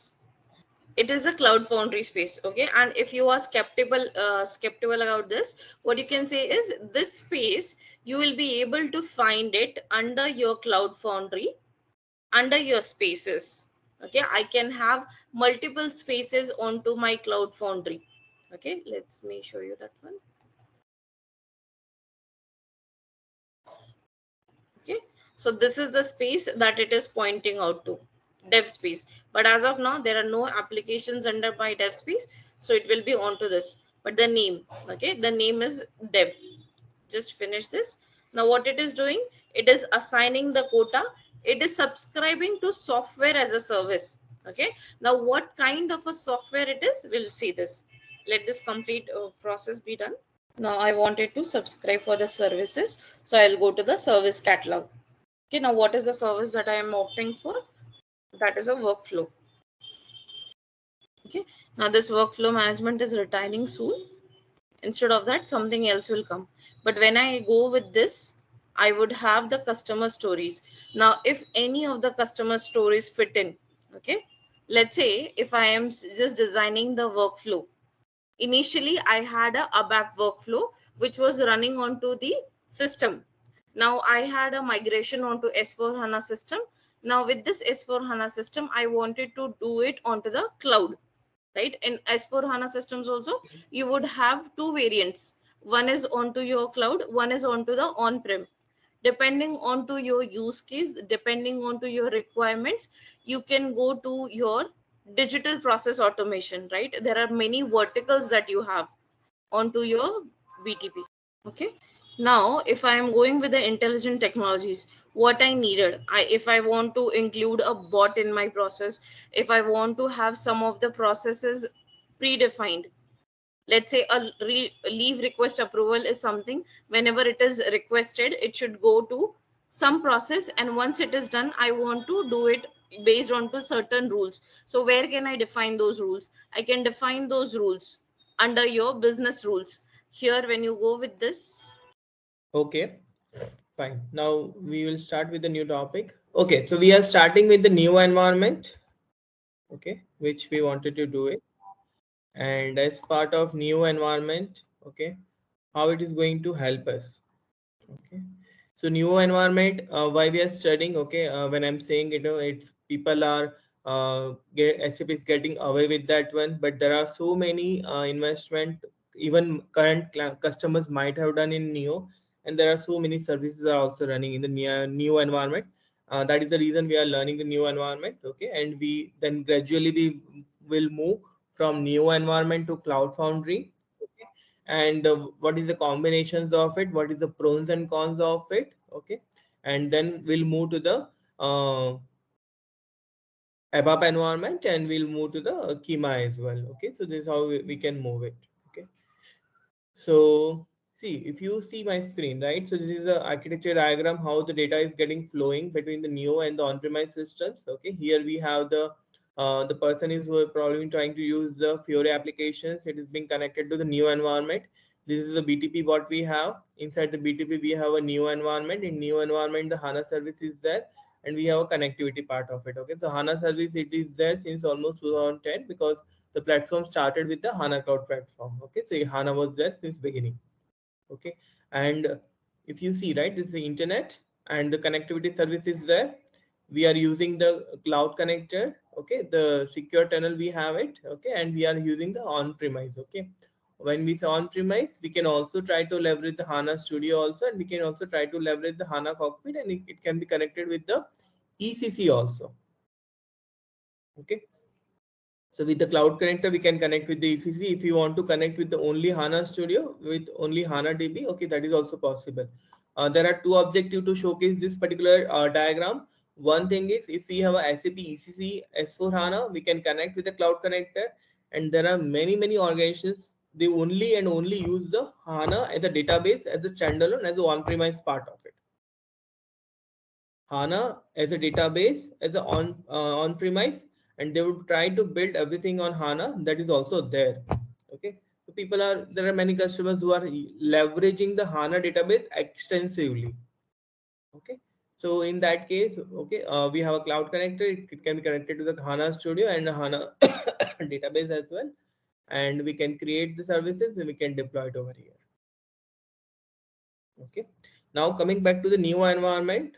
Okay, here why Neo is there. So BTP, the new environment is the enterprise platform as a service that provides the comprehensive application development service and capabilities on which we can build applications, we can extend it, and which we can also integrate it with the business application. Okay, so we have a okay, let me go to the earlier days. Okay, so when we have the Fiori applications running inside the new environment, so at that moment we can create the Fiori application inside the HANA Studio. Okay, very first it was the HANA Studio was there, and we can deploy all our things to the new environment, and so we can create the services, create the applications, we can integrate with the HANA database, and we can deploy inside the new environment. Okay, which we can build, extend also existing part of it, and integrate with the business applications. Okay, so if we need to extend the on-premise and cloud solutions, right? So even in new environment, okay, if you go with the ECC or S4 HANA, okay, ECC S4 HANA, it's part of Fiori library. Okay, we are having a lot of tons of Fiori applications by default offering by the SAP itself. Okay, so we can get the applications from the on-premise, okay, or we can build. Okay, if it is already existing applications, we can open it applications, we can extend it, we can check it out what are the extensions points are available. Okay, and we can make the adjustment and we can deploy it. So add extensions of the existing solutions, creation of new solutions, and we can deploy to the new also, and we can also deploy the same applications to the on-premise also, on-premise gateway systems. Okay, and yes, okay, and if we have a combinations of on-premise and cloud, we can, that is also possible with the new environment. It was there earlier. Okay, so we can connect the multiple systems with the connectivity service. We can get the data, we can process the data, and we can deploy the applications, and we can have build the solutions with having the multiple different systems. Fine. And the new environments, it is a native environment or the platform, okay, of the SAP proprietary part of it, which lets you develop the HTML5, Java, SAP HANA extended application services. Okay, because when we say SAP UI5, okay, the Fiori applications, which is having the library of SAP UI5, and SAP UI5 itself is based on the HTML5. So we can build all this kind of applications, and which we can create it, extend it, and deploy it to the new environment. Okay, and solution is made of various applications types, configurations created with the different technologies, right? Okay, and how are we going to migrate our applications from one sub account, let's say from development to quality to and quality to pre-prod of it? Transport request, right? Fine. So when we have the new environment, it only deals with the BTP develop deployment and the on-premise deployment. And we all are aware that if we want to deploy our codes to the on-premise deployment, in that case, we need a transport request.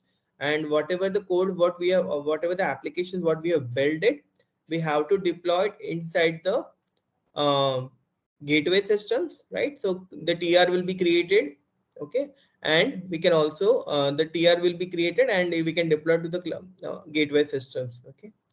Similar way, okay, in that case, if you are deploying onto the gateway systems, the transport movement will happen from backend to backend, the gateway to gateway, okay. So if we have GD systems, okay, then we will have a GQ system, GD to GQ, the applications will be migrated. And if you have the dev systems, okay, in that case, dev to quality in the backend, the data movement and the gateway services movement will be happening, okay. However, when I'm saying this one, when you go to Discovery Center, okay, I will just try to showcase. When you go to Discovery Center here, we do have cloud transport management application services also there. So when we open this one, okay. So if we want to move our cloud code, when I say cloud code, right, I mean Fiori plus CAPM code, okay, from one sub accounts to another sub accounts, development to quality, we can move it with the help of this service. And this is not the only way by which we can make it happen. Okay, we do have the we can have the Git repository, we can have the Azure repository, okay, and we can use the pipeline to move the code from one sub accounts to another sub account. But SAP is providing one of the service which we can try to leverage. So this is about the new environment, how we can deploy the code, what is possibility of it, and how we can migrate the code also. Fine. In that case, before jumping to the Cloud Foundry, maybe I'll take up the ABAP environment first.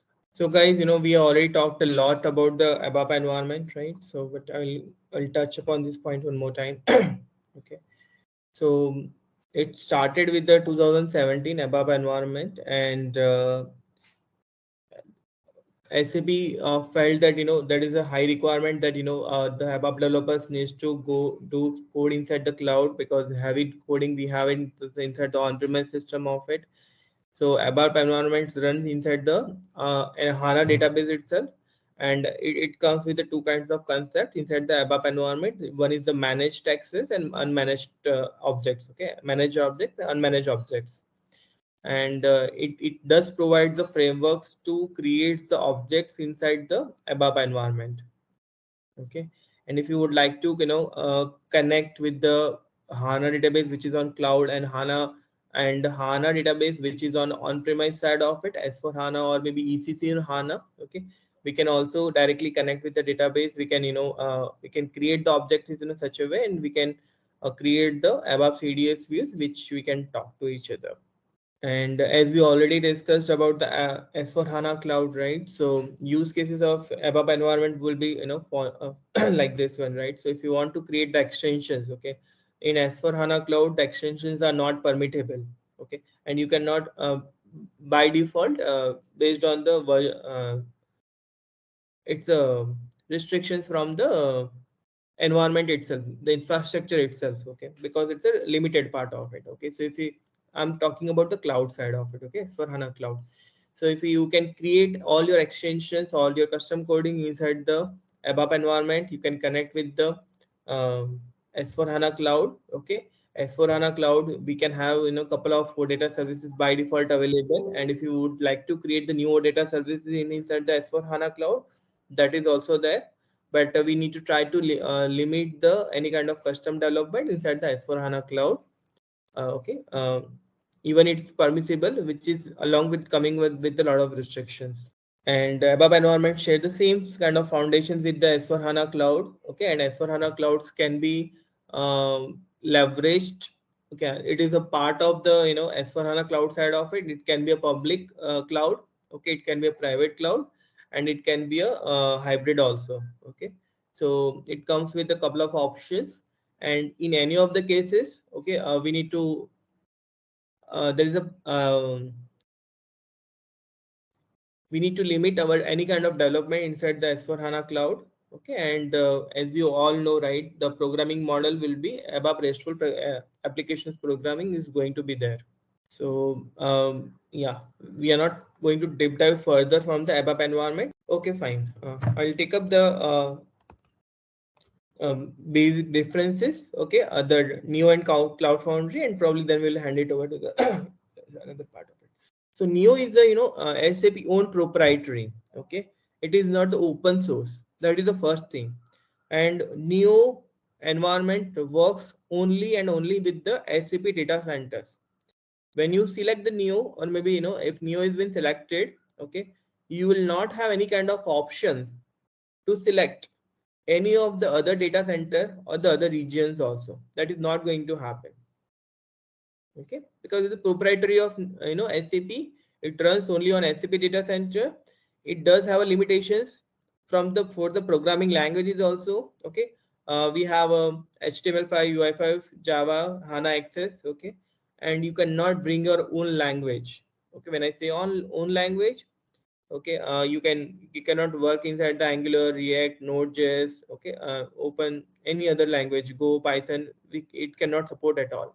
So this is the difference between Neo and Cloud Foundry. And deep dive further, probably we are going to have it now. Maybe yeah, I mean you can take it up. Before moving on to the Cloud Foundry structure, can anyone help me with understanding what is cloud native and what is cloud? Vishal, you still have a question around the same topic? Your hand is still raised.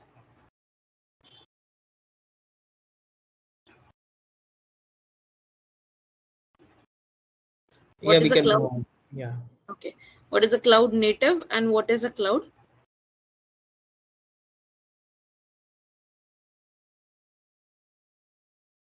Okay. So when I say the cloud native, okay, the applications are more modularized. They are basically lightly coupled, where your infrastructure is working onto your distributed computing architecture. Okay. So whenever your cloud native comes in picture, basically your Cloud Foundry is onto your cloud native structure. Okay. First, let's log in into the Cloud Foundry. How can you log in into the Cloud Foundry? There are two ways. Either you log in via your terminal. Okay. Here, once you are onto your terminal, you can do it via CF login. Okay. Now, because I have already this URL, I have already logged into the Cloud Foundry space multiple times. I am able to get this API endpoint. All right, let's test your knowledge. Here's a question for you. Which of the following is a key benefit of using SAP BTP? Option A, lower total cost of ownership. Option B, increased development efficiency. Option C, seamless integration with SAP and non-SAP systems. Option D, all of the above. Take a moment to think, and when you're ready, choose the correct option. Remember, each choice holds a key to unlocking the answer. Good luck. Type the correct answer in the comments section. Hey there! Want to become a master of SAP BTP? Our comprehensive course is here to help you achieve that. You can take it at your own pace on our platform. In this course, you'll learn all the ins and outs of SAP BTP, a powerful integration and extension platform for the intelligent enterprise. It's a game changer for building and extending applications, automating processes, and integrating data and systems. Our course covers everything from the fundamentals to advanced techniques, ensuring you have a solid understanding of SAP BTP's capabilities. It's designed and delivered by industry experts who have extensive experience working with SAP BTP. Your instructors are seasoned professionals who have been in the trenches, and they're here to share their knowledge and insights with you. They'll guide you through the course material and answer any questions you might have along the way. But don't just take our word for it. Our students rave about the course, and their success stories speak volumes about its effectiveness. Best of all, this opportunity to gain valuable skills and knowledge is incredibly affordable, making it accessible to everyone who wants to enhance their SAP BTP expertise. Ready to take your career to new heights? Sign up for our SAP BTP course today. Visit ZaranTech's website below for full details on the training. Okay, so today we are starting with the Cloud Foundry. Now first let's understand what is Cloud Foundry and what is a Neo environment. Okay, now earlier when SAP came into picture, that time they were not using any kind of environment, let's say Kima, ABAP, these are not there in picture. Now because they have upgraded and moving on to the cloud native functionalities and all, they have two separate feature A and feature B depending on to the requirement or certain other factors coming in picture. They will bring up either the Neo or either the Cloud Foundry. Now what is a Cloud Foundry? Cloud Foundry is a polyglot environment. Now when I say it's a polyglot environment, what I mean by that is Cloud Foundry is providing you with the flexibility of having your own tool as well as having the open source runtimes for your application. Basically, Cloud Foundry is a cloud model of a PaaS, okay, platform as a service, where you are getting different types of runtime, even different types of services and other sort of things which will help you to build your application. Now when you go with the Neo environment, what we had is, first of all, the Neo was a SAP proprietary. Okay, it has some of the other systems, but the most of the support was only for the SAP data centers. But when you go with the Cloud Foundry, you will be able to use multiple data centers. Basically, if you log into your sub accounts, what you have multiple hyperscalers which are provided like AWS, GCP, and Azure. These are the data centers that will help you. Okay, even if you look at the Neo, the limitation was onto the programming languages that were supported. Okay, the languages mostly supported were the Java, HTML5, HANA XS. Okay, but when you go with your Cloud Foundry, what you have is you have the application support for Java, Node.js, Spring, Python, and certain other DBs also which are there. Okay, even you have the flexibility of bringing your own tools. Now what does the Cloud Foundry says is, you have to just tell me what is the application that you are basically pushing, irrespective of the runtimes and the compilers. For example, let's say I have to run a Java application, then what I need a Java compiler or a Java processor. But when I just push my application onto the Cloud Foundry, what I just have to push my application into a space which is hosted onto some organization. Okay, now let me share my screen.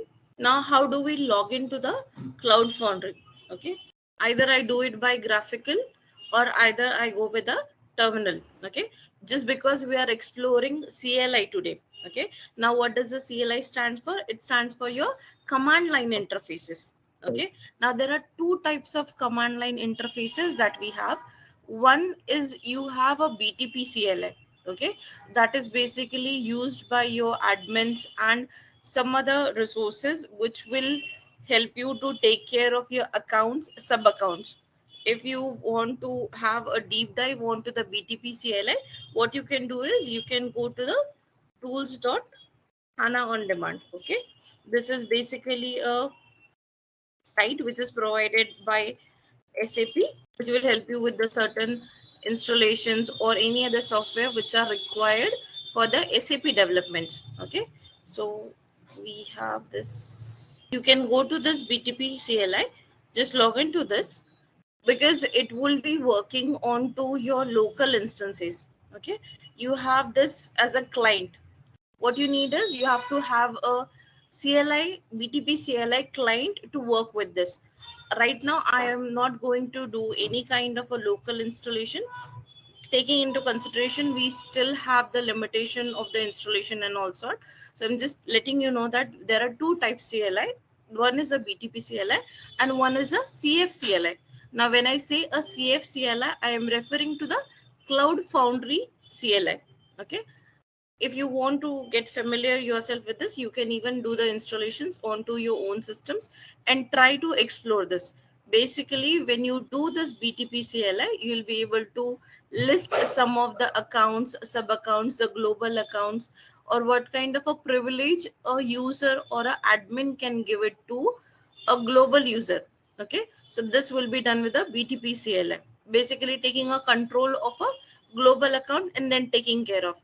But for us, the main concern is the application related stuff, which is related to the Cloud Foundry.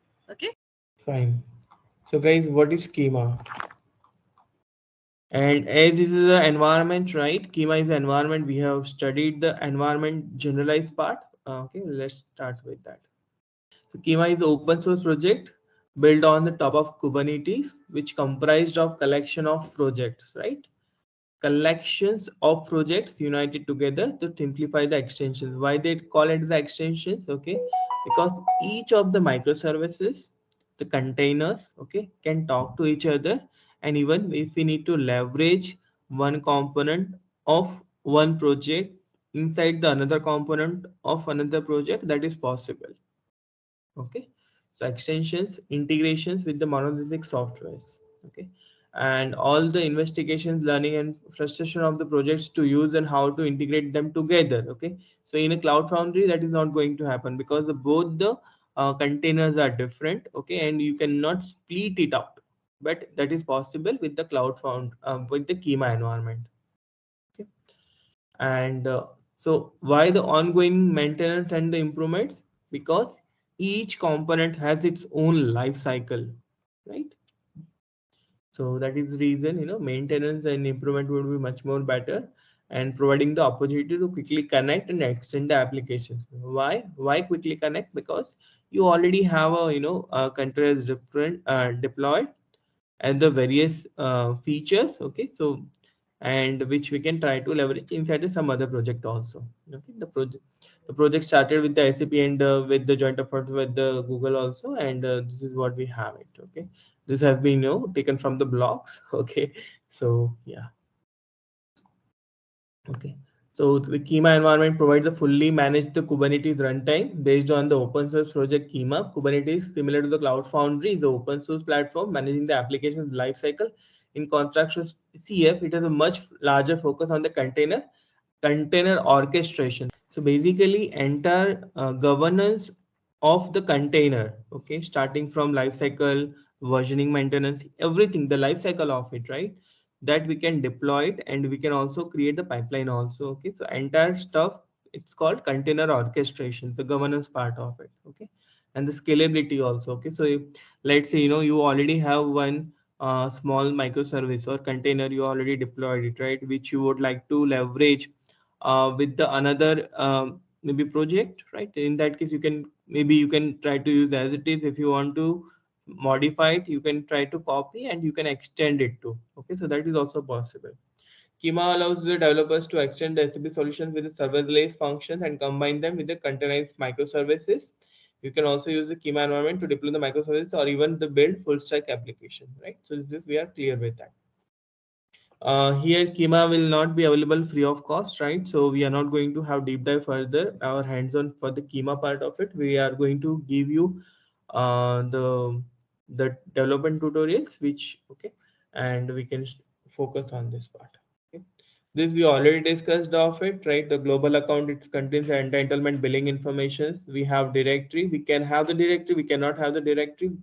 Directory is not a mandatory. Okay, we can have sub accounts, environment, and quotas and entitlements are done. This is how the regions admins license cycle. Here we can add the admins, and region access, what we need to give it. This is general domain, right? We already discussed this couple of times. This is about the step-by-step procedures what we have for the schema, right? How we can set it up. We need to give assignment of it, and we also need some kind of software installations as part of the schema environment, because we also, it is based on the Kubernetes, so the software requirement is there. So as this is the infrastructure side of it, formation, we are not deep diving it further. Global sub account schema environment we need to configure, and we can post to that we can develop it. Okay, and it will be for both for trial and environment. Okay. Why? Okay.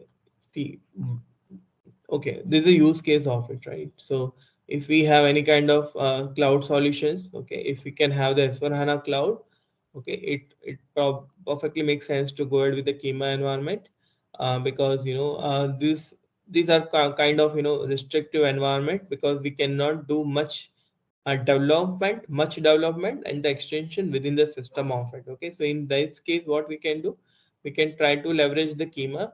However, I'm not saying CF cannot be leveraged. Okay, CF can also be leveraged, but schema is preferable approach. Okay. These are another examples. These all are the cloud offerings by the SAP, and which we can try to leverage. Okay. Even SAP, sorry, Kima is the open source one, right? So here also you can bring your own language, and we can try to create, our own applications in our language, and we can try to deploy it, and that will work. Okay. There are some limitations with the versionings as well. Okay. Okay, so this is a Kima will come with its own dashboard. Okay, and it has own command line tools. It's called CTL, right? Command line tool, and yeah, so this is what we have it. Okay, it's called Kima platform for extending the applications with the microservices, serverless functions. Again, the same thing, CLI and UI through the which we can connect with your applications to the Kubernetes cluster. Okay, so basically, when you create the applications, right, this is completely technical part of it, right, and user will not get any kind of feel that it is working on Cloud Foundry or Kima. It is just about how would you like to maintain your components inside the Cloud Foundry or Kima environment, and that's all. Okay, so for user there is no change, for even our functional there is no change. The people are working in a functional space, and only the way we deploy our application to the environment, right, only that portion is going to change. So as only the deployment of the application, okay, the way we are going to deploy our UI component, our service layer, okay, app component, service layer, and the DB component, only that is going to be changed. Okay, apart from that there is no change. And so you can implement the business logic you require by creating the microservices and serverless functions, right? That is the advantage of having this one. If you would like to go ahead with the normal way, you can still go ahead with the Cloud Foundry as well, and even that works on the container concepts, and trigger them to react the particular events and call to your application's API. And Schema address the needs related to microservices architecture, right? Event consumptions, authentications, logging, tracing, monitoring, and alerting of each of the components, right? And the service catalog allows you to easily consume of cloud services available by hyperscalers, right? So we can also connect with the hyperscalers, and we can take it forward. Okay, so this is a bit about the Kubernetes installations, the command line tool installations we have it. This is about how we can create the instance of it. Okay, we'll post to the blogs. Okay, for this one, and here we do have the SAP event mesh. If there is some event has been happening, right? Maybe logically or somewhere, something has been like, threshold has been reached. Okay, logically. Okay, in that case, we can create the event and we can take it forward, right?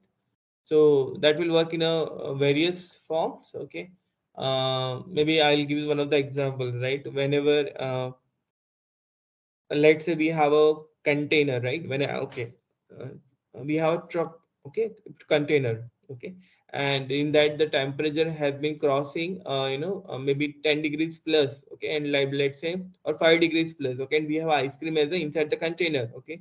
So if it is going to increase the temperature, ice cream is going to melt, right? So if whenever the threshold is within the limit, okay, it is fine, but otherwise we need to create some kind of triggering event so that respective people will come to know that something has been filled inside the container and the temperature has been increasing, right?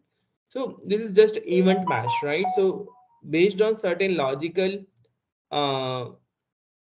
certain logic, right, we can create the event and we can notify something. We can also trigger the actions inside the SAP systems also, and we can notify also. This is in general, okay.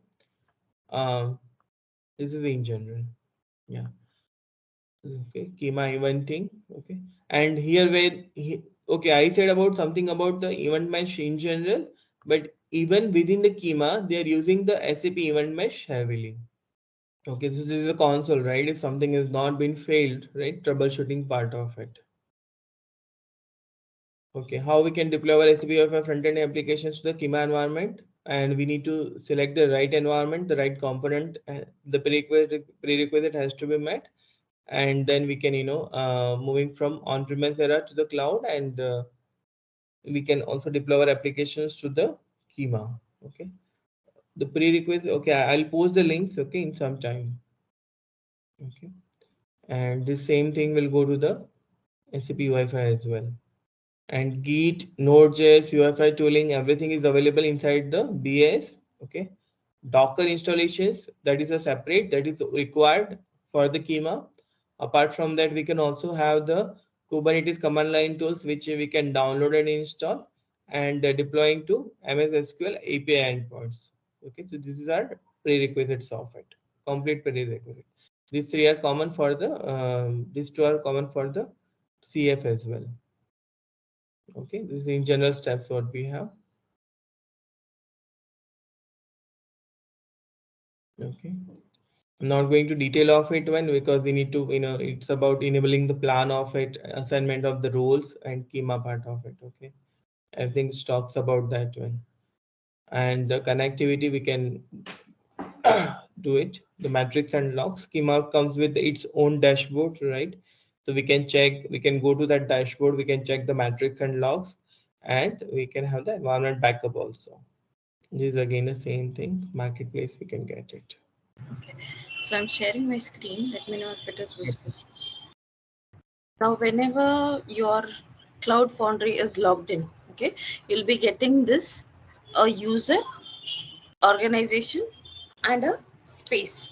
Okay, now what does this space represent? A space will be having it's a kind of a workspace, okay, where your applications will be deployed and your application run times build or the dependencies will be available, but it will be available into the modularized format. Now for today's exercise, what we have is a 12-factor methodology. Okay, now because the Cloud Foundry is a kind of a cloud native environment. Okay, now when I say it's a cloud native environment, a cloud native environment is aligned with a 12-factor methodology. Okay, there are some of the factors, even there are some of the do's and don'ts which we have to keep in consideration to make our application available. Okay, so the first thing is a code base. Okay, now whenever you see that I talk about a code base, it is directly referring to your Git environment. Okay, now when I'm saying a Git environment,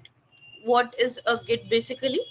Let's say it is a single source of truth when I'm developing an application. Okay, because see, even if I am developing an application, it is a continuous process. Okay, it's not like once I have developed and it will there are no changes that are going to come in future. It's never like that. Okay, whenever you are doing any kind of a application, it is always a continuous integration and a continuous development. Okay, when I refer to the continuous integration, it could refer to the push, it could refer to the build or any other operation. When I refer to the continuous delivery, it is a development, a delivery object, or let's say a application which has been delivered without breaking the existing features of it. Okay, so that is one of the main factor which you should consider even while you are developing your applications, is your application's code base is a single source of truth where all the changes, all the application details have been mentioned, because multiple application developers, multiple teams would be working on to that. So whenever you make a exit, or whenever you make any kind of a commits or any other thing, make sure it is aligned. Okay, always your system or your code base is updated. Okay, so right now what I'm going to do is I'm going to take a application which is available already, which demonstrate a application. Okay, for me, what is this application? It is somewhere available, the code base is available into a repository. Okay, it's a kind of a public repository which is available, so I'm going to use that source. Okay, now what is this? I am cloning a code base from a repository which I consider that it is a code base. Okay, the first one. The second option that I have to do is I have to push this application. Okay, now whenever I push this application, what my Cloud Foundry will do, it will try to find out what are the packages that are available, what are the runtimes that are available. Okay, so the other thing that I can do it with the Cloud Foundry is I can find out how many runtimes are available, how many build packs are available. Okay, so what I can do is I can find out the same using the marketplace command. Okay, now when I'm saying a marketplace, okay, it's a kind of a discovery center, okay, for Cloud Foundry runtime, where what are the services that are available, what are the runtimes that are available, that will be displayed over here. The other difference is your Cloud Foundry marketplace and the one that you have into your account, right? This service marketplace and the Cloud Foundry marketplace are different things. Okay, this is availing you with the services that are available under your BTP.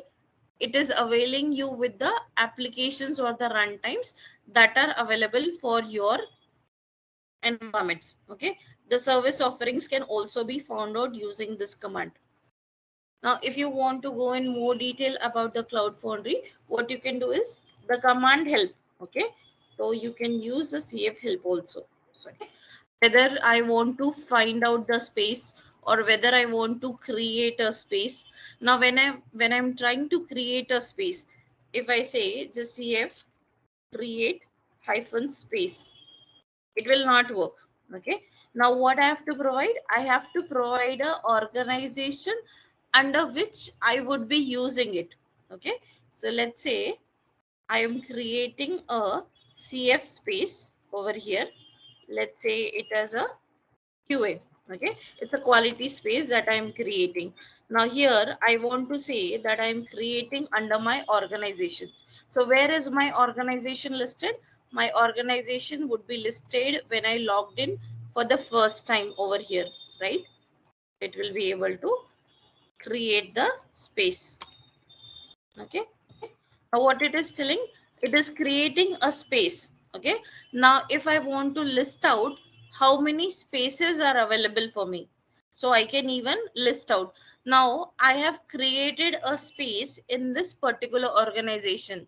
2 spaces should be available. Now when I try to push this application, okay, when I try to push this application, it will ask me which space I want to deploy. So whenever I am trying to deploy the application, I have to first set, okay, I have to first set the organization. Okay, so what is my organization? This is the organization that I am working. Okay, so I will set the target. Okay, so let's set the target. Now what is the target for me? This is the target organization, and inside this target organization I would be deploying the application.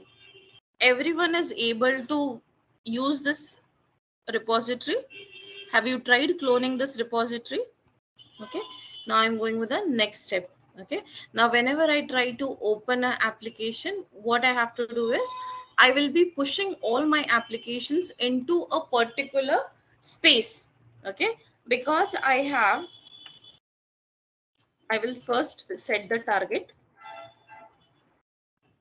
because I have two spaces, right?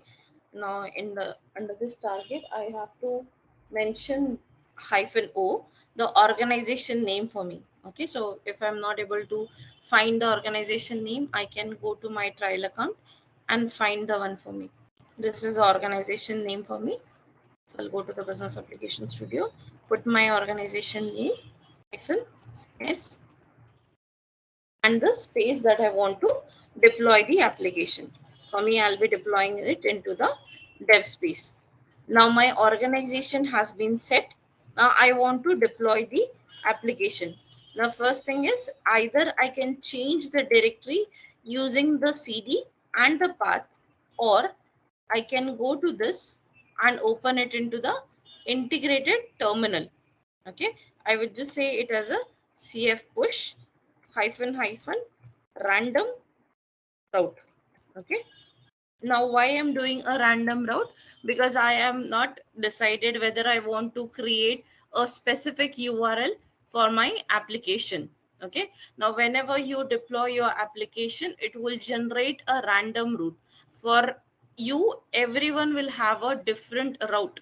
Okay, now as of now, if I go to my dev space, okay, how many dev spaces are listed? I have 2 dev spaces, and inside the dev spaces, what I will have the applications, services, HANA Cloud Instance, routes.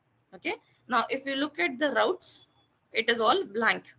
The moment I do the cf push random route, it will start pushing the application without asking me what is the package that it is working for. Okay, it is taking a Node.js Cloud Foundry build package for me. Okay, it is not asking me any kind of a runtime. So now what does the Cloud Foundry does? Cloud Foundry says, irrespective of the application that you are deploying, I'll take care of the packaging, I'll take care of the dependencies that are available. Okay, let the process complete. What it is doing, it is saying waiting for app. Okay, so this is the name of my app that is waiting to run, but it is saying instance starting. Okay, once it is running, then only we can see what is the application that is available. Okay, as soon as your application is deployed or it is pushed, basically what is happening, it is being deployed. Now what is it doing? It will tell me what is the build pack, what is the version, what is the detected application type. It says that is the application type. Along with that, what it gave me a route. Okay, it gave me a route for the application. Here what it is doing, I will just copy this. Okay, and I'll try to open it into the new window.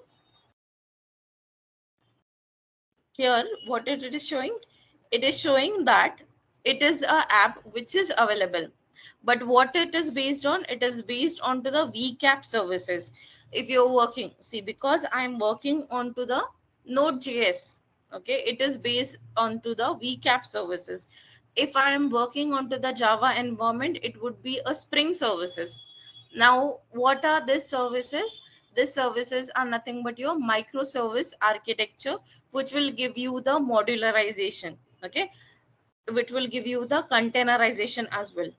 Now when I had deployed my application, okay, when I deployed my application under my application routes, okay, let me show you that. There is a application which is available for me. Okay, it will, the route will tell you the host name, it will tell you the path, it will tell you the domain. Okay, now when I'm saying a domain, it is being deployed onto the Cloud Foundry space. The application name is displayed over here. but how many instances are running? Instances are referring to the containers. It is referring to the application where it is being consumed. For example, if you are using a net banking account, right? So how many instances are running? There are a lot of instances are running, but how many out of them are active? Only the users who have already logged into that application would be active. Now in case if I want to see where is my application, so I can go to the application. But all of this, okay, all of this, where it is available, it is available into the development space. Okay, now I'll go to the applications. Okay, now the application is into the running state.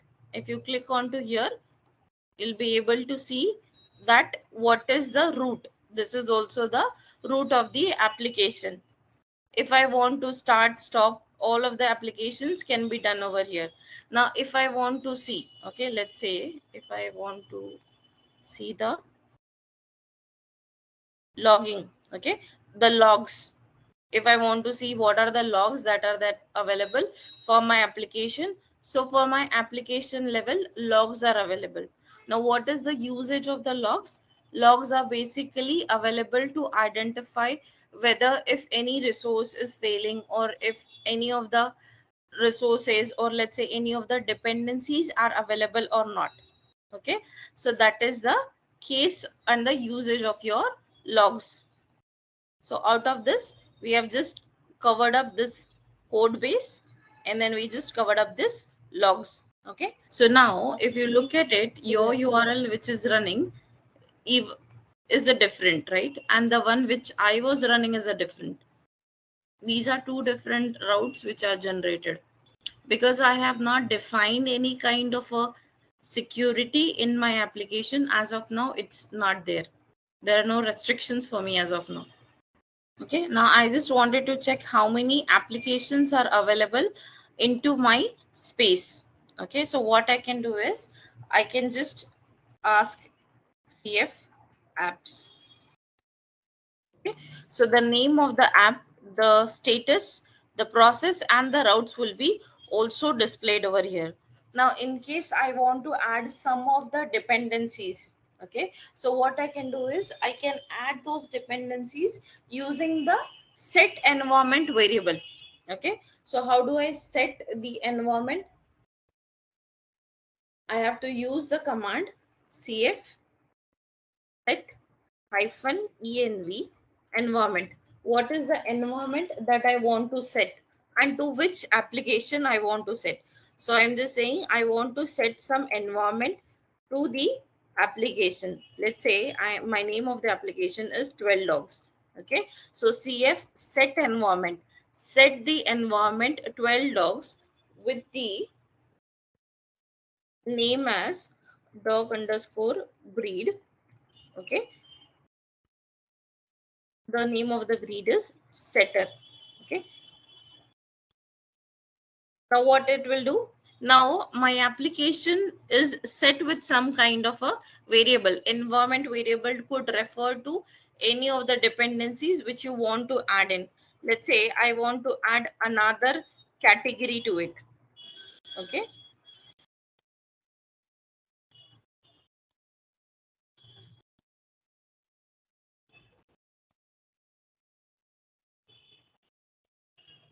now whenever there is a change of your application, or there is a change of the environment variable, it is advisable to restage your application or restart your application. You can start or stop your applications from here also. Okay, so either you go with your spaces. Even this could lead to the downtime. Okay, it will take some time for us to restage. Okay, now let's say I am restaging my application. Okay, the moment I restage my application, what will happen is if I try to refresh this URL, okay, because it is already running, it is not causing anything. But The moment it is tracing out the logs, and if I try to refresh, it will not launch my URL. Before the building of your application, it will cause some downtime. Basically, it will take some time to have an upgrade of the environment variables which you have set into that particular application. Here it is saying instance starting. If I try to do that, here you see it is saying that the requested route does not exist. Even though the application has been deployed, it is into the starting stage, it is not into the running stage. Until and unless your application is into the running stage, it will not be able to fetch the routes that you are trying to use for that application. Okay, now the application is into the running stage. I want to see. Okay, now earlier there was no display of the applications. Now basically the dog breeds, you see the environment configuration has been set. Okay, now the dog breed is setter and the sub dog breed. But even though this is set, how many instances are running? Only one instance of my application is running. If you try to do the next, you'll be able to see the dogs now. I want you to try the same with your applications. Try to set this environment variables. Let's say today I have created an application. Okay, now in my application I want to integrate a Google map. So what is a Google map? It is a kind of a dependency which I will have for the Google API. If that Google API needs to be integrated, I have to set that environment for my application. So that is setting the environment. Enabling your existing application with some of the add-on features is a set environment. Here if you see, I have some of the dependencies. Okay, I am defining the dependencies over here. These dependencies were there, but if you want to see where is my application being loaded, so what you can do is you have one YAML file over here. Here if you see, I have a JS file and I have a doc.js file. Now my base URL, see when I initially set the environment, I was telling you I am referring to the CF services, sorry, the VCAP services. Now whenever my application is being created, I have to tell that what kind of an environment it is referring to. Okay, I am saying that I am using a Node.js package, and what kind of a service it is using. It is using a VCAP service. Now when I am using a VCAP service, I have to tell what is the dependency that is available. Okay, so here is where I am setting this environment variable over here. See, if I look at the process building, right, what I had done, I have already had a code base. I am trying to load the dependencies also, explicit dependencies, because I am trying to fetch the data which is there. It is from this particular application. 1 minute. From the base URL, this is there. From this base URL, I have written a command which says I have to get the data. Initially, if you look at the variable, okay, I am trying to fetch this. Okay, here, okay, let's say if I am getting this. Initially, when I loaded my application, there were no pictures which were getting displayed. Were you able to display the pictures initially? No, right? Now what I am doing, I am requesting.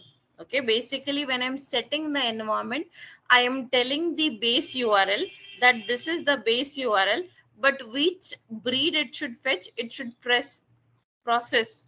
Okay, it should process the breed and subbreed using the titles. Let's say English and this breeder. Okay, this is available under this URL. Okay, let me open this. Okay, this is basically a API that I am pointing out to. Okay, now whenever I try to get this, it is referring to the breeds. Okay, now if I try to fetch in, what is the operation that I am performing? I am performing the get operation over here, right? You see, get operation. When I am setting, or when I am just explicitly mentioning that I want to get a breed which is referring to, just a second.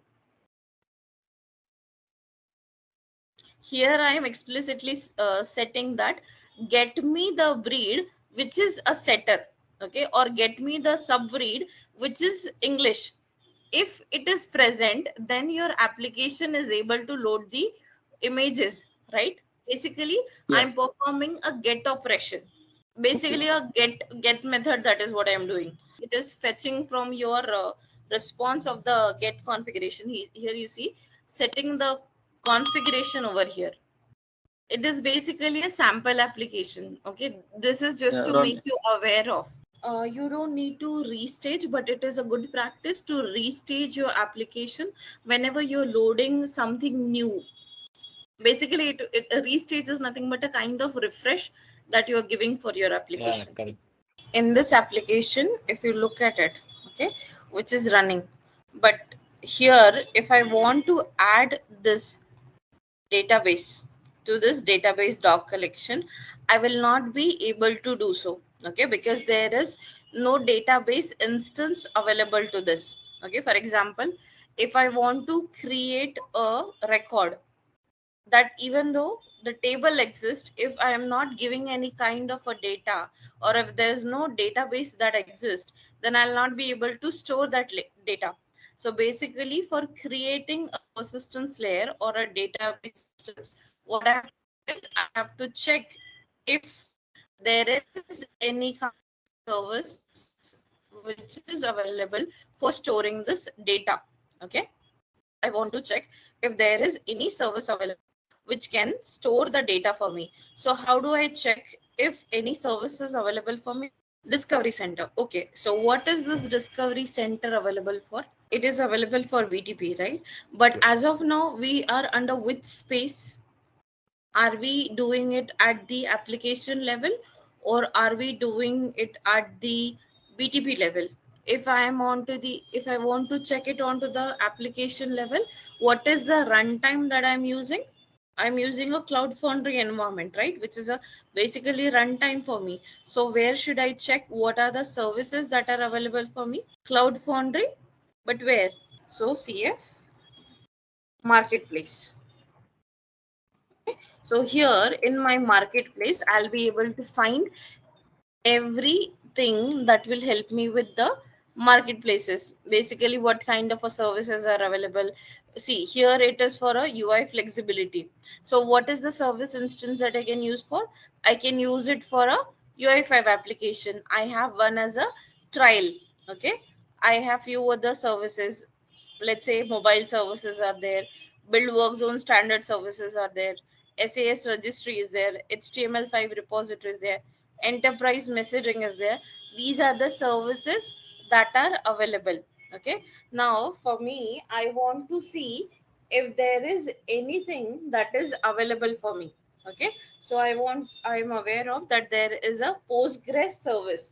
Okay, now what is a Postgres service? Have you anytime heard of Postgres? It's a kind of a open source that is available for your database. Okay, so that is freely available for us into your Cloud Foundry marketplace.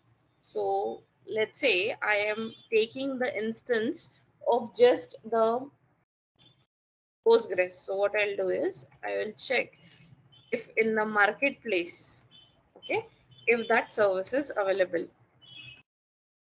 Okay, depending on to your Cloud Foundry version, you're supposed to use the S, or you're supposed to use the E as a parameter. Okay, you'll be able to find a list of all those parameters if you go to your CF. There is a documentation which is available for the usage of the Cloud Foundry commands, basically. Okay, so you'll be able to find it over here. Okay, if I want to check how to deploy the application using a Cloud Foundry, what are the build packs that are available, whether the Node.js build packs are available, what kind of a version that is available, okay, whether it is a VF6, 7 or 8, okay, you'll be also able to find that. Now I am having a plan. Okay, what is a plan? It's a trial. The service is the Postgres service, and what it is offering, it is offering a free service. Okay, and what is a broker? Basically a kind of a connection between this. If it is available, what I wanted to do is I wanted to create an instance. Okay, I want to first create an instance. Now what is the instance? Instance is basically a copy that is available. Okay, okay, now as of now you see that I have only one instance. Okay, now this instance is every time you deploy an application or if you are having any additional component, it will be available. But as of now there is no instance that is available for my Postgres. Okay, so what I want to do is I want to create a Postgres instance basically for adding the command, basically for storing the data. Here I'm using everything from an open source, so I want to use this Postgres which is available for me. It is nothing but a SQL, so I can perform the create, read, update, delete, all this operation. When I want to say that add this, okay, add this doc collection, so I want to add this over here. So let me do that. I am saying that I want to create a service instance. Okay, create hyphen service. Create a service instance. For which service? I want to do it for a Postgres SQL.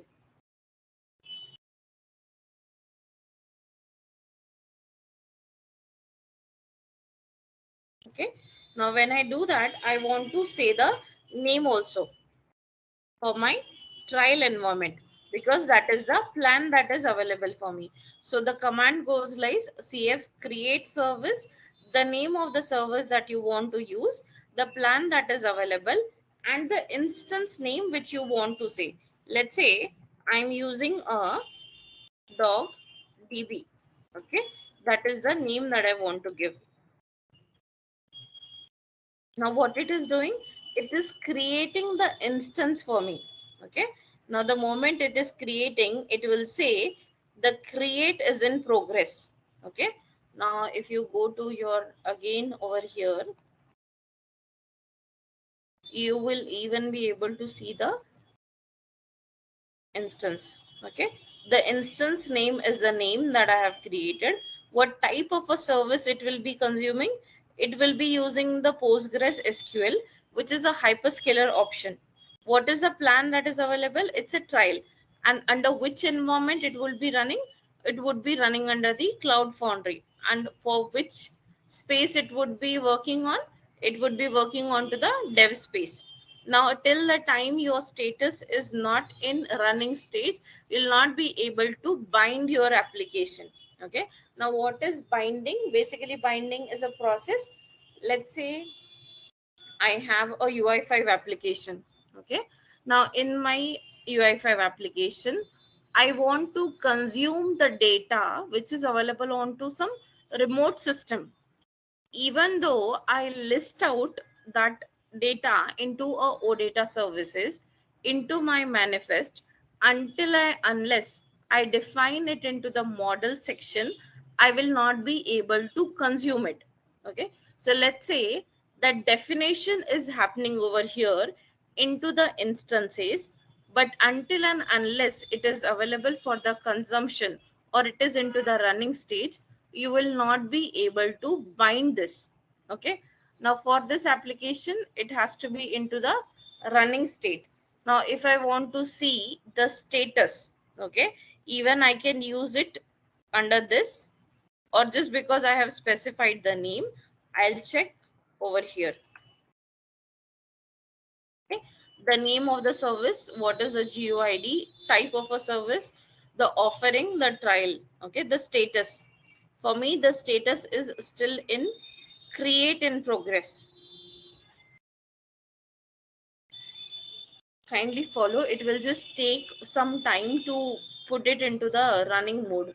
Okay, until and unless the status is in not in a running mode, we cannot bind that. Is everyone able to get the service Postgres into their application? See, even if there are certain offerings that are available, it will still be there will be certain limitations depending on to the organization level also. There are two commands that are available. one is CF Marketplace -E Postgres SQL -DB. The other is a CF Create. Postgres is a open source.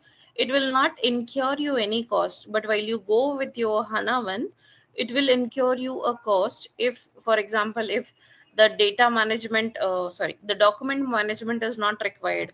I can simply go with the Postgres if there is a creation updation that is required. But in case if large size of the files, let's say I am creating any of the insurance applications, in that case I need to take data from the user where they are just submitting the kind of a claims. In that case, that will not be helpful for me, because the limitation would come in picture, or in case if there is an application which needs a graphical or the spatial data to be stored, in that case what I can do, instead of going with the Postgres, I can still go with the HANA, keeping in mind the cost also which we have to incur. We have to still take into consideration what is available and what is required for us. There are certain other factors which will come in place when we are going with any of the services. Hey there! Want to become a master of SAP BTP? Our comprehensive course is here to help you achieve that. You can take it at your own pace on our platform. In this course, you'll learn all the ins and outs of SAP BTP, a powerful integration and extension platform for the intelligent enterprise. It's a game changer for building and extending applications, automating processes, and integrating data and systems. Our course covers everything from the fundamentals to advanced techniques, ensuring you have a solid understanding of SAP BTP's capabilities. It's designed and delivered by industry experts who have extensive experience working with SAP BTP. Your instructors are seasoned professionals who have been in the trenches, and they're here to share their knowledge and insights with you. They'll guide you through the course material and answer any questions you might have along the way. But don't just take our word for it. Our students rave about the course, and their success stories speak volumes about its effectiveness. Best of all, this opportunity to gain valuable skills and knowledge is incredibly affordable, making it accessible to everyone who wants to enhance their SAP BTP expertise. Ready to take your career to new heights? Sign up for our SAP BTP course today. Visit ZaranTech's website below for full details on the training. Now I have one instance running. In my application, I have just one instance running because I don't have any of the database which is available. Now, whenever you have your database instances, where will you be able to see your instances or your CF services that are present? Where will you be able to see that? The services which are listed in my Cloud Foundry space over here, there are two instances that were present. So onto which level I'll be able to see the instances for my Cloud Foundry? You will be able to see it under instances and subscriptions. See, I was able to see two instances, right? One is a DocDB and one is a HANA-DB. So these two instances are available over here. Okay. Now these two instances are available over here. If you want to see if the key is binded or not, what you can do is you can navigate over here, and as of now, is there any key that is binded to my instance? Is there any key that is binded to my instance? So the answer is no. As of now, there is no key that is binded to my application. But for this instance, what is the application that is binded? It is 12 dogs. Okay. Now, if you want to create it over here, you can create it. But it is a good practice to create it over here, because it will give you the VCAP services and all other instances running automatically. So how will I create the service instance?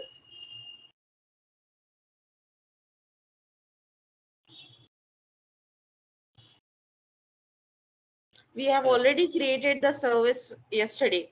Now I wanted to create a service key. Okay, so first thing is I wanted to find out what are the services available. Second command is cf apps, just to see if the apps are available or not. Every time I have the service apps running or something, I just want to see if the DB binding is there for me. If you want to exit out of your terminal, what you can use is you can use a Control C.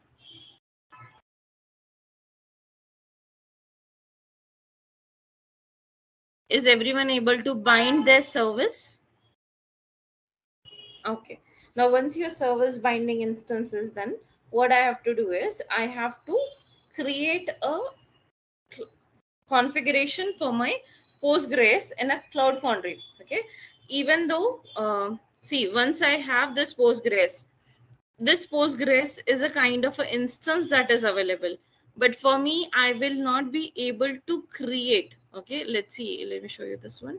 Okay, adding a collection to this database, even though this is a database connection, but will this be established? No, until and unless I have a table for me where I have to add this.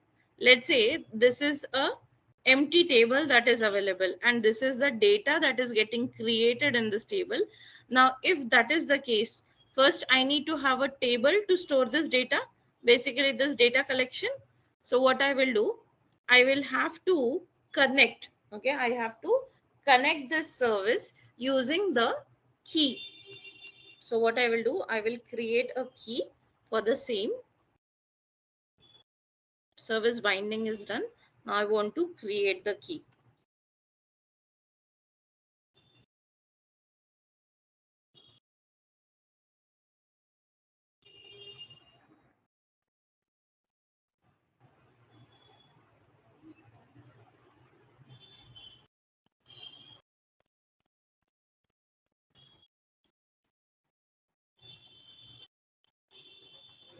For whom I am creating a service key? For my instance which is there. What is my instance? It is docdb is the instance. Let me check if there is a hyphen. There is a hyphen.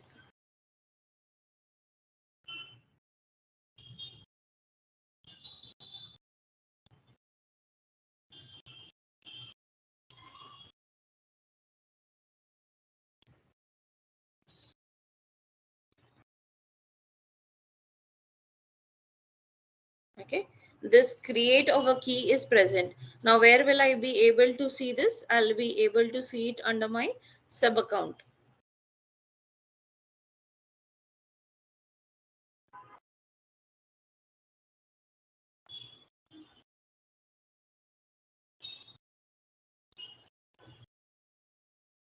Earlier, was this key present?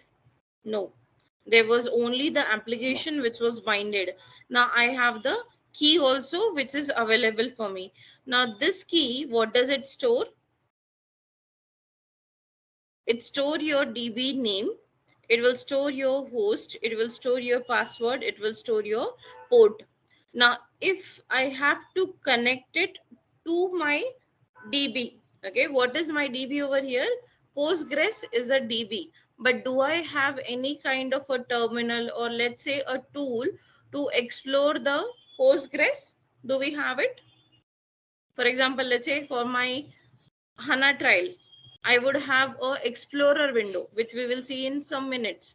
Okay. For me, there is nothing that is available to use or basically to create the Postgres tables or something. So for that, I would be needing a local installation of a Postgres. Okay. Now, how do I connect this local terminal to the one which is available for my remote instance? For me right now, where is my Cloud Foundry running? My Cloud Foundry is running onto some kind of a terminal, which is a virtual terminal. But for my DB, which would be my Postgres, I have to connect this two. Okay.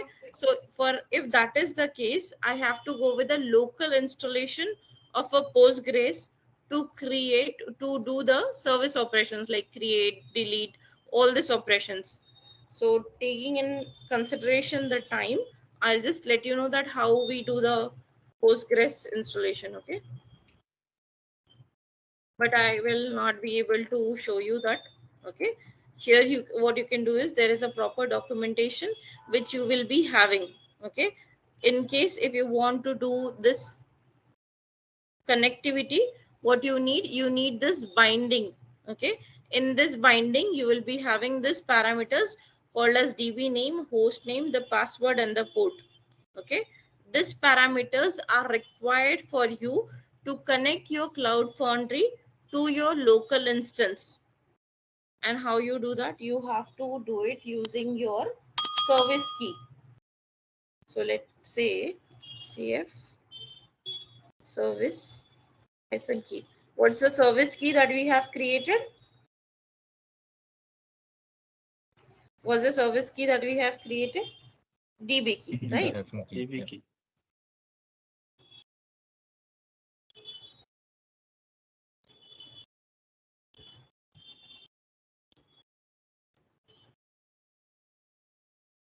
What it will generate? It will generate the same thing.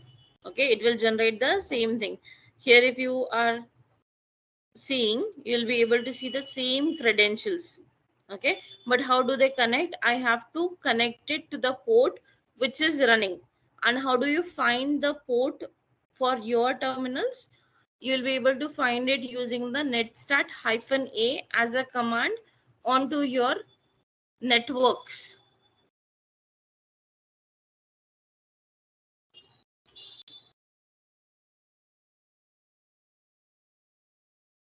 Till here, can you just perform the steps?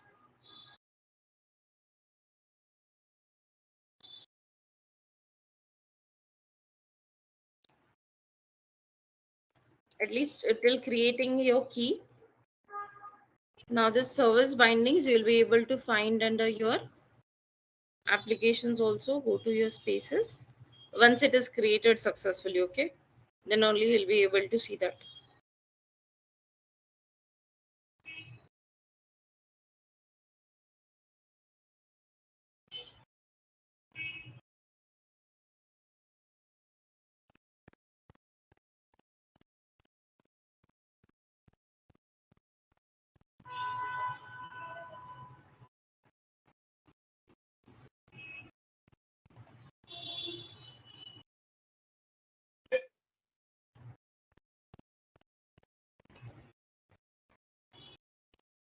Here you'll be able to see the service bindings for you. If you want to see the data, you'll be able to see the data also over here. This data is the same data that you are able to see over here. So first of all, whenever you are having any kind of a data, do you give the database access to anyone? From a security point of view, you have to make sure that the data is into the right hands, right? So how do you manage that? You have to manage it using a service key. Even if you see at this point, what it is saying, it is just hiding your sensitive data. It's a kind of authentication. Okay, even you can bind this authentication from your service catalogs. But right now we are just exploring a terminal part where we can create or bind the service. Let me show you the other thing, that if I go over here, I think there was a point which you bind your instances to your services.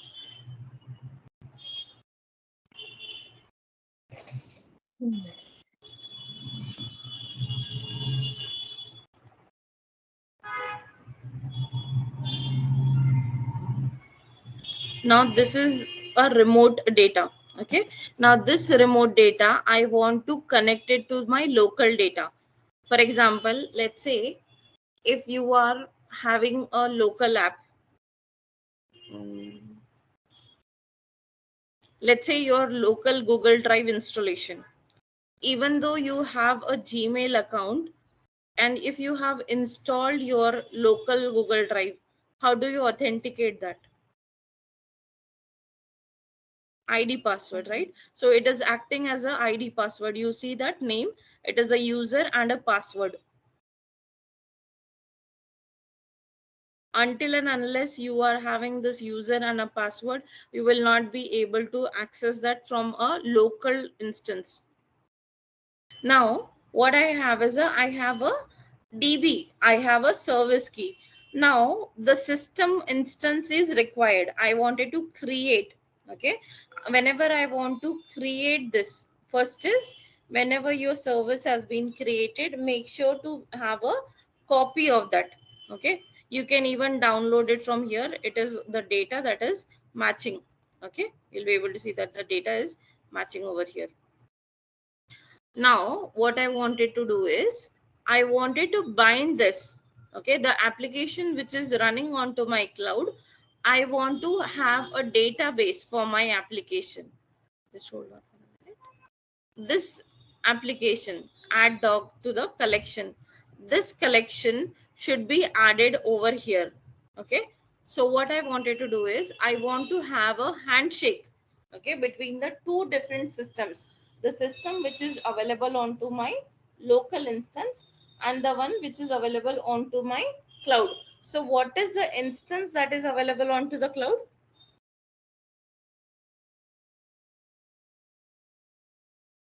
What is the instance that is available onto the cloud? The name of the app is basically the one that is available on the cloud. Now if you have a Postgres local installation, okay, then you will be able to connect it. But as of now, I'll just show you how to establish the handshake between two. Okay, so what you have to do is you have to allow the handshake between the spaces. What is the space onto which we have the application deployed? Onto which space we have our application deployed? Okay, what it will do, it will basically enable the support for me. Now once the support is available for me, I have to find out, okay, I have to find out how is that I can connect this app. So the other thing is I will every time do any changes, I will restart my app or even restage this.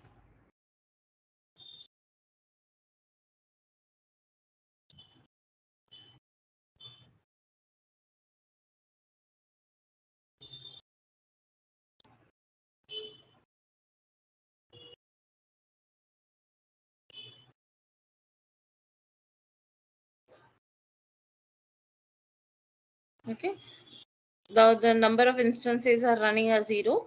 Once I have this app enabled with the SSH, I can use this DB, the password and the port. There is one more terminal which is required.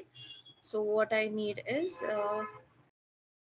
I need a port which is running onto my Postgres local installation, that you will be able to find out if you are having a local installation. For me, I have not done any kind of a local setup, so I'll just help you with the command. Okay, there is a documentation which is available to get the understanding of your application. As of now, I'll just show you how to scale up or scale down your application. Basically, scaling up and scaling down your application means just to add the instances. Okay, so what you can do is you can scale your apps using a CF scale, the name of your application, and the instances that you want to run. For example, -I represents the instance. Let's say I want to have the 3 instances. Okay, so how many are showing? 0, 1, 2. Only one out of them is running. Even into this, you'll be able to see the instances that are running. But if you don't have a active DB which is connected to this, so you'll not be able to see that until and unless it is into the stage. Okay, the memory consumption, the disk available also will be available over here. If you want to see the apps that are running, so CF app,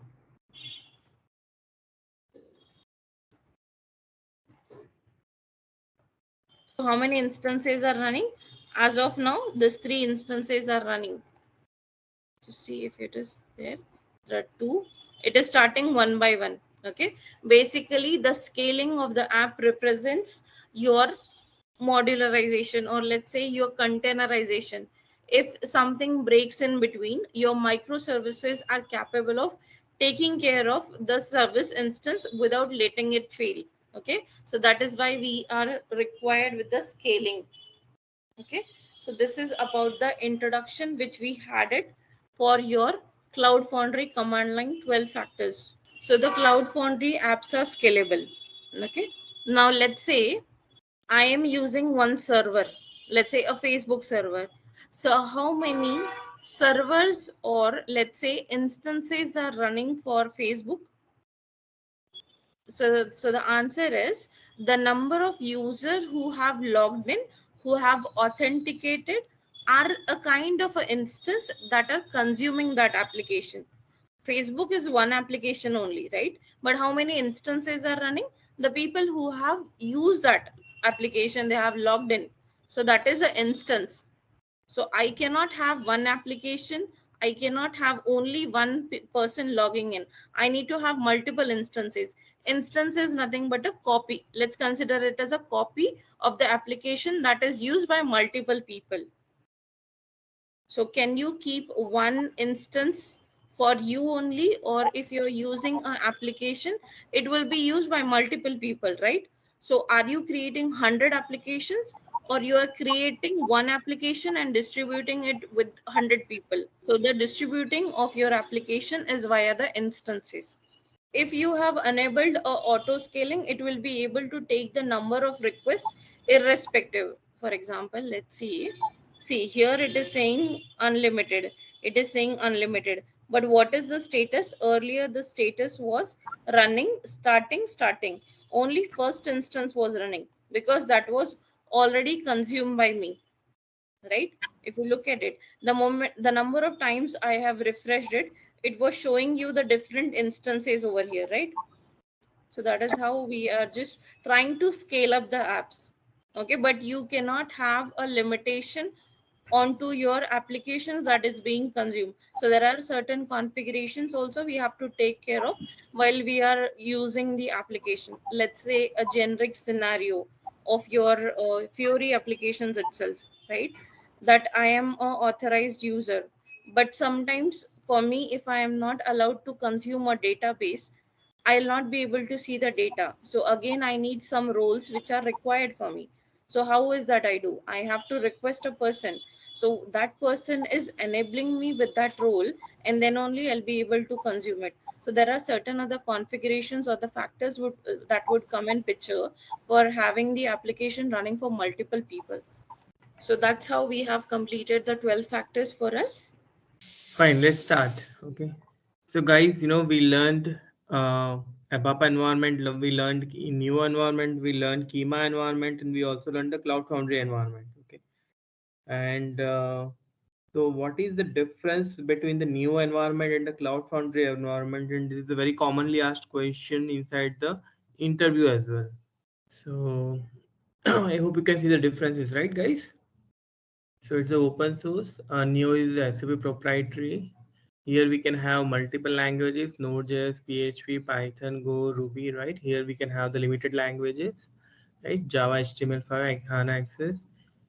Here, what you mean? Okay, bring your own language if you want to do it in as a AngularJS, React.js. That is also possible. Okay, here apart from this, it is the restrictive one, right?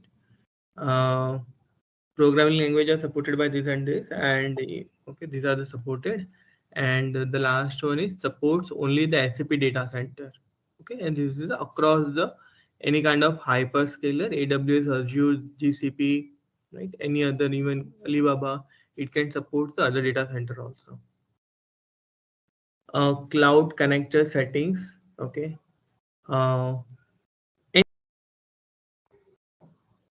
Okay, so when you install the cloud connector, okay, this is what you will get it. Here you will not get any kind of sub accounts, okay, and the trial version having only the 2 sub accounts can be created. I guess so. Okay, I don't remember this part now. Okay, because yeah. Okay, and if you want to include, okay, there are two possibilities. Why do we need a cloud connector? If we need to connect the on-premise with the BTP, or right, the vice versa, right? In that case, we need a cloud connector. So cloud to on-premise, on-premise to cloud, right? And we can create the add sub account. Okay, please make sure add sub account. Okay, and when I say sub account, that means BTP sub account, right? So whatever the BTP sub accounts, okay, you are using VA, right? AWS US East. Okay, now coming back to here. Oh, even I need to restart this one. Come on. Okay, this is a sub account ID. Okay, which we can try to leverage. Okay, I'm not going to create it. Okay, here we can have some name, right? Training. Okay, this is the login user ID, right? So this is the login user ID probably which we can try to leverage. Okay, and we can use the password and we can create it. Okay, simple. Region, sub account ID, we have taken it from here. Your login credentials to the BTP ID password. You can click on save. When you click on save, you will get it. And when I double click here, okay, I should go inside that part. It is the same one which I created. Just a minute, guys.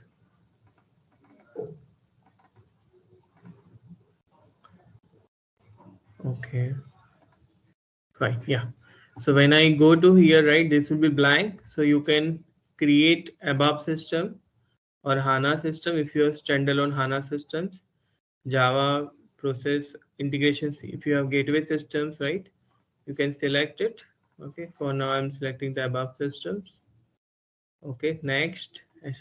This is the internal host and internal port which we need to put it. How will you get the internal host and port? Okay, SMICS, right? Hold on.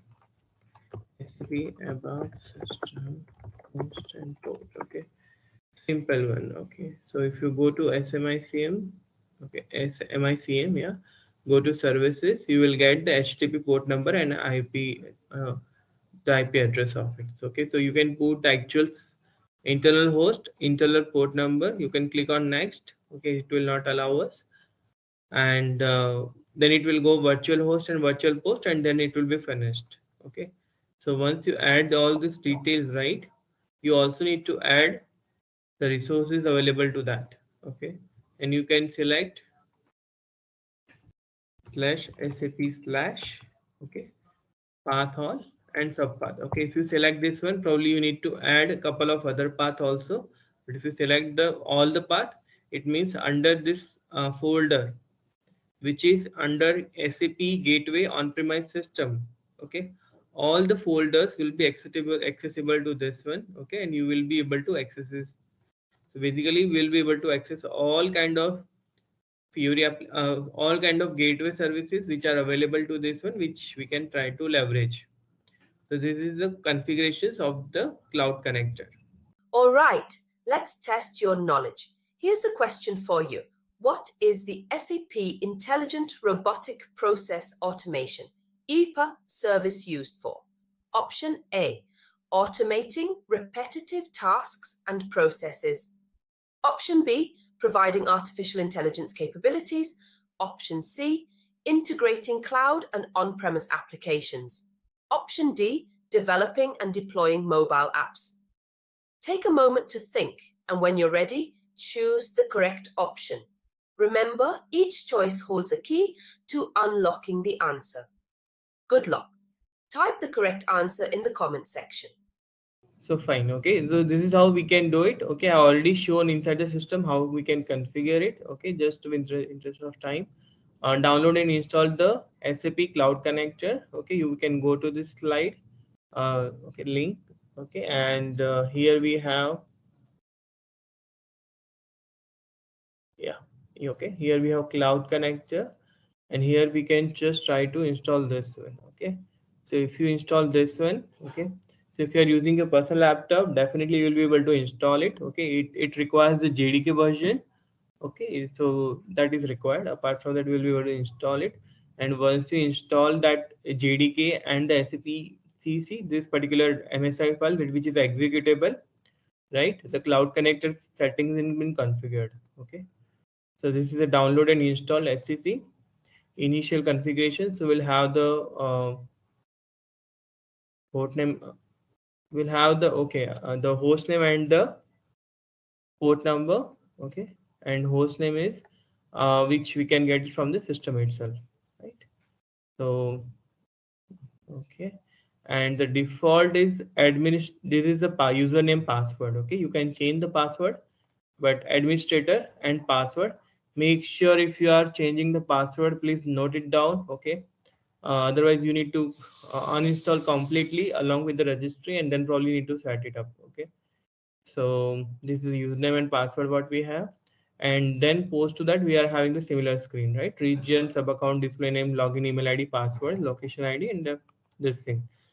This portion has been changed, but right, I can try to showcase one more time. I can go here, add sub account, region, sub account, display name, sub account, user, password, location ID. Location ID, if I have one region and one user ID, okay, has the multiple different systems to be connected, right?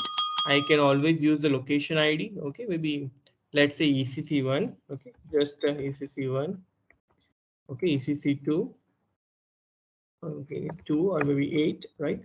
Or maybe what I can also do, right? We can put the specific servers in US, okay, or maybe it's in Europe, okay, or it's in EU, okay. So that I can try to provide, okay. So that is possible, and this will, okay. So this is what we can setting up the cloud connector configurations of it.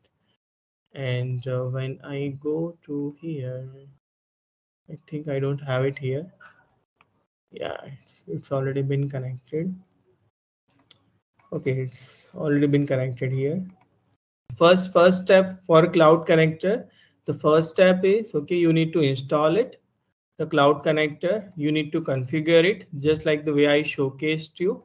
And once the configurations is done, okay, you can go to your cloud connector. You will be having an instance available. Okay, so if you would like to connect your BTP with any of the on-premise systems, you need to have the cloud connector. So this is a demo instance available by SAP itself, okay, which we are just trying to leverage, and okay, the connection has been established. Okay, so this is what we have, right? ES5, that is the instance name provided by SAP. HTTP, this is the gateway instance we have it. This is the URL because it's internet accessible. Basic authentication, this user ID and password, right? And these are the properties which we need to add it. Okay, so SAP client, SAP platform, and this is about the web ID system and this web ID usage configurations part of it. Okay, so once we check this part, right, we can save it. We can do the check connections, and check connection is working fine. Okay, now I'm going to my instance and subscription. There is a blog link which has been shared. Everyone is able to see that link.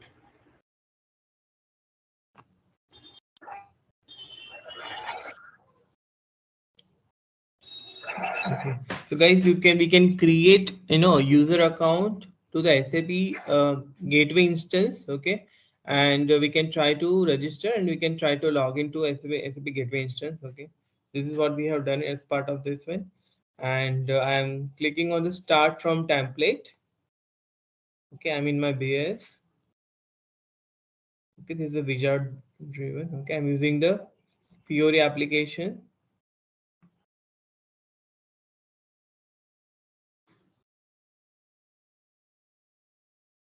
Okay, I'm using maybe work list.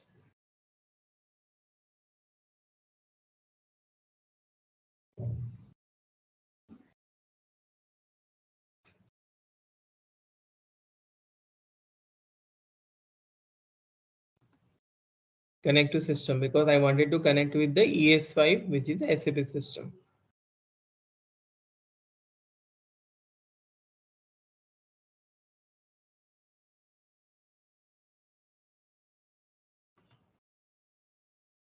So, okay, I'll showcase this part.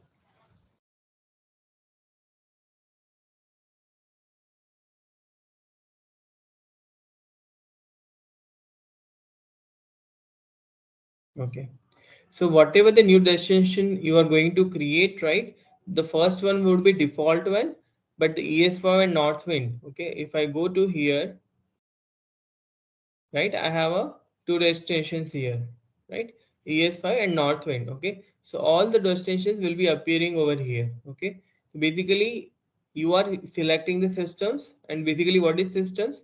What is the backend systems, right? Which you are trying to point it out. Okay. So I'm selecting ES5 here, and here whatever the services are available inside the ES5, which I can see each and every service is here. Okay. So I'll take up one of the service, which is I'll select this service.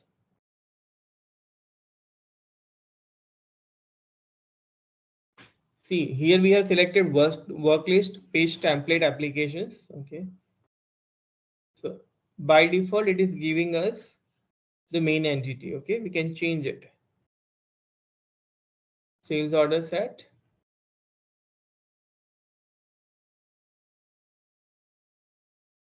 To line items. Okay. Pure application, work list template, data source. Okay. System, ES5, services. Okay. Main entity and navigation entities. All these entities are residing at which server, from where the data is from where the entity is being picked up. Not only the services, even the entities are being picked up. Okay, along with the navigation entity. Okay. Now this is all about this part. Okay, I'll choose this one. Okay. So if I want to choose the theming also, I can choose the theming here. Okay. And if I want to choose any kind of libraries or type scripts, okay, I can do that. Okay, I don't need this. I'll go next.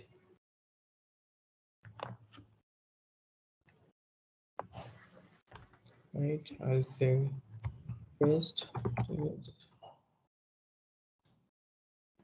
Go ahead.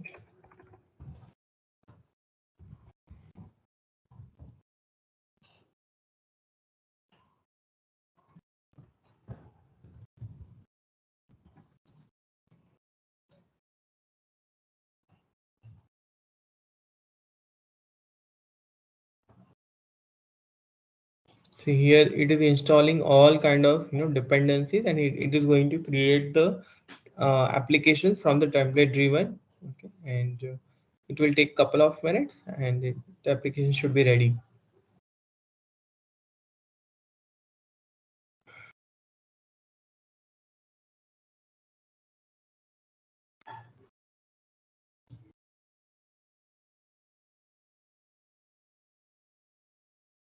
Okay, so now we have application, right? So which we can right click. Okay, we can do the preview application, and we can do the local run. Okay, so now what is happening? The entire application is getting deployed to the Cloud Foundry. For the first time, it will take some time. Okay, anyway, it will take some time. So guys, so it would be very easy. You can select any kind of template. If you have all the services ready, you can select the services. If you know what is the mapping and what kind of UI screens to be designed, right? So what first part, uh, what data to be displayed, okay, and the second part, what data to be displayed. Everything is coming by default available, and once it is ready, okay, we can also extend the applications also. Okay, so it is SAP is making so straightforward. Within couple of minutes, our application can be deployed, and we can check it out. Okay, basically this is entire gateway service, and this is the data what we have inside the server. Okay, this is what we have it. The application is ready. When you click on it, this is what we have. Okay, so if you have the navigations property properly defined, okay, we can check it out, the detail of it. And this is very simply, we can create the Fiori applications. We can take the Fiori theming part of it, right? And we can check it out. Hey there! Want to become a master of SAP BTP? Our comprehensive course is here to help you achieve that. You can take it at your own pace on our platform. In this course, you'll learn all the ins and outs of SAP BTP, a powerful integration and extension platform for the intelligent enterprise. It's a game changer for building and extending applications, automating processes, and integrating data and systems. Our course covers everything from the fundamentals to advanced techniques, ensuring you have a solid understanding of SAP BTP's capabilities. It's designed and delivered by industry experts who have extensive experience working with SAP BTP. Your instructors are seasoned professionals who have been in the trenches, and they're here to share their knowledge and insights with you. They'll guide you through the course material and answer any questions you might have along the way. But don't just take our word for it. Our students rave about the course, and their success stories speak volumes about its effectiveness. Best of all, this opportunity to gain valuable skills and knowledge is incredibly affordable, making it accessible to everyone who wants to enhance their SAP BTP expertise. Ready to take your career to new heights? Sign up for our SAP BTP course today. Visit ZaranTech's website below for full details on the training.